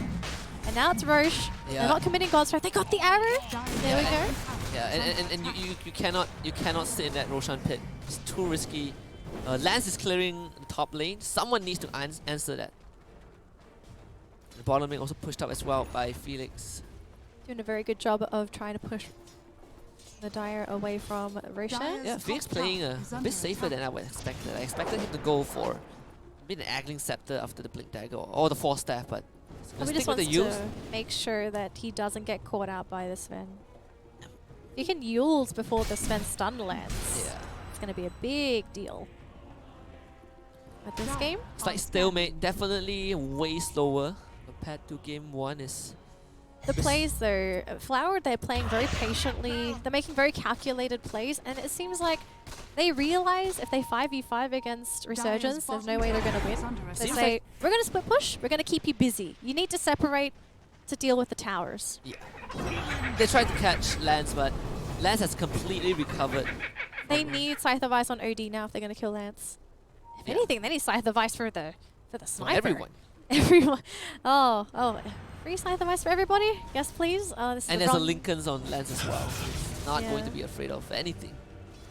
Oh man, this game is just getting tougher and tougher now. I feel like we're trying to Resurgence, jump. they're missing their window of opportunity. But then again, the window for Sven, it's a very big window. It's Sven- always open. Sven OD is always there. Exactly. But But- for Sniper though, he's definitely closing the door. Oh. So it won't be a big opening. It's Chalba. They get the Demonic Curse. Blinking for Migo. Trying to find. Gets the sentinel clear. Chalba runs on the mana. No detection? Moonlight Shadow. There we go. Ooh. Oh. That was a close one. So Moonlight Shadow now taken away. Radiant's top tower. They know that the OD won't be able to join this fight though. So it might be a chance for Flower Gaming to strike back. They are flanking in. Barry. Yep, they're gonna get a beautiful flank. Here comes They the get the Grim. arrow. Completely misses. Welp is ready for that. He gets the assassinate, he gets silenced out, gets pretty fire, and then the Heavenly Spirit pops the golf straight. But there's the Soul Bino. He cannot move forward. He's actually trapped with the rest of his core with the Omni Knight. Dev now has to redirect this fan. They get the slow. There's the Shroud right on top. That Blink Strike in on top of the Sniper, but Sniper does not care. DDZ firing away. Who cares about Omni Knight? But as well turns back. Swipes Barry like a fly, and now he's running forward with the flank keeping alive. His Moles would call out as well. Buyback immediately from Barry. Banished onto DDZ. He's taking too long, and they say you do not bring a gun to a sword fight, and well, cuts him down his Resurgence with the clap back. That looked like it was going to be a amazing collapse by Flower, but they just get destroyed. The power of Sven. You get those crits in, you know what's up. Oh my Barry goodness. just evaporated. I think even he himself didn't expect that to happen. They're gonna find Barry again. He just bought It's a back. dieback. They now have to buy back on DDZ. They get the Echo Slam, a great disruption to keep the Abaddon alive. Can they kill Sven? Yes, they can. Now DDZ rejoins the fight. They have the Demonic Purse. Sven now buys back. This might be the biggest fight of this game as the rest of both teams come back to join the fight. They want to end it right here, right now. Migo is ready. Does not have the hammer, but has the arcade all stacking now. BKB pop. Barry now trapped in a bad spot, and now Well joins the fight. Comes back in, trying to get the kills, but Lance doing a lot of damage with the Maelstrom. He gets a triple kill. So everyone buys back on Resurgence. They want to end it right here, right now. Well, has the God Straight, and Death is here to purify every single curse. Gets the BKB off as well. Welp trying to run at Flower Gaming as Grimstroke buys back. That's all 10 buybacks. We And have it's a dieback completed the as cycle. well. A DDT dieback, but Resurgence, they're pretty happy with that. Lance still has buybacks. They still got one more left. It's not all of them yet, but that's a dieback on DDZ. That's guaranteed Roche. And they smoked up. They are ready for a fight. Do they really want to go in though? There's no Echo available. They could maybe go in for Oh, a there's a God Straight. Blink Shaker. Arrow misses. Welp is ready. Goes right in. Oh, great fissure, but he got caught by the disruption. Now Felix is going to lose his life. He forced them away. He got Barry as well. There's Well cleaving through. He says thank you for that freebie. Last tries to get away, but Migo on his tail looking for this Ember. Gets banished to get the ping. They're like, X marks the spot. Kill this guy off. Death right on top. They kill Lance. Lance had the slide of fist, but a little bit of hamstring knot, and now 4 people down. Roshan Resurgence taken. gets 40 Roshan. seconds. Yep, Roshan taken. 40 seconds on DDZ. They're just going to go down mid. So they're just going to take the rest. And again, it's only Lance with the buyback. Everyone else my is dead permanently. We're looking at a possible game 3 here, HusKKiee. Flower, they've got to be... There's no Shaker. There's no Mirana. Oh my goodness, this is such a bad spot to be in if you're Flower. That was the worst possible fight ever to lose DDZ twice. I like how DDZ bought back and he was like, I'm just gonna TP onto the shrine. Now may Mother Mary protect me. I will try and shoot my way through. 6 seconds to go. Now the thing is, does DDZ show his face? Because if he gets jumped on, does Grimstroke have a 4-star? Top tower. I think yes. He does. Okay, they're just going to play it safe. They're not going to overextend. Just play it safe. This fight has completely turned on its heels. This is a really bad spot to be in too, because for Flower, if they lose anyone now, It's a guaranteed push. Yeah, and they need someone to deal with the Sven and the Omni Knight. We saw the fight that DDZ died for the first time. Death was alive for the longest time ever. He was like, yeah, you can shoot me, you can shoot my core arm. I'll heal him, I'll He give just him absorbs the Heavenly Quiz. damage. Like, it doesn't matter if he right-clicks the Omni Knight, they're tanky. It seems like the solution for Resurgence is that you just build tanky and you just absorb the sniper damage. Because if you look at Sniper's build, he hasn't gone for that crit high DPS build. He's gone for survivability. He actually doesn't do that much damage. And just fallen back to the Hurricane Pike. It's like, I can't fight like this, I need to fall back. But the problem when you go for this kind of build is that Ember now needs to come online. They need to land all their spells, because if you expect DDZ to kill the tankiest Sven, the tankiest Omni Knight, and you have a Abaddon to sit behind them to constantly throw up shields, to heal, they just heal up all that damage, they absorb it, and then they say, we're going to kill your team, then we're coming for you. Yeah, in the previous fight, starting right at the top bounty rune, Whelp stood on top of Barry, destroyed him, they turned and killed up the Grimstroke, then he just slowly walked towards DDZ. DDZ was like, oh crap, now I'm caught out. Didn't expect Pono to trouble. Pono came from behind as well. Probably didn't got surprised by that. They need all their spells to land. They need every single one to land. Any kite ability, if anything, they need to build another damage item on DDZ. It's got to be something like Danelie. He has to go for Divine Rapier, something to just shred these heroes. If he can shred the Omni Knight, that probably dismantles the entire fight. Yeah, that's a big if, because there's an Assault Cuirass, and guess what? The Scythe of Ice on OD. Oh, we procs it on Lance. And he does not have the Scythe of Ice just yet. Just the Astro. So no big review right there. So he's making Lance feel safe. For now. For now. For now. There we go. The Scythe of Ice is officially. I wonder if he's actually going to do it though. Make him feel safe, and then all of a sudden, surprise, Scythe of Ice. It's all the mind games now. Lance is isolated from the rest of his team because he needs to get the lanes pushed out. Smoke from Resurgence. Smoke into smoke. Oh. Here we go. Each other. Snyder comes out. Dev's gonna break the smoke. And they found it. They found the hex. It is on to Felix though. Can they kill him off? Yes. Cannot yet. But Mozum gets taken out by the hammer. Now Felix has to run away. He does not have anything. He has to use, but he's not even bother using it because he can't. No buyback. There's buyback on the Shaker. For the Grimstroke. So everyone dispersing on Flower. They got to separate. They got to pull them away. Lance is doing what he can in that top lane. I'm surprised that Resurgence is actually trying to address it. Yeah, they're sending one guy back and the OD to address that, but it is time to take away the Shrine. Just take away that map control. Make sure there's no space for Flower to feel safe. There's two buybacks now. There's one on the Shaker, one on Ember. So if they lose Felix, they still have him available for an Echo as long as he doesn't get caught. And we got level 25 now onto Megawell. Oh no, he's level 21. This guy is so darn strong. Yeah. Well, the amount of experience that they got from the fight. And you can't even fight him as the... He's afraid. He's afraid of the Shadow Demon. I guess it's because he doesn't know where the rest of the team is. He could be thinking, oh, they're baiting with the Shadow Demon. Shadow Demon now gets a Blink Dagger. Lance has an axe. That's going to be very important for him. He needs some mobility, but I don't think this really changes but much that's of the before game level for him. 25. It's like how the TI analyst did mention, like before level 25, before you get that extra remnant charges, Aglims is kind of a trap. Because you only have 3 charges and now they get the hex off. Can Migo get anything in return? He said he gets trapped, gets Vision out. He might go down though as that it comes in. They go too far forward. Astro is to buy time. Now getting sold by both of the Abaddon and the Omni Knight. But guess who is here? It is caught the Grimstroke.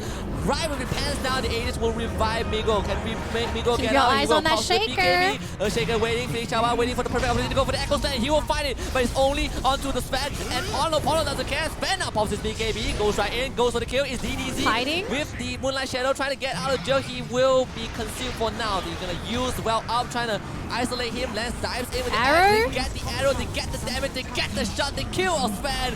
2 minutes on the clock.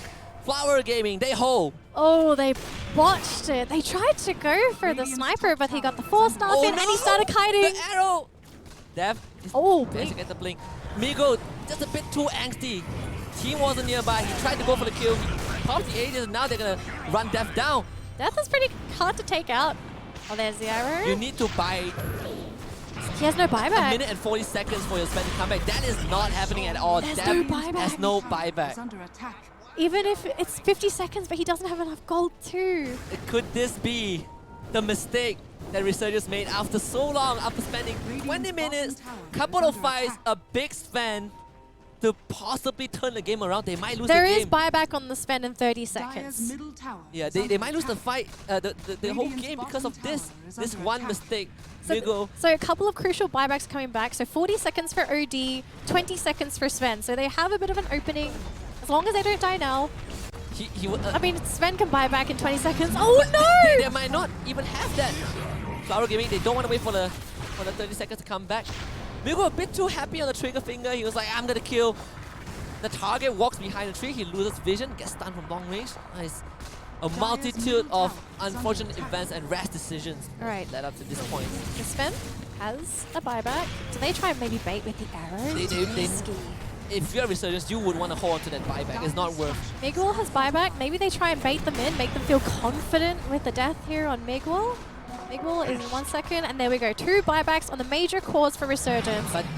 But you definitely want the Sven to come back to life without having to buy back. Oh, they can't afford to lose Ponlo. Still fine, Ponlo being kept alive by the Glimmer Cape and the Astro. The Illusions though are doing a number on the... Ponlo does not have buyback, so that's a fact. Oh. 100 seconds without the Shadow Demon. But the cores are coming back. They need the Omni Knight as well. So they have to give up all the structure because they need the full team. But Migo is not going to wait. Guessing, Gasper has. Can he kill the Ember Spirit? Yes, he can. Drop the hammer onto Lance. Lance himself has the buyback. He's going to continue this fight. Barry trying to get away. Power the Gauss Drain. That's the Soulbind again onto both Abaddon and the Sven. Actually locks him out. The Fissure saves Mozu. Mozu gets out. They had no detection. That is the disengage from Flower Gaming. No buybacks were used, and they managed to maintain their axes too. So, if anything, for Resurgence, they did a pretty good job at zoning out. Yeah. Miguel having to be the catalyst of all that. And that is one of the times that he just aggressively blink in. He found the perfect angle. No one was there to disrupt him. He had the BKB, was able to get that kill onto Lance. A quick reaction to take out that Lincoln before anything else. This is such a close game now. Buybacks are so crucial. And look at Flower. Flower have been in so many games that they know that they gotta save up for buyback as much as they want to buy the items. They need the buyback. They always win the buyback war. The only buyback war that they lost was the previous team fight at the top shrine, but that's all nullified. It doesn't matter right now. They've managed to hold their base. The gold lead has been shrunk to just 1,000, which makes no difference at this point of the game. Regardless of all this, so Resurgence, even though they lack a buyback on their Omni Knight, they're still pushing through, so they're still feeling very confident about this game, trying to choke out Flower, but Flower, they're not taking the bait. They need one more Roshan. The next Roshan, if it goes on to Resurgence, then they can close the game out. The thing is, they can't afford to lose their supports. Yeah. This game, sometimes you look at games, you say, if you lose your cores, that's the biggest loss. For Flower, if they lose the Shaker, if they lose the Grimstroke, if they don't get their spells out, that's all of their control gone. Yeah, the Soulbind actually did way more. The Soulbind every time onto Whelp, it really messes with him because like, whoever tethered to him, he's like, you gotta come with me now. If you don't come with me, oh no, they smoke on top of kill. Ward. Oh man, Resurgence right on top of that op. They're not gonna get anything out of this. Roche is up though. It might be a counter smoke though. Someone's checking Roche. They could just quickly go for Roche. Yeah, Flower is ready. They counter smoke. They saw Resurgence with their own smoke. Lance will lead the charge. Oh, they're on the high ground. High ground advantage right now. Insidious will take the smoke. Still fine. They don't want to go on Abaddon. That was the perfect hero to break the smoke. But they will use the Moonlight Shadow. The Moonlight Shadow just to conceal themselves, Abaddon. Ooh, arrow almost. Taking away the vision. And this is how you want to play as Resurgence. You're gonna wait for Moonlight Shadow to run out. Now you have the advantage. You have the DD rune, you have the Dailers, you have everything that you need. They need to give gold to Death. He is 200 away from buyback. If he doesn't get this cold and he dies, he's not going to be there for the next fight. Either that or kill. They need something to happen right now. Death, he's trying to get the goal, but he's caught out. Can he survive? Pops the BKB, runs at both lands and V Xiaoba, but they got the Grimstroke. Grimstroke buys back straight away. That's the first one going down. Still holding onto the Gauss String while trying to find a target, and it's DDZ. He's got caught out the real body, got caught out. Now they're going to stun DDZ. The perfect timing to kill DDZ, but DDZ has buyback. So it doesn't matter just yet. Flower Game being really patient with that. Xiaoba getting ran with the double damage. Oh my goodness. 2.3k. Oh my gosh. That is too much damage, and might be a dieback. The blink coming from the Shadow Demon. They find Mozu. Mozu will force stab himself away. Lance comes in but has to back off instantly. Both cores going down. Both cores have the buyback. You know, I think after this game, with some of these kills that are going in the way of the Sven, I think we've got a new saying. Well, it just happened. Yeah, that just happened. All the buybacks being forced out. Migo managing to find Barry just now. Okay, Death. Okay. Now, yeah, they're not gonna take the risk. Bit of a risky play. They want to save. They want to make sure the DT doesn't buy back if they can, but just like how they did to Resurgence, they don't want to give them that time. Now DT buys back. There we go. There is the Linkus pop. Migo pop the BKB trying to run at last, but able to disengage Migo now, take a lot of damage. Remember, that's a dataless. Migo now goes down. He has the buyback, but didn't want to come in. Playing game from Xiaoba. Echo Slam. There is Lance. Counting with the style of face. They try to get the fight, but disengage coming in from Val. Does he have the TP out? He TP out. He survives. And now Insidious cancels his own TP. The cause actually get out. Insidious can die. It doesn't matter. They bought enough time. The rest of the important members have gotten out of jail.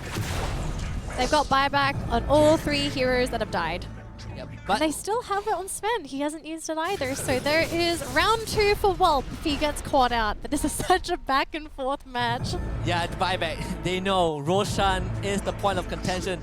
This is definitely going to be the last fight. If anything, all they need. Oh, they got is the refresher easy. on the OD. Migo, Double hammer. and they are so ready. They scanned the Roshan pit. They were like, guys, they are not in the Roshan pit. Guess where they are? Top shrine. They don't know about this They might have refresher. smoked up. They might have smoked up. There you go. This refresher could mean life or death for Resurgence. Migo, he has botched some fights. He has lost some leads. But when they needed him the most, he still pulled through. And this is the ultimate test. Like if there's any time for Migo to prove himself, this is it. 45 minutes into the game, one last fight to end it all. Can this OD pop off? They need to find out where Flower is. They just don't have enough sufficient vision to feel confident. Now they know that this Roshan is happening. Yeah, you had to be careful. Arrow? The members are not nearby. They are not ready. They're not ready to take a fight in any way. Looks like they're trying to bait them maybe into the Roche pit. Try to farm up The this. split push. Split push gonna be pretty big here. Pushing the creeps. Well, going for the Satanic, but the buyback is more important than the item right now. Gem of True Sight for Death is about time to start clearing out those vision. Should have done it a long time ago, but not too late for anything as they start taking down the last outer tier Radiant's tower. top tower Yep. has If they fallen. can deward all this vision up here, this is going to cripple Flower They because just they need to take down that ward up What? there. Is there sentries? No, there's an ops. I mean sentries for No, Resurgence. I don't. They're not really putting it down The any gen- sentries. You have to think that they would have the vision. There we go. So They there's took one. one, but there's still that one is. They know found about it. this? There we go. Yep. Yeah, there we go. Oh, Brimstone are coming in. It caught the Omni Knight and the Shadow Demon. Can they make some difference? Lance now joins Trying the to fight. go for Pond Moonlight Lord. Shadow. Do they have the detection? Yes, they do, of course. In the form of the Gem of True Sight. Guardian Adriana comes out. Slight disengage. Flower game playing it slow. They know they have to be patient. Is he just trying to protect the cause? Is Death still in the front line? Gotcha being popped. Then Migo, he found the backline, drops the hammer. There's one. Can they have more? Still have the fracture. But the stun band, well found. The rest of Flower Gaming. That is buried down. Mozun down. Chaba with the Echo Slam, but the only Echo heard is in the air. That is oxygen being taken away. Death now trying to run at the sniper. Sniper gets stunned. Use the Manta. Lance desperately trying to protect DDZ. Protect the dwarf. Make sure that he runs away, but it seems like it might not be the case because Lance is now crippled. Migo jumps in and says, surprise! Takes Lance down. Lance now buys back. Dash still dropping low, gets the Glimmer Cave, stays alive. Honlo still pretty safe and well comes in for round number 3. And DDZ can only shoot from the base, but can those bullets come true? No, he doesn't because well clipping down. Where did this drop roll back to Alice in Wonderland? This should be it.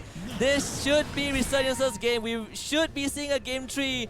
Is Lance holding the fort. That's it. Trying to There's keep the life alive. There's no way Lance does this. He just doesn't do damage. The whole purpose of Lance was to keep Resurgence busy so that DDZ could do the damage of the backlines, but this is basically it. This is it. This is game 3. This is game 3 Resurgence. The redemption play. They bring out the big guns and oh man, They didn't bring guns at all. they bring a sword. Like, Exactly. Remember what you said earlier? They brought a They brought a sword to a gunfight and they still won. exactly. Hail Mary attempt from Lance, but you know the throne is more important. surprisingly just holding out for quite long. They might be able to hold this though. If this I don't keeps on. think they can. 70 seconds left. And what can they do? There's no way he kills Walt. Yeah, and this should be game 3. It took long enough. But finally, you know, they bring out the big guns. And now they're going for the throne down to 50%. Lance gets the soul catcher. BKB Poppy is dead. This is it. Gaustrain used as well. Resurgence, they push it to game 3. Oh, that was very scary. That looked like it was going to be a 2-0, but Resurgence, they bring it back. If anything, you'll be feeling really good after that game. They were struggling, especially with the sniper. They couldn't deal with him, but then they got their items, their blinks, their BKBs, and they just tanked up. Whereas DEZ, he tanked up as well, just to try and survive all the burst, but then after tanking up, what was the progress after that? He didn't really manage to get any items to lethally kill these heroes. Yeah, and you can see how so much resources was invested to kill off the Omni Knight, and that guy never died. The entire ordeal, he never died. He got isolated, he got constantly headshot, assassinate. They couldn't kill him. They couldn't kill him. You're not supposed to kill an Omni Knight. But yeah, we'll be getting game 3. Resurgence, they are not going down without a fight. You know, I'm really glad we're going to see a game 3 because we've seen both teams be able to take each other out in this final game. Yeah, who is it that's going to make it through? And compared to game number 1, I think Resurgence just instantly bounced back. That if you show me game 1 and you tell me that that's Resurgence, I would say I don't think that's Resurgence. It didn't feel like Resurgence. It was really strange. They played like a completely different team, but I almost want to say it was mainly because of the draft. The draft, maybe because it was the first game as well, they were trying to get a feel of how Flower play, and then maybe game 3, they're going to say, all right, we know what they do, we know how they play, let's do it. Yep, it's the final showdown, it's the final game. It's not even the grand finals yet. We might be seeing a potential one though. We'll go on a short break, and when we come back, will be the final game of this series to decide who advances to the upper bracket between Resurgence and Flower Gaming. Don't go anywhere.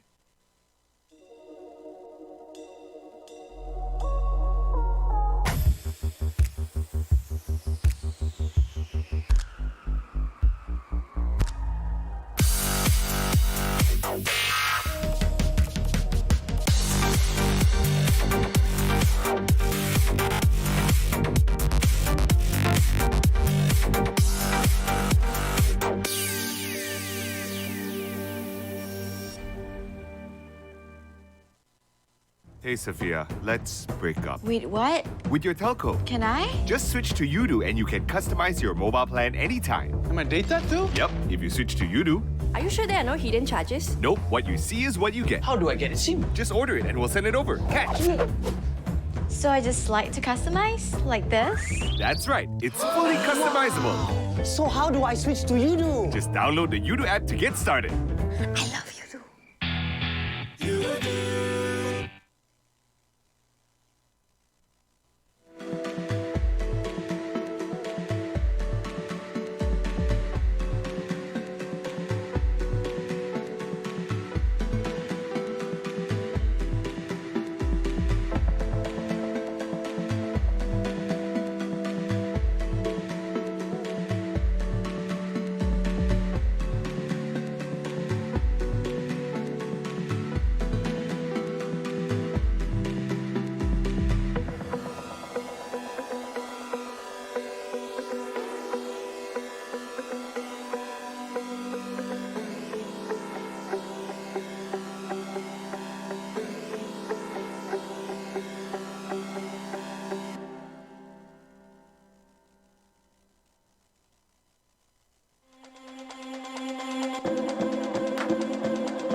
5 seconds. And we're remaining. back. The final game of this explosive series. Gonna crack some knuckles, pop some joints because it is Flower Gaming up ban against some Resurgence. Ban some heroes too. Sven and Shadow Demon eliminated from the pool by Flower Gaming. Resurgence gonna keep their foot on that Leshrac. They don't want to have him in that pool at all. But the Stars release one hero, and it is the wonderful Chen. Yeah, Jackie Chan in action. Radiant I wonder team if ban. they will go for the level 1 headdress or regeneration. It just depends, I suppose, on how they want to play the game. If I ever see Wraith King, I think it is an even better choice. It looks like already Flower, they're going to be aiming for the... I'm not sure how to really call the strat. The healing strat. Trying right to out the like gates. try to out-survive your enemy with the Chen heals, with the 10 assistance of the seconds creeps, remaining. and obviously Wraith King with his 2 lives. They can go Omni Knight. I wouldn't be 5 surprised if seconds Flower Gaming just remaining. came out the gates with. But then Resurgence just goes Power for pick. AA, if it's not banned. Yeah, but I feel like AA is not the primary pick, at least in this meta. Obviously, it's like not something you want to pick, but it's something that you might have to pick. Yeah, if they are forced into that corner. But Resurgence, they do get their hands on the Ogre Magi. If there's one thing Flower Gaming learned 10 from previous seconds game is that remaining. Sven is just too strong. Yeah, Sven's incredible, 5 and especially when you pair him up remaining. with someone like Omni Knight, he just enables the hero even more. Yeah, and I'm kind of surprised that Flower Gaming didn't really consider the Sven ban. If they banned like Tiny Radiant team and ban. Elk, They probably Legion Commander thought- and Centaur Warrunner. It just seems to me like they thought they had him under control, because if you look at their heroes, they had a lot of kite ability. Oh yeah. So maybe they were expecting that because they picked up the Skadi on DDZ, he could just kite the Sven, right? Because you have a Skadi, lowers his movement speed, tanks up your sniper, then you could just stutter step backwards to just try and chip him down and force him back. But as the game got later and later, I think we mentioned this, Ooh. he ran out of damage. He didn't go for anything like a Mjolnir or even crit early enough to break down the Sven. The only usage of that Daedalus was them killing off Migo on that OD. I think that was pretty much it. Afterwards, that Wasn't he going for Divine Rapier at he was some going for point? Daedalus. I He thought- never got to Divine Rapier. He wanted to go for Divine Rapier, 10 but then he had seconds to go remaining. back for Daedalus. Yeah. Because he couldn't afford it. I think Daedalus was a smarter choice because Divine Rapier would have been too seconds risky. remaining. He would have died He would have straight away. I mean, we saw him die. It was a pretty tough match. Yeah, Anyway. I think maybe he felt empowered by how strong he was in the early phases, to the point that when he died and there was that 9-man buyback fight, he bought back, he TP'd to the shrine and he died again.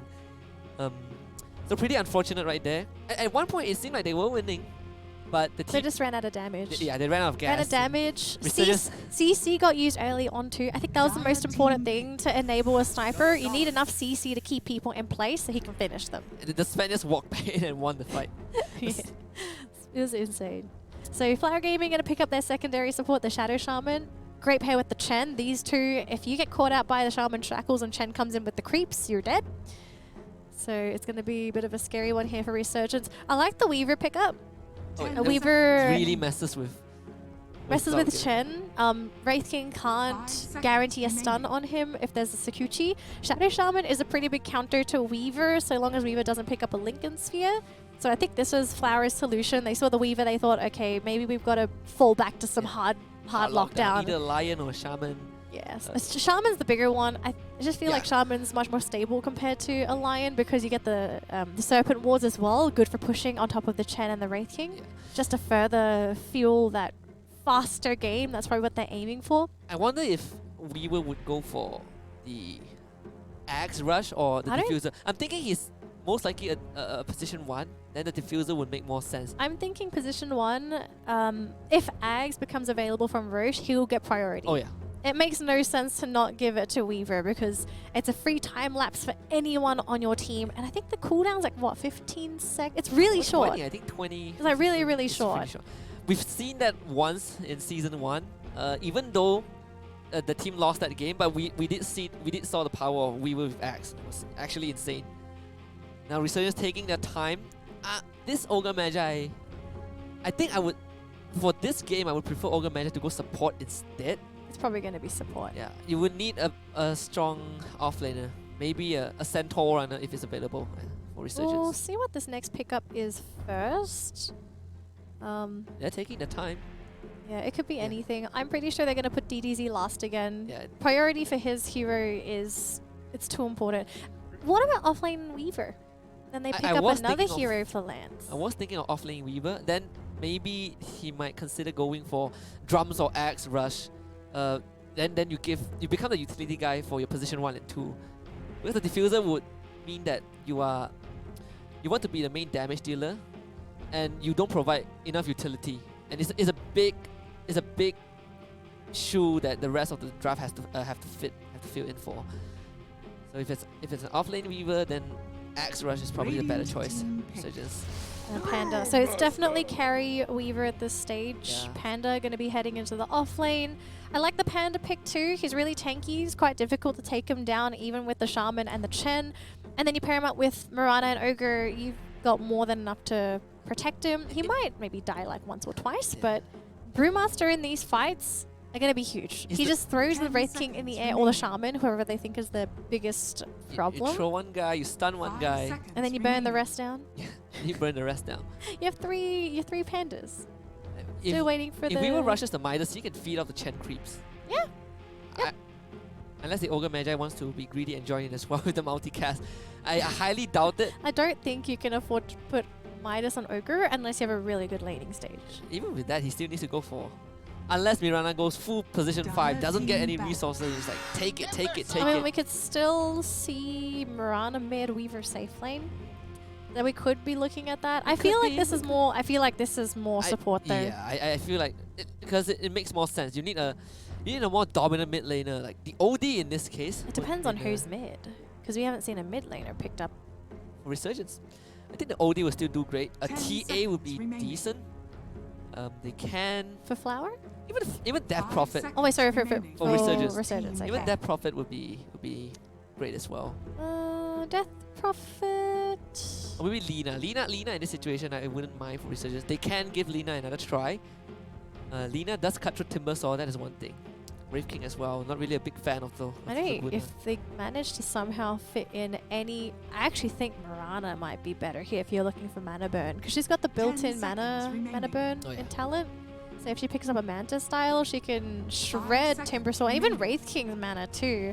But if Kunkka is banned now, it might be an indicator. We might be seeing an Invoker. I wouldn't be surprised for Resurgence. Invoker, yeah, EMP. Yeah, Invoker. Be big. Ah, there we go. The Okay, puck. so DDZ Puck.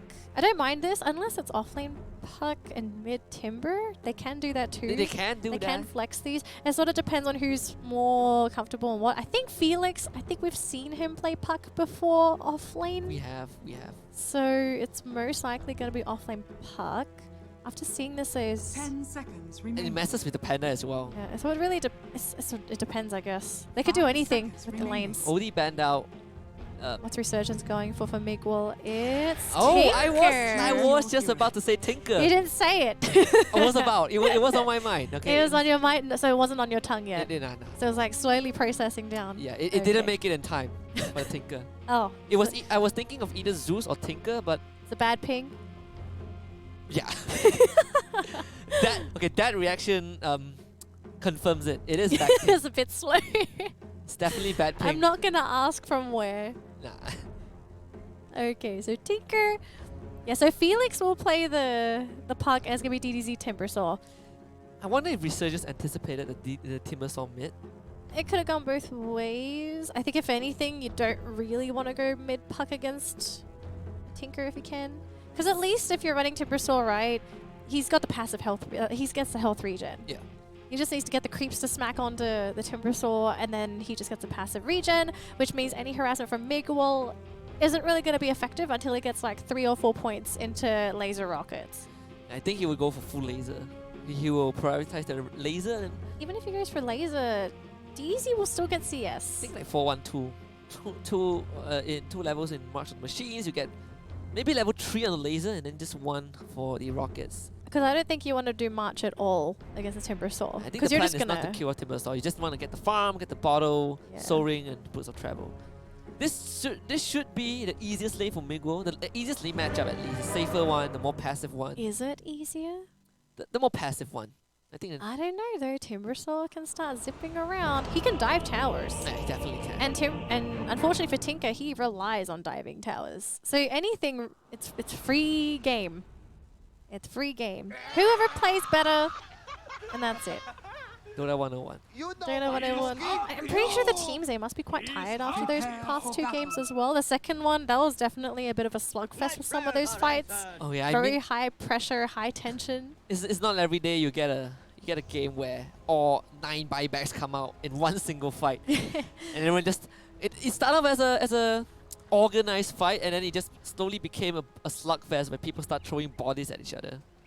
Sometimes you gotta throw bodies to get those kills. You know, sometimes being late to a fight actually wins you the fight. That only applies to like maybe the cause. Supports, if you're late to the fight as a support, you gotta find a new game. You're not playing it right. You gotta be there first. You're gonna die first as well. That's normally how it works, unfortunately. Alrighty. I wonder if they do any lane changes. I don't think so. It's gonna be the 30 Shaman seconds to battle. and the Brave King. Lance and Felix are here.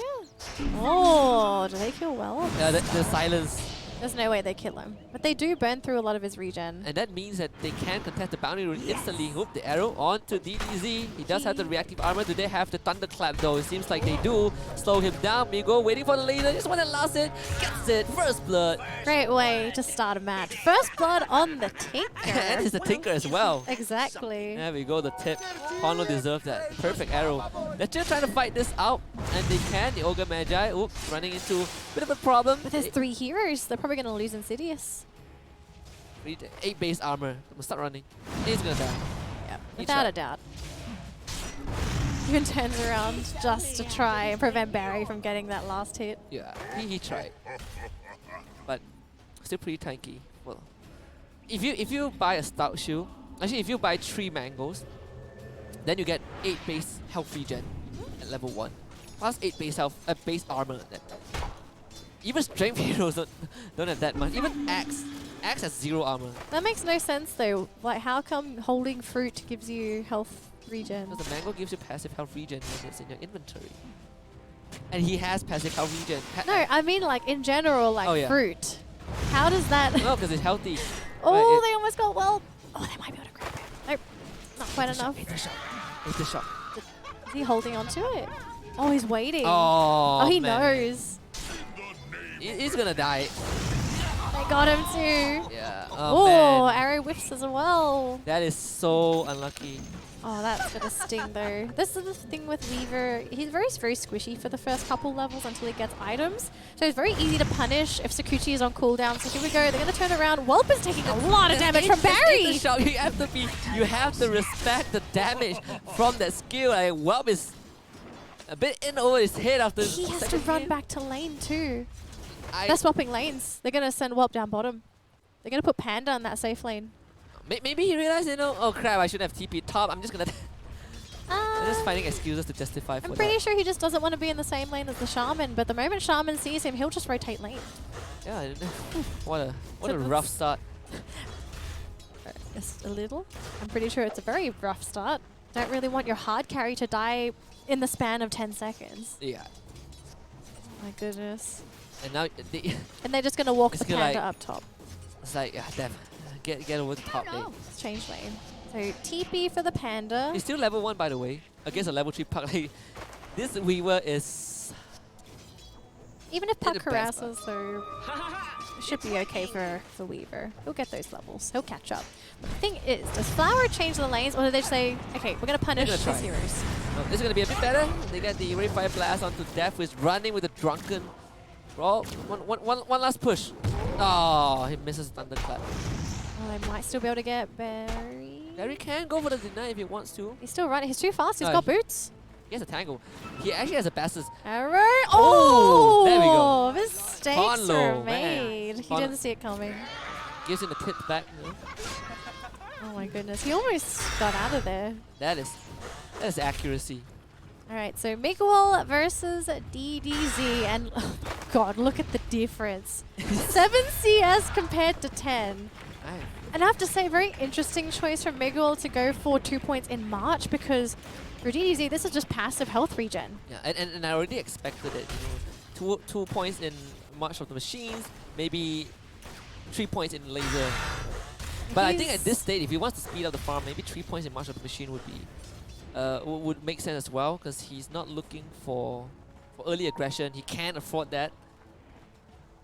Just got to be careful though, because every time DDZ gets levels, if he gets levels into the chain, that's probably going to be the end of the Tinker. Oh yeah. Because he's not going to be able to outrun a Timbersaw by any means.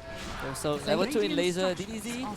Yeah, you have health regen, but it's pure damage from the Tinker. They're going to glyph up that wave just to make sure that you go kind of push it out. DDZ will now gain control of that wave. Alright, so middle lane looks like it's just going to be in favor of Timbersaw for quite a while. Top lane looks like the Chen's going to spot out the Marana.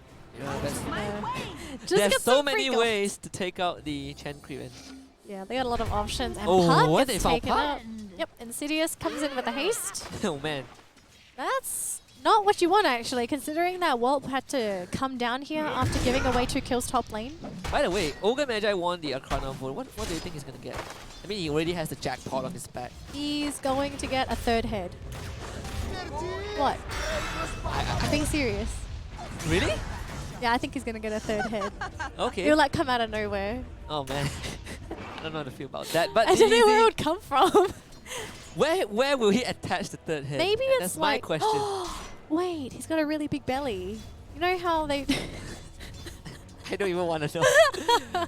I'll just wait for Bao to release that. It's to be honest, I mean, I'm not sure about the whole like extra head. Maybe his club turns into like a giant drumstick. What? He likes food. He does. Maybe like when he multicasts, his like weapon changes. So what? He So cooks it's like the drumstick? So no. So it could be like one moment it's a drumstick, he multicasts, then it changes to like a tree. What? A tree? It's just his weapon. It's just visuals. So it's a weapon that shape shifts. So you know how he has the club? Okay. It just shape shifts into different things when he multicasts. That would be an interesting concept. Something. I mean, I don't know what they'll do, to be honest. Like, I don't see how you can make Ogre like fun or cool. He is fun by Because all the nature. Arcanas, right? They make all the heroes cool. But how do you make Ogre cool? Ogre is cool by nature. He just looks dumb. Bit of dumb. I don't think he's a bit more than that. When you have to share like the We'll bot, we'll figure it yeah, out. we'll figure it out. They've just got to make it PG so it doesn't look like some casino stuff is going on. DDZ gonna try and go for the kill. Arrow lands! Again, second time that he is punished because of the dive. That is so much space for the Tinker. He did it the first time, he almost got the kill with the Willing Death. Backup came in, same thing. Fire Blast and the arrow. Pono, I must say, this guy, he is a marksman. Most traditional archer you can find. Maybe a mistake for Flower to give away that Marana. Yeah, Considering the arrows. DDZ died twice. It might get Felix as well. Ogre's Felix? coming in, stun. Yeah, we can't get in range. Cast range is too short. The bummer for Ogre Magi is Be that careful though, Barry's nearby. Does he have 2 points in Aether Shot? it's Or really 1 point. short cast range for Fire Blast. That is the only downside. The Aether Lens is so precious on. Aether Lens, and I believe the cast range talent, I think he's got Yeah, one. but the problem is the same tree you are having the 90 GPN and the cast range. So most of the time you go for 90 GPN. Which, It depends. Yeah, it really depends, I suppose. you know, I mean, Ogre Magi is kind of the... DDZ still fearless. You know, Tinker's not around in the jungle right now. Conley wants to try and soak up some EXP, but you gotta be careful. It's the Timbersaw.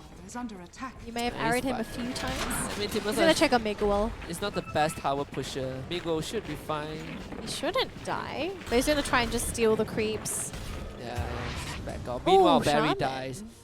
Ooh, they're actually running over Flower Gaming. That, and well, he recovered. He completely recovered. Yeah, considering how everything happened so badly for him in the early game, this Weaver's catching up. He's 30 CS, so he's not high up in terms of priority, but he's still doing okay. Looks like Death should die Ooh, here. The miss Ooh. chance. Oh, the send top block Barry. Dyer's top That's so tower unlucky. is Oh, under no. attack. The miss chance actually saved. And the Death's life. and the phase boots actually. Oh, the phase yeah. boot movement speed. If he didn't have that, Death would have definitely. I mean, his name says it. Died. He wouldn't have Succumbed died. to death. But all these little getaways would slowly stack up in favor of Dire's Resurgence. middle tower is under And attack. at one point, Flower Gaming would really have to commit Structures are fortified. like heavily for a kill. Letting these cores get away is not good, especially when they have high impact post level 6.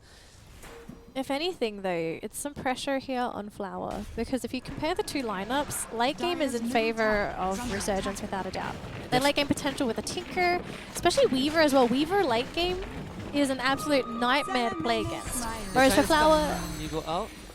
yeah, so for Flower, it's a bit of a problem because they have this weird timing where they're very strong early. Mid game's a little bit of an because they're still farming on the Wraith King, but late game Wraith King is also a nightmare. So they've got two timings to work with. You play with either the very early timing or you try and bring it ultra late, but that means you're putting all your eggs in the Wraith King They basket. found Mirana, but Migo TP's in straight into a Dream Call. Guess what? Is he just here with Fire Can't Blast? finish him. Keep DDC in place. They get the laser on the Felix Bar. The Starfall. Can they kill off Felix? No, they cannot. Felix gets out. The arrow. Oh, this time it misses. And Migo actually kills off Barry in death. Now DDZ having to deal with both Whelp and Insidious. Just tanking the tower. That's not the mana yet. Felix did the bug. The swap beat it to death. He was being chased by Ponlo. He had no chance to hit the Either that, button. it's either that or Is under he'll attack. die anyways. This or that. I hadn't really got no choice. DDZ just tanking the tower for the creeps too. He's like, alright, my children, start hitting that tower. Let's try and finish this off. Creeps come back. He's going to clear it up as well. And there's a TP too. I believe that's a Shaman. They could kill Whelp if he's not careful. Yeah, he needs to get away, Barry. Yeah, Trying to get range, but Migo is back. Oh, if They are gonna try to kill Migo though. He's slowed down by the He missed the chakram. chakram. If he got the slow, it would have been enough for Barry to get the shackles off. Look at them all having to reinforce to stop DDZ. But he just still doesn't care. Look at his health regen. He's not losing health. He's They need regenning health. They need a Spirit Vessel for this. I think Mirana would be the best candidate to go for that. Oh. Speaking of Mirana, managing to get away. Yeah, going for the Spirit Vessel. Pretty obvious choice right there. That will stop DDC's effect. They will minimize DDC's effectiveness. But look at Wraith what's King- happening. Yeah, Wraith King's gotten a free lane up top because they've been so preoccupied trying to protect Tinker. The Lance is like, yo, your tower's under siege. And there's no way he dies.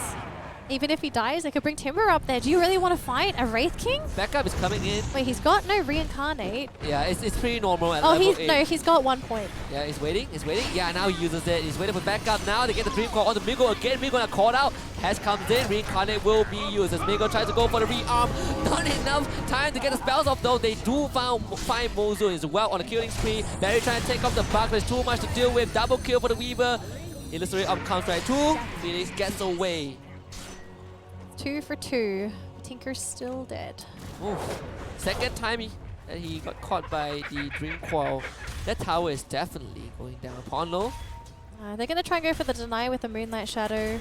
Yeah, they're pinging too. They're going to try and bring everyone to get the denies. They know that DDZ will stay for that, and the target is Felix. They missed the arrow though, but Silence will come in. Migo now joining in. Can get the multi-cast damage coming in. Do they have enough magic damage though? As DDZ tries to turn back with the charge on Timber Chain. Trying to go Migo. Migo stands his ground, pops the stick. Hand of God comes in to heal off the Timber Saw. And Timber Saw now back to healthy, but he gets stunned up by the multi-cast again. Walking through the Martial Machine, gets stunned up by the Sacred Arrow. They're using so much. Starfall gets the crit in. Finally the laser on point. Migo gets his revenge. They keep the tower alive. Should be able to deny that too, I believe. It's in tower range. Yeah, that's in deny range. Unless they don't deny it. I think they're just waiting for the orb to disappear first. The amount of resources for that Timber Saw. But the good news is, Hand of God was expanded to keep DDZ alive. I think that they were playing the mind game. They knew that DDZ, being DDZ, would just stay. Yeah. They were like, let's get it. Let's get this guy. They're not denying that middle tower yet though. I guess they still want to use it for TPs. Yeah. It's going to be harder for Flower Gaming to kind of take it down, because now there's a boost of travel on Migo. Yeah, there's... Try anyways. There's no backdoor protection. That tower is definitely... They know the Mirana There can't deny it there. There Yeah, they we got go. both hits in. And now Mirana might die. Dream no. Fall.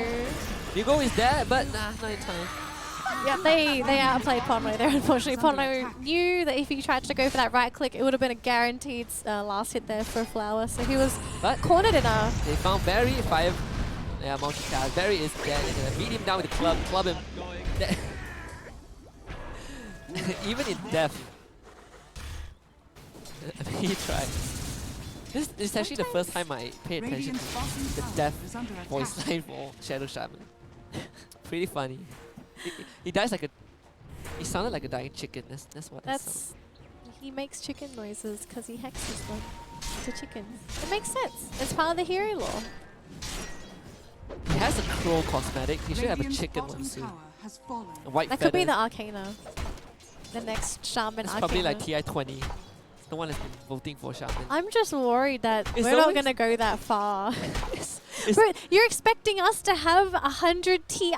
Oh, I'm expecting Dota to live forever. I hope so too, but I'm pretty sure the game would it'll be Dota 3 by then. It lived through like what? Almost 10 years of my childhood. Actually, more than 10 years. That's a decade of my life.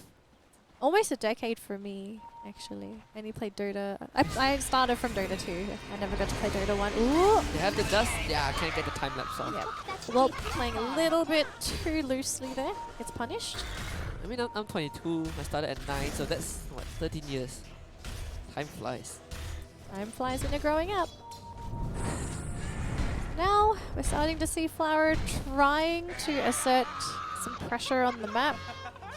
Although it doesn't seem like they're really worried about the Weaver and the Tinker farming. Like, sure, Whelp is farming and Megawall is farming as well, but they don't seem to be really concerned about these heroes. Def is still pretty slow in terms of farm. I'm surprised he's behind Felix in terms of net worth.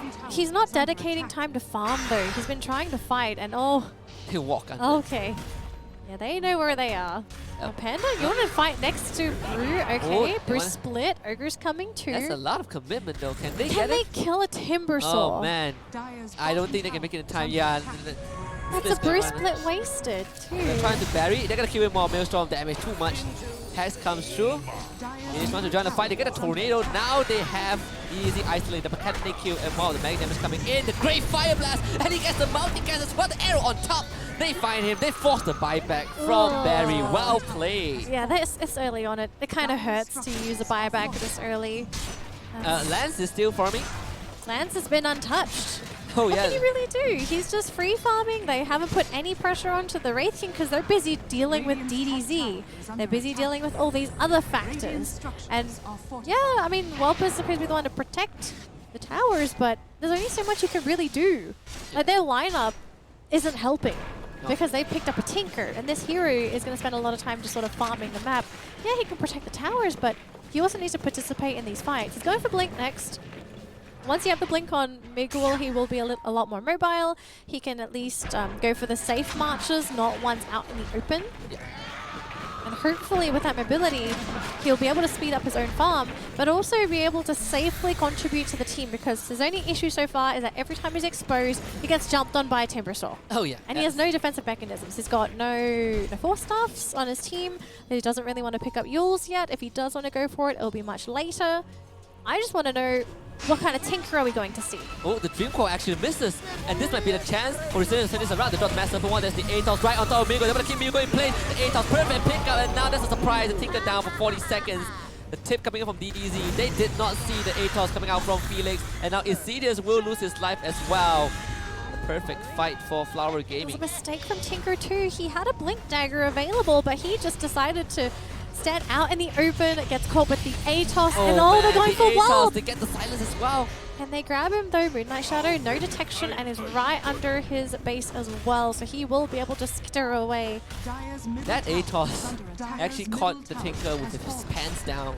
Yeah, Atos is pretty broken. It's a pretty good item. You can get it early as well. Lance still untouched. Radiance now. Radiance is done now, so if he gets anywhere near that Tinker, Blink is going to be rendered useless. And it also speeds up the push too.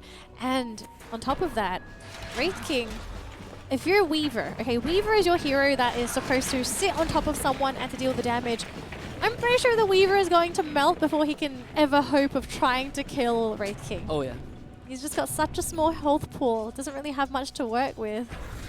It's a really tough game for Resurgence.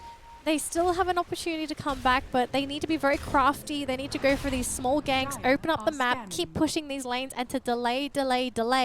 But so far, it just seems like Flower are the ones delaying. They're making the movements, they're forcing reactions, and this is opening up the map for Lance to just do whatever he wants. Like, he just comes in, And look at this. They're afraid of Lance. They only have one more outer tier tower left in this team. Bottom tier 2.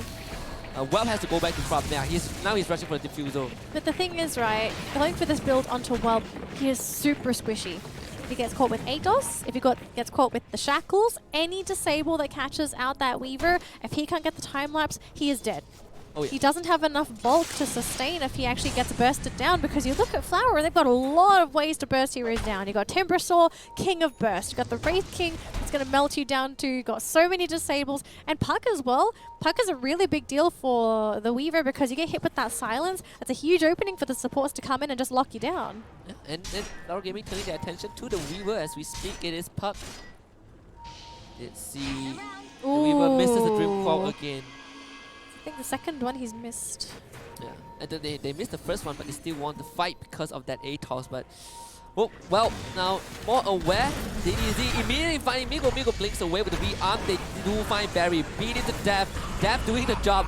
And Migo is going to TP away the Spirit Vessel now, really hurting DDZ. It's a way of regenerating health. Well, now comes right in. They do have the Purge. They're going to leave body block this Timbersaw. Chan coming in. Can they get the assistance? Oh, the boulder toss from downtown stuns up DDZ. Now they find to get the air to follow up. They try to burn him down. DDZ just trying to buy time at this point, but the boulder follows up. They burn his man. They bring him down. 3 kills for Resurgence somewhere on the map. Lance also falls. Oh, Flower overextending as well. They're stepping over boundaries and they're giving away kills that just aren't necessary. And you don't want to do that against a lineup like Resurgence. They couldn't quite get Miguel. They didn't have the lockdown available on DDZ. He just TPs out freely. Mistakes are made, and I'm a little bit worried because if they don't hit the timing soon, they're going to go for that, I don't know what to call it, the Marina, what is it? The Grand the underwater one. The Marina Trench. Marina Trench, yeah. There Marina we go. Trench, yeah. Excuse me. Trying to remember my biology. So, Diffusal Blade plus 20 mana break on that Weaver. That is a lot of mana being burnt away, and Wraith King you cannot afford. It's not just Wraith King, Timbersaw too. Yeah, that's a lot of bonus damage for Timbersaw. Until he gets that 0 mana reincarnation, he will be absolutely destroyed before he can come back to life. Timbersaw now not feeling so tanky anymore because of the Spirit Vessel from Ponlo. Mosun so far has not been able to provide too much for his team. He has the mech. I assume he went for that direct Hedris early on, but right now it's a tall tower to climb. Do they see this? Okay, yeah, I think they Ponlo's know. spotting this out for the team. He just steals the Alpha Wolf. Yeah, that is the best jungle creep There's can take. another one they can just steal right there. Link in from Felix, tries to find, he has the Dream Coil though, but he's going to A-toss. Ponlo first, Dream Coil on top. Try and juke into the tree lines, maybe he can do it. There's no Moonlight Shadow, Ponlo is going to die for this. He will give up his life. It's Felix with the kill. Why is it the terminology before he dies? So all they can do now is to just try and buy some time, finish up this farm onto Whelp, and Whelp is growing. It's going pretty well, and so is Miguel. As long as they can create space for these two powerhouses, they have a pretty good chance at competing against what Flower Gaming has up for grabs. Blink Dagger is up on the Wraith King. This could be a problem because this suddenly means he can just jump on somebody, go for the stun. That's a great way to initiate because Wraith King, if anything, is the safest hero to initiate with because you always know you'll have a second life if you end up dying first. Yeah, especially when you get that level 20 talent, you will have a 100% chance of reviving, regardless if you have no mana. Lotus Orb also picked up by DDZ, trying to transition into that, just that frontline guy. Yeah, you have the Spirit Vessel, we have the Lotus Orb. The final outer tier tower taken down, and Flower Gaming as usual trying to TP, but Barry's one got cancelled by Ponlo's arrow, and that will secure Whelp's way out. Unless Flower Gaming have something else to say. Slowly chasing them down. He's gonna try and get the kill with Miguel. Yeah, they're gonna Lotus Orb that away. Yeah, it's gonna be unfortunately a wasted vessel. And that will help DDZ a lot because the bane of Timbersaw is the vessel charges. Yeah, I was quite surprised Ponlo wanted to commit. He's gonna protect himself. He has the ability to protect himself with the Lotus Orb. Get some big items. Best thing they could do, but still farming away. Luckily for Resurgence, they are looking really good when it comes to cores. The only core that might be suffering a little bit is Death, but it's a Panda. He doesn't need that much farm to really come online. Obviously, late game, he would appreciate it, but he's got everything he really needs. guess what? The commitment's coming in, the arrow flies through, they have the Panda. They do bring the Wraith King up, but they lose the Augmenter straight away, and he will buy back. Has to join the fight right now. Full commitment again. Target is DDZ, who is tanking the front line. What's the plan though? Primal Split's gonna run out. Yeah, they've used Primal Split, but then what? The They're just going to Augmenter give away got the caught. Roshan. They managed to stop Roshan, but There's no Primal Split. Where's their... They found Oh no! Mingguo with the 8,000 again is perfect around that ward up there. Screwed Mingguo over. And now Roshan will definitely go over to Flower Gaming, but Resurgence, they don't want to let this go without a fight. It's Polo from the backside, that's your Charm Crumb. There's double kill for DDZ already. Buyback from the Panda now. Mingguo needs to join the fight as fast as he can. Last, gonna take it out with Spirit Vessel. There's no mana for the Wraith King, and the Wraith King is down for 50 seconds. And they might find more. Phoenix trying to go for the Juice. Blinks right in, trying to illustrate up away to safety, and Polo is ready for that. Gets the Atos. But Spirit Vessel is there, damage as well. Well, gets him with the Diffusal Blade, finds the double kill onto Phoenix. It might be Mozen as well, who tries to TP away. Do they have the stun? Do they have the damage? Yes, they do not. No, they do not. Perfect. Yes, he got away. He got away. That's a big loss for Flower because the buybacks for Resurgence, it's going to pay off. They will get Roche guaranteed. Oh my goodness. Flower, they probably thought that they had that, but after seeing the buybacks, thinking, Maybe not. we done goofed. Yeah, well, We done went goofed, for the fam. perfect target. He went straight. Oh no. He went straight for the Wraith King. DDZ? Trying to make something happen, Redemption but play, no mana. Red runs out of mana immediately. Oh, Oh, but Pondo. Ponlo a bit too far forward. Does he have the mana to lead? Yes, he does. Yep. Well, had the perfect target selection. Went straight for the Wraith King. And no mana. Make sure he had no mana. Knows that he's not level 20. Kills him off. Goes for the Timber Saw. Goes for the Timber Saw, the Puck, and then the chest. Perfect target selection. But it wouldn't be that easy from level 20 onwards for Wraith King. That's where he needs to start reselecting his target. I mean, he can still mess up the rest of Flower Gaming, though. I mean, you mess up, for example, DDZ, there's no way for him to cast spells without mana. Oh. So it could absolutely destroy the Timbersaw. Even the supports, you get rid of their mana, what can the supports do? Shadow Shaman is going to be a really juicy target Very sad. once he gets that target. BKB. He does not have the linker, so it means that any instant cooldown, any instant crowd control will still disable this Weaver. So it's not out of the woods yet, has to be careful regardless. As Ponlo on the hunt. Not gonna hit the right mark. Yep, just hit the creeps. I have to say though, Ponlo's doing really well with farm. Starting to pick up some big items. And he's got the Yules coming up too. This one could be very crucial because it means he can just set up solo arrows. And he ran out of vessel charges, so that is something that we really need to like kind of slightly take note of. He's very aggressive with the vessel charges. And he's gonna die. There we go. Unlucky. A bit too aggressive. That's what I'm thinking actually. He's being very aggressive with the charges, which in a lot of cases it's fine because normally you grab kills, but I feel like he's maybe overusing them. But yeah. I think if anything, there's probably a purpose to it. Maybe just to zone heroes away from the fight.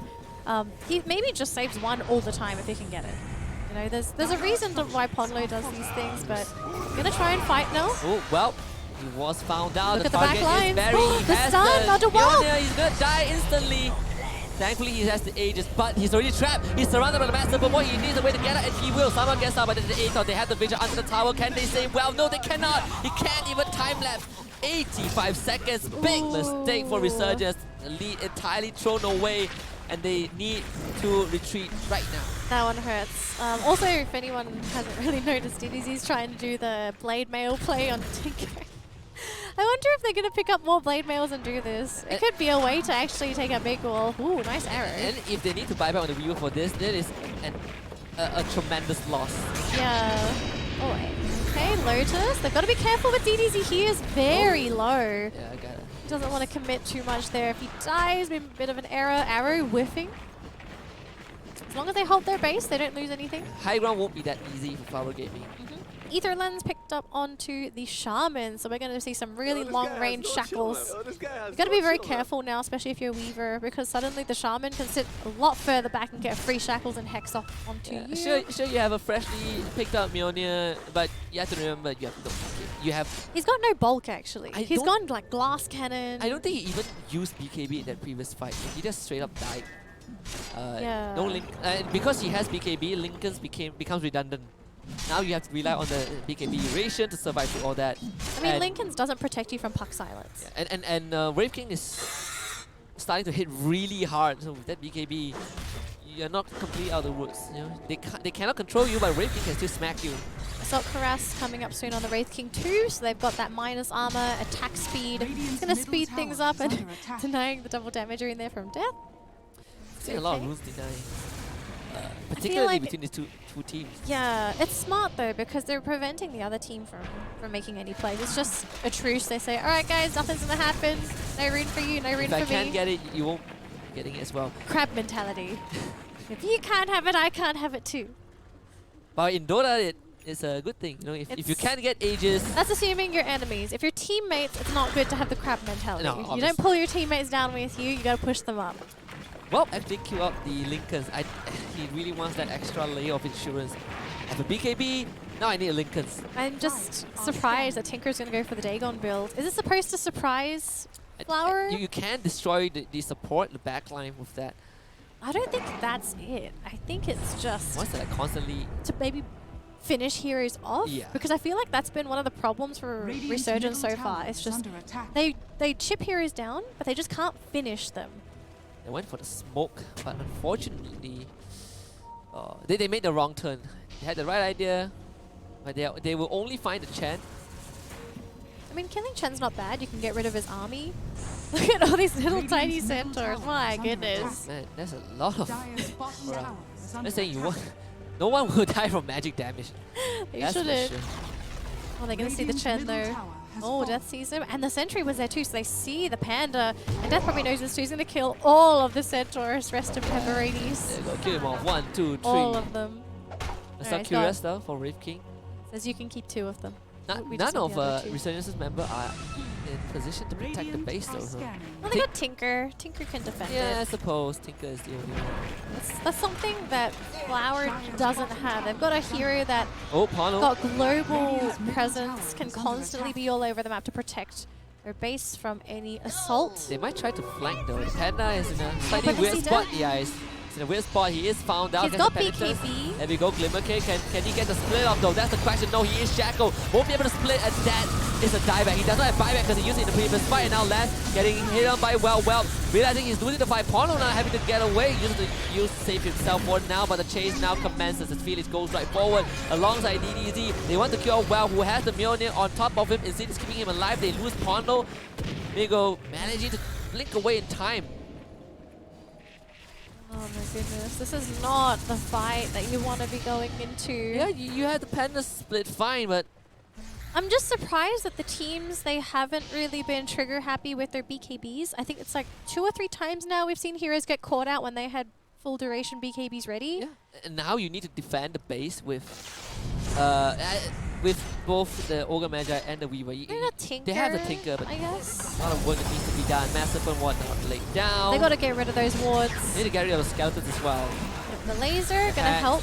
They're gonna lose Oh, Insidious. no. The Aetherless. Oh no, the Lotus Orb! The Oh suicide! my gosh! Migo just instantly There's no buyback too! obliterated himself with that. This might be it. Is this it? She We- has buyback now. She has buyback He now. has Alright. to use it. That DDZ Lotus. with that bait. Destroy Migo. They have to buy it. This They is got the the final shackles. fight. They can shackle the Weaver. He needs to get the final. So he became it, but he cannot time it. No buyback for him. DDZ now confident to run in Resurgence's face. They done goof, and this might be it. This Oh might be my game 3. goodness, mistakes are made, and In it's the such hands- a crucial moment. In the hands of a Lotus Orb and a Dagon. Oh my goodness. 60 seconds to defend. They can't do it without Whelp. Dire's Whelp middle is their tower main has damage fallen. dealer outside of... Oh, no, they found the Migo. Tinker! Yeah, this is... Oh my goodness, This- Resurgence getting cut down by Flower, and GG GG. gets called. That's it. That's it. Dire's On the middle back tower of a Dagon reflex. And mind you, DDZ had Blade Mail as well, so He was Lotus, ready. Blade Mail, that's double the damage. Oh my Tinker was not goodness. ready at all. We gotta go through the replay after this. That was He insane. ate his own laser. How much damage got reflected? Like, that's what I want to know. Like, did he pop the blade mail too? I mean, he disappeared, so that's a lot of damage. Oh my gosh, I cannot believe we saw that happen. Of all the ways for that, We've never seen Dagon reflect in all of the tournament. we've seen Finger of Death, but not Dagon. We Yeah. have not seen a Dagon reflect end the game. That's for sure. Oh my Of all the gosh. ways for this series to end, I think Flower Gaming, they really deserve this win. They're up into the upper bracket finals. They will face off against Reality Rift. And then Resurgence, they're going to go down and they have to play against Dota Hero in the lower bracket. That is the rematch we've been waiting for.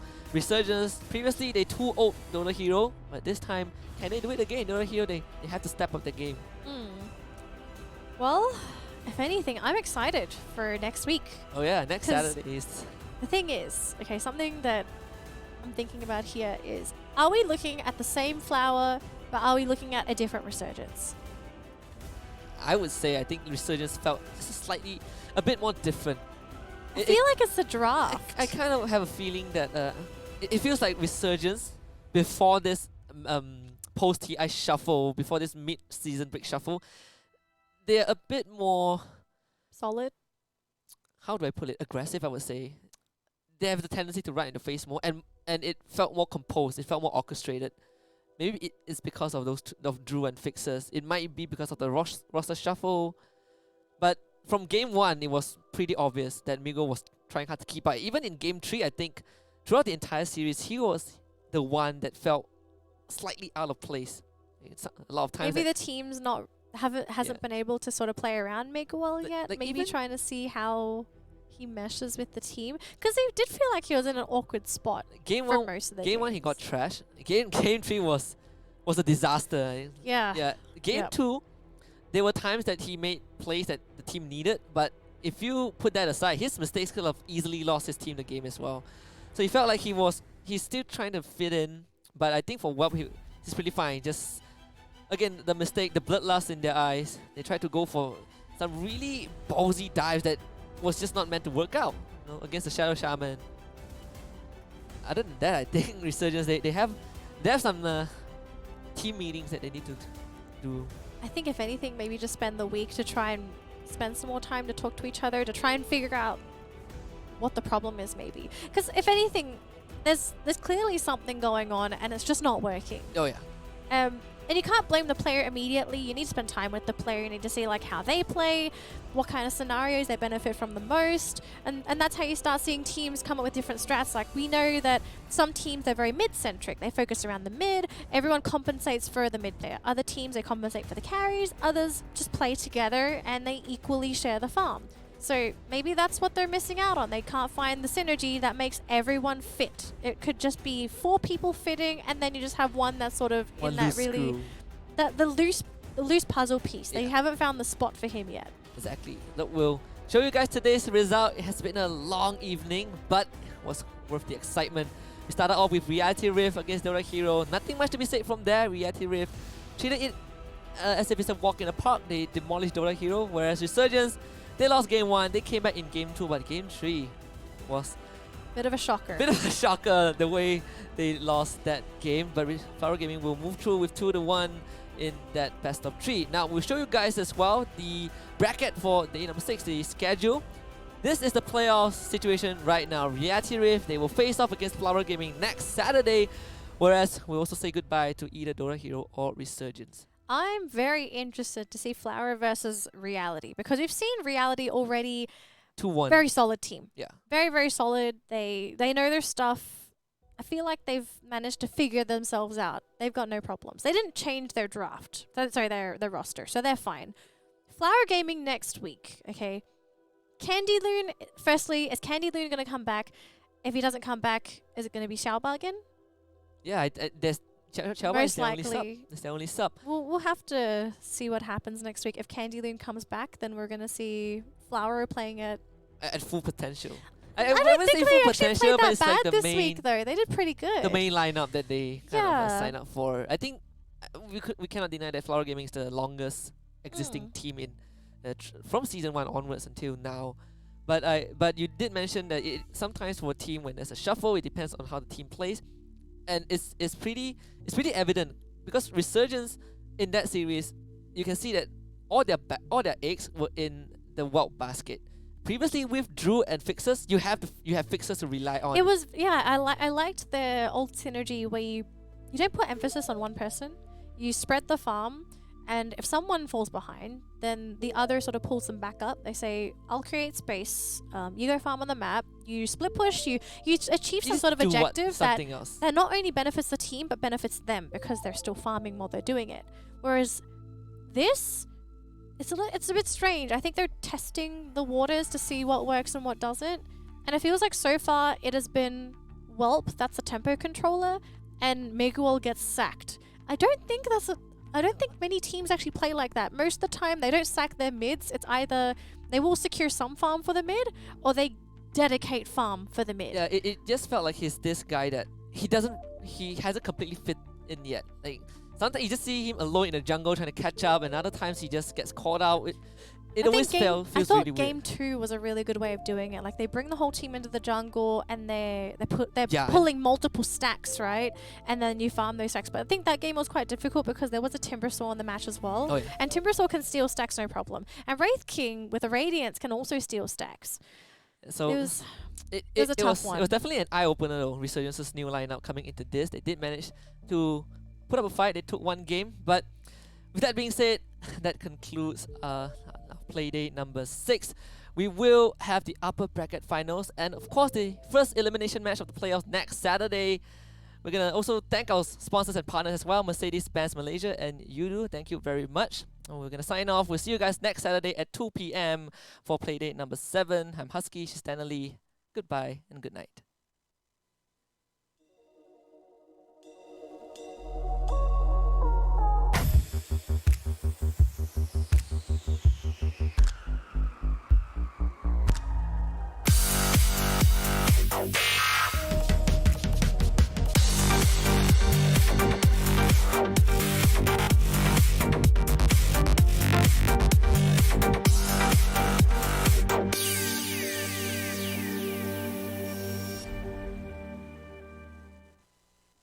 Hey Sophia, let's break up. Wait, what? With your telco. Can I? Just switch to Udu and you can customize your mobile plan anytime. And my data too? Yep, if you switch to Udu, Are you sure there are no hidden charges? nope, what you see is what you get. How do I get a SIM? Just order it and we'll send it over. Catch! So I just slide to customize? Like this? That's right, it's fully customizable. So how do I switch to Udu? Just download the Udu app to get started. I love you.